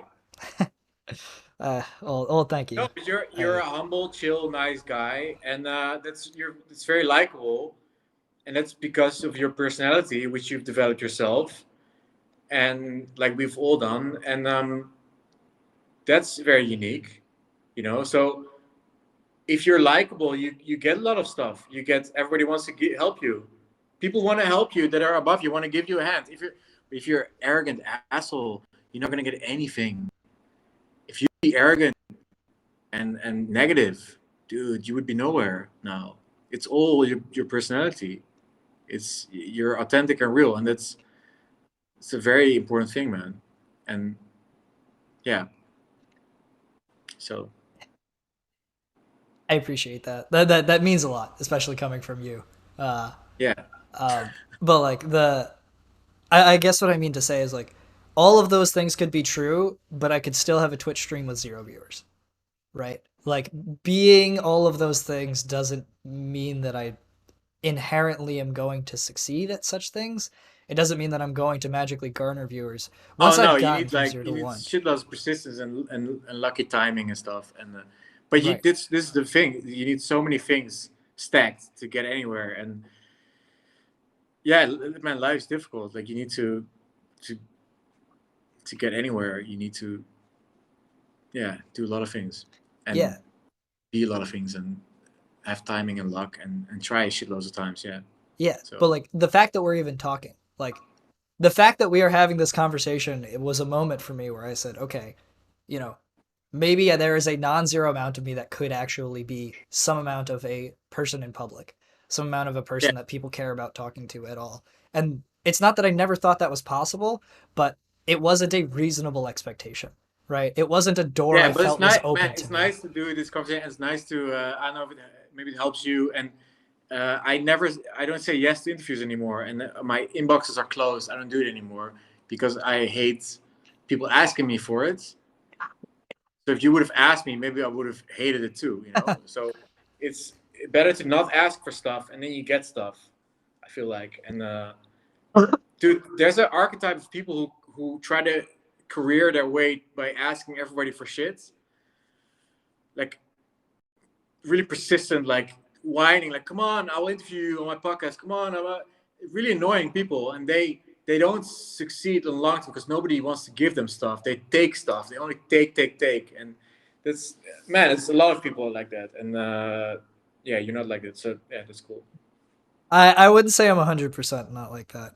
That's actually something I've had to learn to do, is like ask when I actually do need help, because I'm so used That's to never fine, yeah, but asking. Yeah. whining to get stuff is Yeah. unacceptable, and a lot of people do that, and like whining in famous people's DMs and stuff. I don't know if that works, yeah, but Yeah, yeah, no. But like I've been lucky enough throughout this, like effectively over the course of the past month, Twitch bought me a new computer.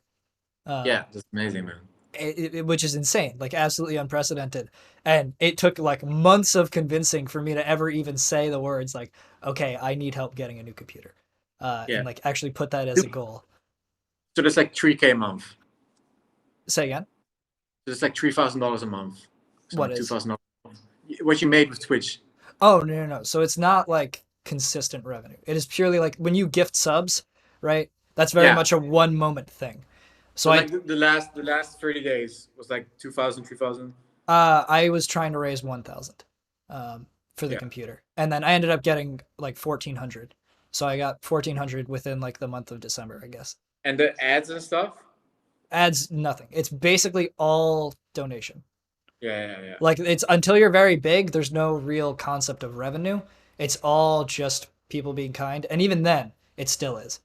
So in Yeah. terms of actual legitimate monthly recurring revenue, that comes from actual subscribers. I have maybe 25 or 30, which is like 25 or 30 times 2.5. So I'm Yeah. making less than $100 a month consistently. Yeah. But inconsistently, there are some crazy months. It would be cool if you. So what I do a lot for reviews, I share my revenue on my website. So you go /open on my websites. Yeah, I I know. share the full charts, the user growth, the live revenue straight from Stripe, which is a marketing tactic, and also it's nice to be transparent because it's all like smoke and mirrors from other companies, right? It would be, I don't know, it would be interesting if you would share on Twitch if you go through your revenue. I think it's a nice marketing trick, and it's nice for transparency. I know it's kind of like we're in different scenes, but I'm kind of in the indie maker scene, and I'm in the open transparency scene where we'll share our revenue on Twitter. You could try that maybe on Twitch too, with your startups, with your like just everywhere, all your revenue together. I don't know if you know Ali Abdal. He's a YouTube guy. He's a medical doctor from UK. He just shared his revenue, like he makes 25K with being a doctor in training, peanuts for doctor, and then he makes like 300K of courses, 150K of YouTube ads. Anyway, he puts it all in a video and stuff, and then that video gets million views again, and then he says like, I share this revenue because I want more views, so I'm going to share my revenue. So it's kind of like honest, but it'd be cool if you would do that on Twitch, maybe. Just a suggestion. Yeah. Yeah, no, I've actually been thinking about specifically that a lot because I saw all of your open pages, and I Yeah. thought that was very interesting. And it's Yeah. the only reason it's weird is because my numbers aren't revenue, they are effectively donations. And so it feels like a weird number, like Andre did it emotionally. with donations too. Yeah? Yeah, people would buy him, like he said, you could buy me noodles, like ramen, and you had like a ramen jar or something. Yeah, so it doesn't really matter. Yeah. Yeah, I just think a that's something suggestion. I'd like to do. Yeah, no, it's definitely that was I think the computer was the first time I started doing that, where I wasn't like leaving subs or bits or anything untracked. Like I literally had for an entire month. In the top left corner was here's exactly how much money I have been given this month. Yeah, I think that's much more powerful than the sub count because I see the sub I'm like, so that's like 2,000 times 5 divided by Twitch fee. Blah, blah, blah. Like fuck that. Just Yeah. yeah, Yeah. For reference on Twitch numbers, the easy way to think about it is every sub costs $5 and you get half. yeah, two So fifty, right? so Yeah, you get yeah, 250 for pretty much yeah. everything. Bits, donations, everything else, you pretty much get 100%. It's so small, man. Like I see streamers that I watch, like music streamers as well, like DJs and stuff, and then they make like $1,500 a month, which is nice money, but it's like for all the work they do, I'm like, holy shit! Like you only have 300 subs, no, 600 subs. 600 subs is $1,500 a month, right? Yeah. Yeah, it's crazy. Yeah, it's kind of low. I mean, I think that's the interesting part is I think I'm uniquely positioned where subs are just bonus points because majority of my content is just my work. And Yeah, so I don't really give up anything to stream. I don't really yeah, give up time. I'm not really putting in work. The work I'm already doing is inherent. So all Twitch is just like bonus points. Now, yeah. granted, does it pay for my food? Yeah. Did it pay for my new computer? Yeah. And did it pay for like See, my you're getting there. my So I dental think bills? you're underestimating the potential maybe, but yeah. It's I, weird. I have a very small, very kind community, and I think I'm very lucky in that. It yeah. feels weird when I think about growth, though, because it feels like Monetize your community. No. no, I feel like such a prick. But yeah, that's why I like never ask for anything like Do that. you The have most like I've a ever done. Discord? Yeah, yeah, we have a Discord. Yeah. Yeah. Yeah, I that's don't know. like, So yeah, my thing started kind of similar. Like this was before Discord. This was like Slack in 2014. hmm, Slack had just started, and 2015, and I made a Slack for nomads for my friends because we were traveling as nomads, and I had made Nomad List also.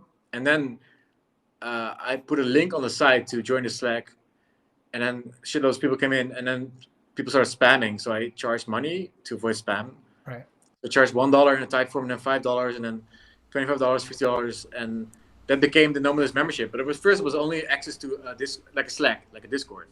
Hmm. So I don't know if that's I don't know. Maybe there's a different way. Maybe because that's like 6 years ago, and it feels kind of weird to monetize your audience like that. I think there's better ways to do it, especially because people are more about like donations and Patreon style stuff than um, you know paying to access a community of a streamer. Doesn't really work. Yeah, But I would say ask your audience what they would want to pay for. That's what I do as well, right? I ask like, what do people want to pay for? And they're like, well, I want to get a visa. I want to move to Portugal or something. Okay, you pay for that, and maybe that's a product. yeah. I definitely. Some people have approached me about like doing like some lessons or like educating some on like having conversations or like doing like because I used to do like interview prep streams to help people get big tech jobs because like I worked there, and so it's like that doesn't help me at all anymore, other than like content production. But like that was something I considered, but I don't know. It's always felt like a weird thing. Like I'll say this much: I am very open with the stream about how much I make. Like as of right now, I get $1,200 a month from my company, and I live off of that, um, and that pays my rent and that pays my food. Uh, and it's even lower right now because we signed a lease where we get 3 months free. So I actually I'm not paying rent for Nice. the next 3 months. So now I Is it only because of get free. Corona? Yeah, they have like some better deals right now, just in general. And Mm. so like I'm not paying rent for the next 3 months, which means I just don't get that money now because that's how companies work. Yeah. When it's like you need to care of every cent. Um, so like the money I make from Twitch is like a significant portion of my income, weirdly enough. But yeah, it's just the whole thing with it being donations, like producing paid content. I'll put it to you this way. I feel like I've gotten more by asking for nothing and just being myself than Yeah, I I agree. would ever get by asking for something and Oh, 100%. trying to Yeah. produce something Yeah. paid. Yeah. Yeah. No, man. Yeah, I'm just do your thing, and I think you're doing really well, and it's a cool channel you have here, and it's a really cool audience. So yeah, man, Yeah. keep doing it. I am I am absurdly lucky to be here. And I'm absurdly lucky to be, even having this conversation with you. This is, I mean, truly, uh, truly. Thank you so much, Ian, and thank you so much again, Ghost. But So truly the cry something. command, does it add to the cry counter? Because it doesn't, right? No, no, no, because people were spamming it. So it's now Ah, purely held by Astro, who is my mod and head of everything. okay, Uh, yeah. yeah, and so that's why it has fractions in it, is because she judges the decimal point. People used to Good. ask because people think it's a bot, and they're like, how did he cry a quarter of a time? But it is all just in Astro's heart. Um, Amazing, man. but yeah, I mean, I would never in a million years have thought that I would be having a conversation with you, much less on Twitch, much less Yeah. like for so long. It's just all of this is Yeah, just man, dude, I love Twitch. I mean, Twitch for my homies. It's. I wish I was more. I mean, I'm a Twitch consumer as fuck. I like it's the app I open shitloads of times in a day, and I just tune into stuff, and it's fun to watch. Um, you know, uh, maybe I'll go back because you said I should just stream like a few hours per week. Maybe I'll do that. Yeah, yeah, dude. yeah, why not? I think if I do it, I want to do like like this year. I want to do new projects anyway. Like I like to make new projects from scratch on Twitch. That's the most fun. And Like I that's did that with the route best. maps. Yeah. It's on YouTube. If you search route maps, maybe I could put it in the thing again. It Yep. was super fun. I did it in a co-working space in Taiwan. Um, for like, where the fuck is this video? It's just really, really fun. Let's check the link. Videos.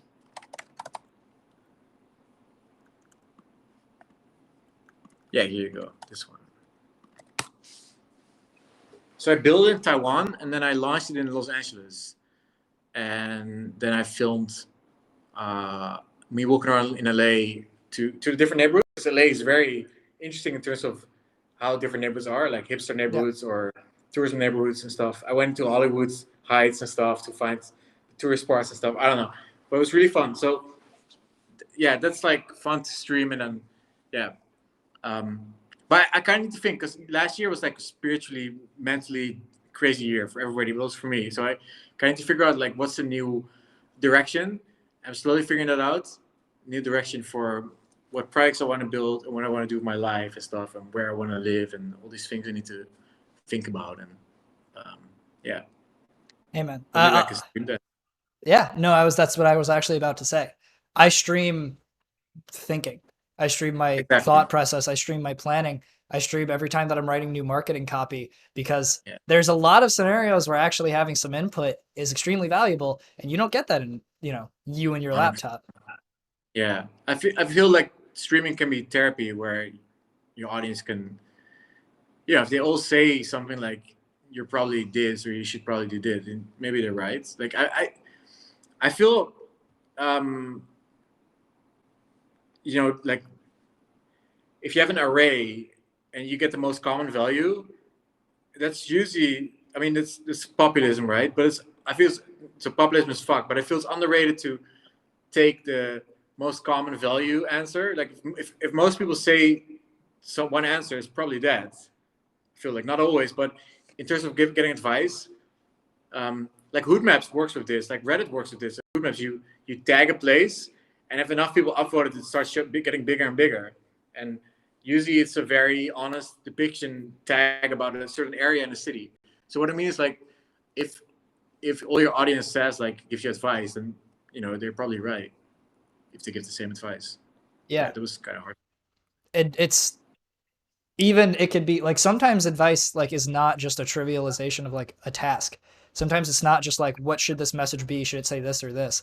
Uh, Sometimes it's like very emotional things. Like I'm known for crying on this freaking stream all the time, which Yeah, is normally a happy thing, but not always.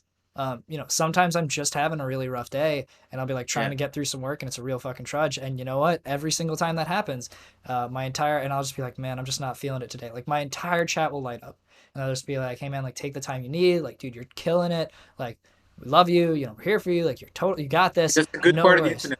Internet can be good, Yeah, yeah, no, Yeah, you just need like one or two really good mods to yeah, make sure yeah, that all the dude. bad Tell people me about fucking stay out. mods. Yeah, Hey man, I'll tell you this much. Like that is one of the things that I have come to appreciate the most. Like Astro, my head of everything, gives her time completely of her own accord just because she appreciates, like, So this is a really. random honesty question, and it's sensitive.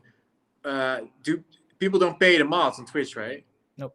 I mean, at some point you do. At some point, once you get to such scale, a lot of people do. But no, most mods are like, my first mods were my friends, and they would come hang out whenever I was streaming, and they would just ban people that sucked. And Yeah. then slowly over time, people who hung out here all the time, people who really enjoyed my streams, said like, "Hey, I appreciate you. Like, Yeah. I'm here because I like your content. I would love to help out." Because that fucked up the whole with the sim thing. I don't know if you're allowed to talk about it Yeah, on yeah, Twitch. yeah. Well, Sim you thing, can't say right? those words basically on stream. Is kind of how it works now. Um, the words that you are thinking of. Oh, Uh, I didn't say anything. I'm so yeah, sorry. yeah, yeah, yeah. I mean, That's like, if people pay, I don't even know that this is okay. If people pay the moderators, you would have a much more honest, vibe. yeah, yeah. No, I mean, yeah, I'm not no what I don't know what I'm not allowed to say, but you would have a more transparent relationship. So yeah, no. Well, so here's the thing, right? You got to remember this is very largely like the way that moderators come up, and it is kind of inherent to the job. Like the phrase is not "I'm looking for work." The phrase is "I want to help," and yeah, that's something that I have seen only on Twitch, not just in moderators, but across the community, that is unequal. That does not exist anywhere else is the amount of people that just want to help. I've had people randomly yeah, make me UIs. I've had people make me logos. I've had people make me, videos. People offer to edit stuff for me of their own accord because they're just like, "Hey man, I like doing these things. It's fun yeah. for me and I like you and I want to help you with that." And I Cool, have right? Yeah, it's unprecedented. And it's that very is something good community. Yeah, I'm really trying to tap into that now because like part of my New Year's stuff is like I want to actually put effort towards growing the stream, but again, I yeah, don't have a lot of time. And so I want to finally take some people up on their offer where they keep saying I want to help and I'm going to say, "Okay, yeah, like if you want to make a Snapchat for me and post to it when I go live, just like a 2-second clip once in a while, am I asking a lot of them? No. Would it be asking a lot of myself? Yeah, because I'm never going to yeah, remember to do that. And it's like, I want to do like, okay, make some TikToks or something, like all that kind of stuff. And a lot of people use me now as an excuse to learn stuff. So I'm yeah, like, okay, you want to go learn Node? Great. Here's a little side thing I never have time to make that I've been thinking about. Go do that. And then yeah. projects I don't even have time to build get built. And Insane. again, I only have, only, this is pretty big for like, the community, but So like so you're many like the years. cult leader, Yeah, yeah, yeah, yeah, yeah, building a cult here. yeah. Building Yeah, a cult. Yeah. essentially that's true. Yeah, dude, it's so cool to step into different scenes. Like I feel like I'm stepping a little bit out of my indie maker scene here in this conversation and going into your scene on Twitch, and it's different and there's some overlap. Uh, yeah, it's really cool to see. Yeah. That was the thing I appreciated most when you said that you wanted the AMA to be both ways. That was a really cool Yeah, man. concept. Yeah, no, it's yeah, dude. I mean, you know, uh, maybe you're the next PewDiePie. I don't know I about had a that. conversation.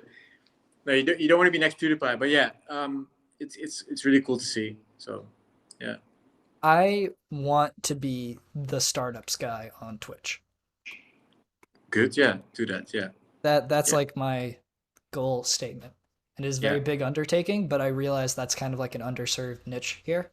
yeah. Like there's a lot Oh, of dude, programmers. 100%. Yeah, yeah, Yeah. yeah. Yeah, it's so I can pull about 75 to 100 people from Twitter into Twitch on the stream, which is nice. And then I checked up. I remember, yeah, I was also in side tech category, and I remember the other life coders like there would be max 200 something. So it's still really small if you look at um, like now I see Strange Parts, that electronic chip guy, 161 viewers, Right. right? Still like relatively. And then I know like Cyr, like CYR, 1,400 viewers. Andy Milonakis gets like 3,000 viewers. It's all that kind of IRL streamers. Um, I watch Murda a lot. He's a drag race Yeah, guy. He yeah. goes to the drag race course. It's amazing. I don't even like drag racing. Just fun to watch. 1,600 viewers. So that's like, we're not doing bad, but it's like 10 times bigger than a coding stream. 10 to 20 times bigger. So I feel like there's Right. some opportunity to grow there. Yeah. And I think that's like, well, you got to also acknowledge, like, remember, The cut like 100 people and you're in the top 1% of Twitch. Yeah, exactly. You are in the top 1% of Twitch because you have an audience and your audience will follow you. That's huge, right? Like 100 people might seem like a small number when you have, 100 times that in No, I Twitter understand. followers, Twitch but is like, a different skill. Yeah, yeah, yeah, yeah. yeah. And those are people who are actively watching you do shit for a long time. Yeah. That is like the highest level of commitment that can exist Yeah. realistically, outside of doing the damn work themselves. You're right, and maybe that's it. And also, we need to not forget, startup world is not that big actually. It's not. Like I have 100,000 followers on Twitter now, and I feel that's like a lot of people. That's like most of the people in startups, that are actually doing stuff. They're probably they follow me or they have followed me or something.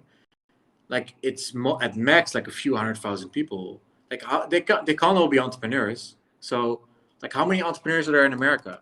How many entrepreneurs in America? 20. Okay, that's quite a lot. But that's entrepreneur. Let's do startup founders. How many startup founders are there in America? I didn't even know. There's no numbers about it. Yeah, I mean we see a lot because we're in that scene, but it's actually we're the only ones from our friends probably. Like I don't know anybody from our friends who's doing a business. So It's the bubble. It's the I am everybody effect. 100%. Yeah. Like I'm so used to only talking to startup people. It's weird to me when people aren't in startups. That doesn't mean a lot of people are in startups. That just means that's my bubble, right? Yeah. But that is not in any way representative. But here's the thing. You can never compare. Here's something I've come to accept. You can't compare science and technology to your average stream because your average stream is pure entertainment, right? Like watching somebody play Apex is just like exciting. It's hype filled. It's constant. It's colorful. It's loud. It's fast. Yeah, and the game helps, right? Yeah. The game is exciting, and then usually the personalities are very exciting. Yeah. We have to be interesting. Yeah, dude, it's so difficult. Yeah. Now Prime proves this wrong a good bit because Prime manages to be exciting. You go watch Prime and he is like hard style, hardcore music going the whole time, constantly coding, and people come. Yeah, but dude, he's on some fucking next hyper. Like the people call me hyper. Dude, he's hyper. Exactly, intentionally He's like, so. okay, yeah, guys. So yeah, function. Okay, variable. Yeah, what are we gonna do? Haha. Right. Right. It's Yeah. like I can't do that. Oh, but you can. You If totally I don't can. want to. There you go. Hey, I And want that's to the be thing. myself. Yeah, and you don't have to do that, right? That's the point. Like you could be like Exactly. clearly you are you. People like you for you. People will come to you for you. But you can't expect to get the numbers of the people who do that without doing that because that is much closer to just pure entertainment, and that's just reality. Once in a while, I try and have a Prime-esque stream where I will mimic that energy the whole time. It is exhausting, but it Dude. works. Yeah, of course it works. Yeah, yeah. But you don't I need do to. it probably when I was streaming on Twitch. I do it. I play like techno music, so it's already going hardcore. And then, yeah, it's interesting, man. I feel like the final part, like it's interesting. Is like how we're moving, and I've said this for fucking 5 years. I feel like we're moving towards a more radical honesty world where people are more open and transparent about life and about the personalities on the internet. It's becoming more like we're less embarrassed about everything. We're more like we're all fucking imperfect and we all, poo and pee and have sex and sometimes we get drunk and we throw up in the bar toilet and these things happen. And I feel like that's kind of against the Instagram vibe. Instagram is still so artificial. And I feel people are kind of done. I think definitely Generation Z is done with artificial. And yeah, I don't know. I feel like there's a big sub trend where this is part of like realness, authenticity, like I said before, and yeah. Yeah. And I think that's like, how do I put this? You're 100% right. And yet, like, those viewers will, like, that's why somebody like you or I can still garner 30, 100, 200 viewers. But all the same, entertainment being in its purest form is always going to be that more exciting, more aggressive thing. And so we can garner an audience, and that audience will have a size that is reasonable and respectable and very satisfying. But all the same, we're never going to be the NFL. We're never going to be like the League of Legends Championship Series, and that's totally okay. You know, the fact that I have like 25 viewers sometimes, like, makes me shit my pants to this day with happiness. Like, that's Yeah. amazing. Um, and See, this relative is to why this people kind like you. This is you should say this kind of shit more. Yeah. Dude, Annie Milanakis, he's on Twitch. I watch him a lot. I love Annie. And he says, I could act more like Greek god and stuff, and XYZ, I think his name, and all these people were like, blah, blah, blah. But that wouldn't be me. I'm just Andy, and he's just sitting in his chair, just chilling, and he gets consistent like 3,000 people. But then he's like, I could get 15,000 people if I did more of that, but I don't. Yeah, so same thing. yeah, Yeah, it's just a choice. Like, it's part of your brand at some point. exactly. Yeah. Yeah, it's just about quality. I agree, Mike. Rich asks, "Do you enjoy Portugal? Why Portugal?" Dude, it's so random that I'm in Portugal, but I was in Asia and then Corona happened. I was in Chiang Mai and then we were in Penang in Malaysia. Penang is really nice, street food and stuff. It's like this old colonial kind of city with Portuguese-looking buildings, Portuguese buildings in Asia. I think it's Portuguese. Anyway, I was eating there and then with my friends, and then Corona happened. It was in China, then it was in Malaysia, and then it was in Penang, and we were like, we gotta get the fuck out, because we didn't know if it was like a plague. We did might have been really bad, and it actually was pretty bad. So I booked a flight to Singapore and then to Holland to get the fuck out. Because I was like, okay, Asia's wrecked, and Europe would be clean, right? Well, that was the wrong choice because Asia stayed kind of clean. They were able to lock down, and Europe and America got fucked. South America got fucked, and the death rate is, dude, it's insane. It's so fucking low in Asia. It's insane. I should have stayed in Asia, but the West completely fucked us up. Anyway, um, so all the borders got closed, and all the people, all the nomads, kind of that were in Asia, there was like half were like, "Fuck it, I'm gonna stay," because. But I was like, okay, what if shit goes wrong here? I'll be really far from safety. So I went back, and half of the nomads kind of went back to home, to America, Europe, and then Portugal came up because Portugal it's kind of warm, and Corona you want to kind of, if you can be outside, it's good. So you want to be in a place that's kind of warm as long as possible. So we went to Portugal after 6 months being in Holland in lockdown. I went to Portugal, and now I'm a resident here. So I became a resident, became a tax resident. So I pay tax here. Um, it's all legit and stuff. And I have a rental house here. Yeah, but kind of random. And it means I'm on the beach here. So it's like 1 minute from the beach, half a minute from the beach. Amazing. I can see the sea from my window. Just really chill to see the sea. Like I said, San Diego. And yeah, it's like Mexico for Europeans, but then way more safe with good infrastructure, no corruption, just like a real European country. And it's very affordable because they had an economic crisis, so it's very cheap, way more cheap than Spain. Yeah, people are really, really nice. So yeah, I can recommend it. So all the most popular nomad place now in Europe is Portugal, Lisbon. So There you go. there you go.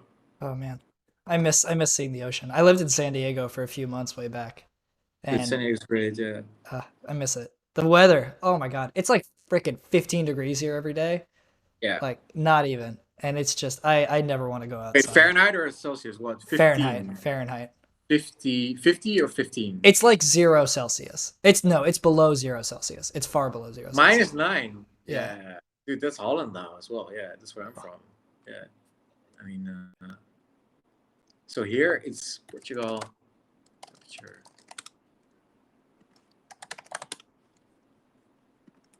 In the day, it's about, I mean, not good, but 50 to 55 or something Fahrenheit. So 11 Celsius. So pretty good. Yeah. And it's still kind of sunny. In the sun, it's kind of warmer. Fala português. Sim, tu bem? I can almost count. Dois, três, quatro, seis, Keep going. sete. You got it. Also, it's almost Spanish. Nove, dois, Sounds good. Tudo bem, e você? Muito bem. Obrigado. There you See, go. I speak basic Spanish, but now I need to override with my Portuguese. There you go. The Bilingual food. king. Muito bem comida. Is the food that good? Comida is food. Comida is food, at least in Food Spanish. is good, man. There's a lot of fish. Um, I live like they catch the fish fresh, so we can eat like crab and or like lobster and stuff fresh. So it's really nice. Yeah. There And you you can go surfing, but you know it's kind of cold, so you need to wear a wetsuit. So I don't know. go. I think that's probably the biggest thing I miss is having enough money to really like experience food in places. Dude, Ah, yeah. ah, Well, but that's the thing with Portugal. It's really affordable. It's like Asia, so it's like a meal can be, you know, a meal in Holland in Amsterdam will cost 40 euros now. You know, a meal with a drink like 30 euros, which is like 40 US or something. I think here it can be like $10 the same meal. So it's the average wage in Portugal now is something like $600 a month. So that means the cost of living is something like 5 times less than in US or Holland or Germany. So it's so super cheap, but then it's a very developed country. It's fucking weird because of the economic crisis. huh. And if they want foreigners to come here, so foreigners come, they spend money, and then people get wealthy again, and so it's good for the economy. Foreigners come, so and then they're very happy that foreigners come here. Yeah, so Full circle back to the tourism conversation. exactly, that's it. Money. Yeah. All right, we had like one or two last questions on this list Sure, man. that I want to make sure we get through. Somebody asked how old you are. 34. Go. Um, and this is kind of like the same question twice. How much dev do you need to know to start a startup? And did you know your code up front, or did you learn as you went? Dude, I learned as I went, and I didn't. I could do WordPress, so like WordPress, you edit the themes and stuff, but I couldn't do it very properly, and I couldn't do PHP very properly. So I had to learn it on the spot when my projects took off. And if you go on Wayback Machine on nomadlist.com and you see all the versions, like it goes it goes from looking really shit to slowly better. And I didn't know how databases worked. Didn't know SQL when I started. So that's how much I knew. I put stuff in text files. I put stuff in, and then in JSON text files. I learned JSON encode. The loading time of Nomad List in 2015 was 32 seconds. Nice. Because it would pull the whole data from the Google Sheets, put it in JSON. Dude, it was insane. And now it's like 600 milliseconds, so that's nice. But I learned it all on the spot, and just in time learning, and I think that's a good way to learn, for sure. Definitely. I think that's a huge way to really enforce that concept of MVP. Like, Yeah. if you want to launch early, it's really easy to launch early when you have no idea what the hell you're doing. Because you're like, well, here's a piece of garbage, but it works. I'm proud of it now. It's going up. Yeah. Did you have users with a 32-second load time? Yeah. They still went to the website, but it was. I think this was like only for a few days, but generally it was a really slow website. It was famous for being slow for a long time. Like it took like seconds to load, like 4 or 5 at least. Yeah, it was insane. It's just a giant table. It's yeah. I just learned like you shouldn't put logic on the client. I mean, when the PHP script loads, you should have everything already ready, prepared, and then show it to like this kind of concept of static, right? But like you should do as least as less possible database stuff when the client loads a page. Like do that with later with Ajax or whatever, but don't let the page load as fast as possible. I learned, so it took a few years to learn. So Huge. Yeah. No, that's still my favorite part of my current MVP is it's only a front end. So I can't have those problems. Fuck it, yeah. It's just truly hilarious. All right. That is the end of our list of questions here. We did it. Woo! Clap for yourself. Yeah, yeah, yeah. I can't clap. There's noise canceling on the microphone, so like Dude, right? Yeah, yeah, yeah. I noticed that. Yeah, you won't hear anything. It's really funny because if I clap at the same time, then my voice gets all robotic and shit. So yeah, it yeah, sounds yeah. really funny. Still pretty good. This insane technology. Yeah, dude. That's Nvidia, right? No, this isn't the mic at all. This is actually software. No, Um, I mean this is GeForce Power. It's Nvidia. it's Crisp. This is a software Ah, called Crisp with a K. Um, okay. RTX had an audio thing now, right? yeah, I think so. This is the one that RTX Discord. voice. Yeah, Yeah. there you go. This is the one that Discord uses. Um, Okay. and you just have to refer like one person and you get it like free for 2 months.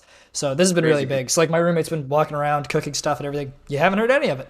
So Nah. pretty Hey, solid. man. Yeah, good. Would definitely Yeah. recommend. Yeah, cool. Man. Dude, Any, thanks so much for having me, and it was really fun. I hope it was fun for you too, and for your viewers. But we still have 50 viewers, so that's kind of good.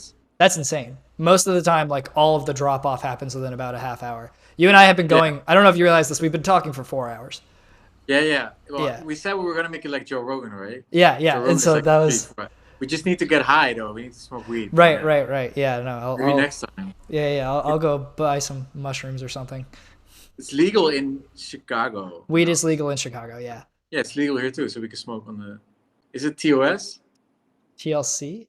Oh, is No, it TOS? TOS. That's a good TOC. question. Well, I don't smoke either way, so I probably Okay. would. You're Yeah, more I than don't welcome either. to. I've definitely seen people do it on stream. I've seen a lot of people try and hide it, so I don't know. Yeah. But yeah, generally, when in doubt, just assume it's TOS. You don't want to get wrecked. Twitch is banning people left and right these days. Yeah, Everyone's getting yeah. YMCA'd.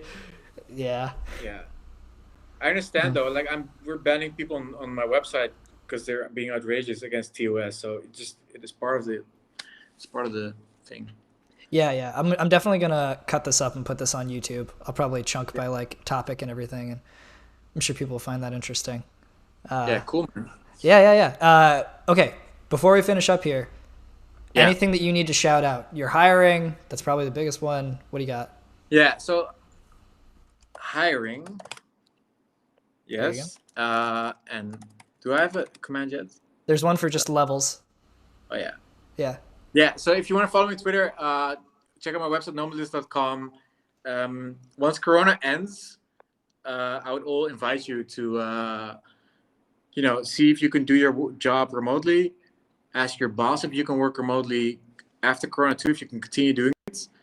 And then, talk to your friends, your family, your partner, whoever, if they would like to consider.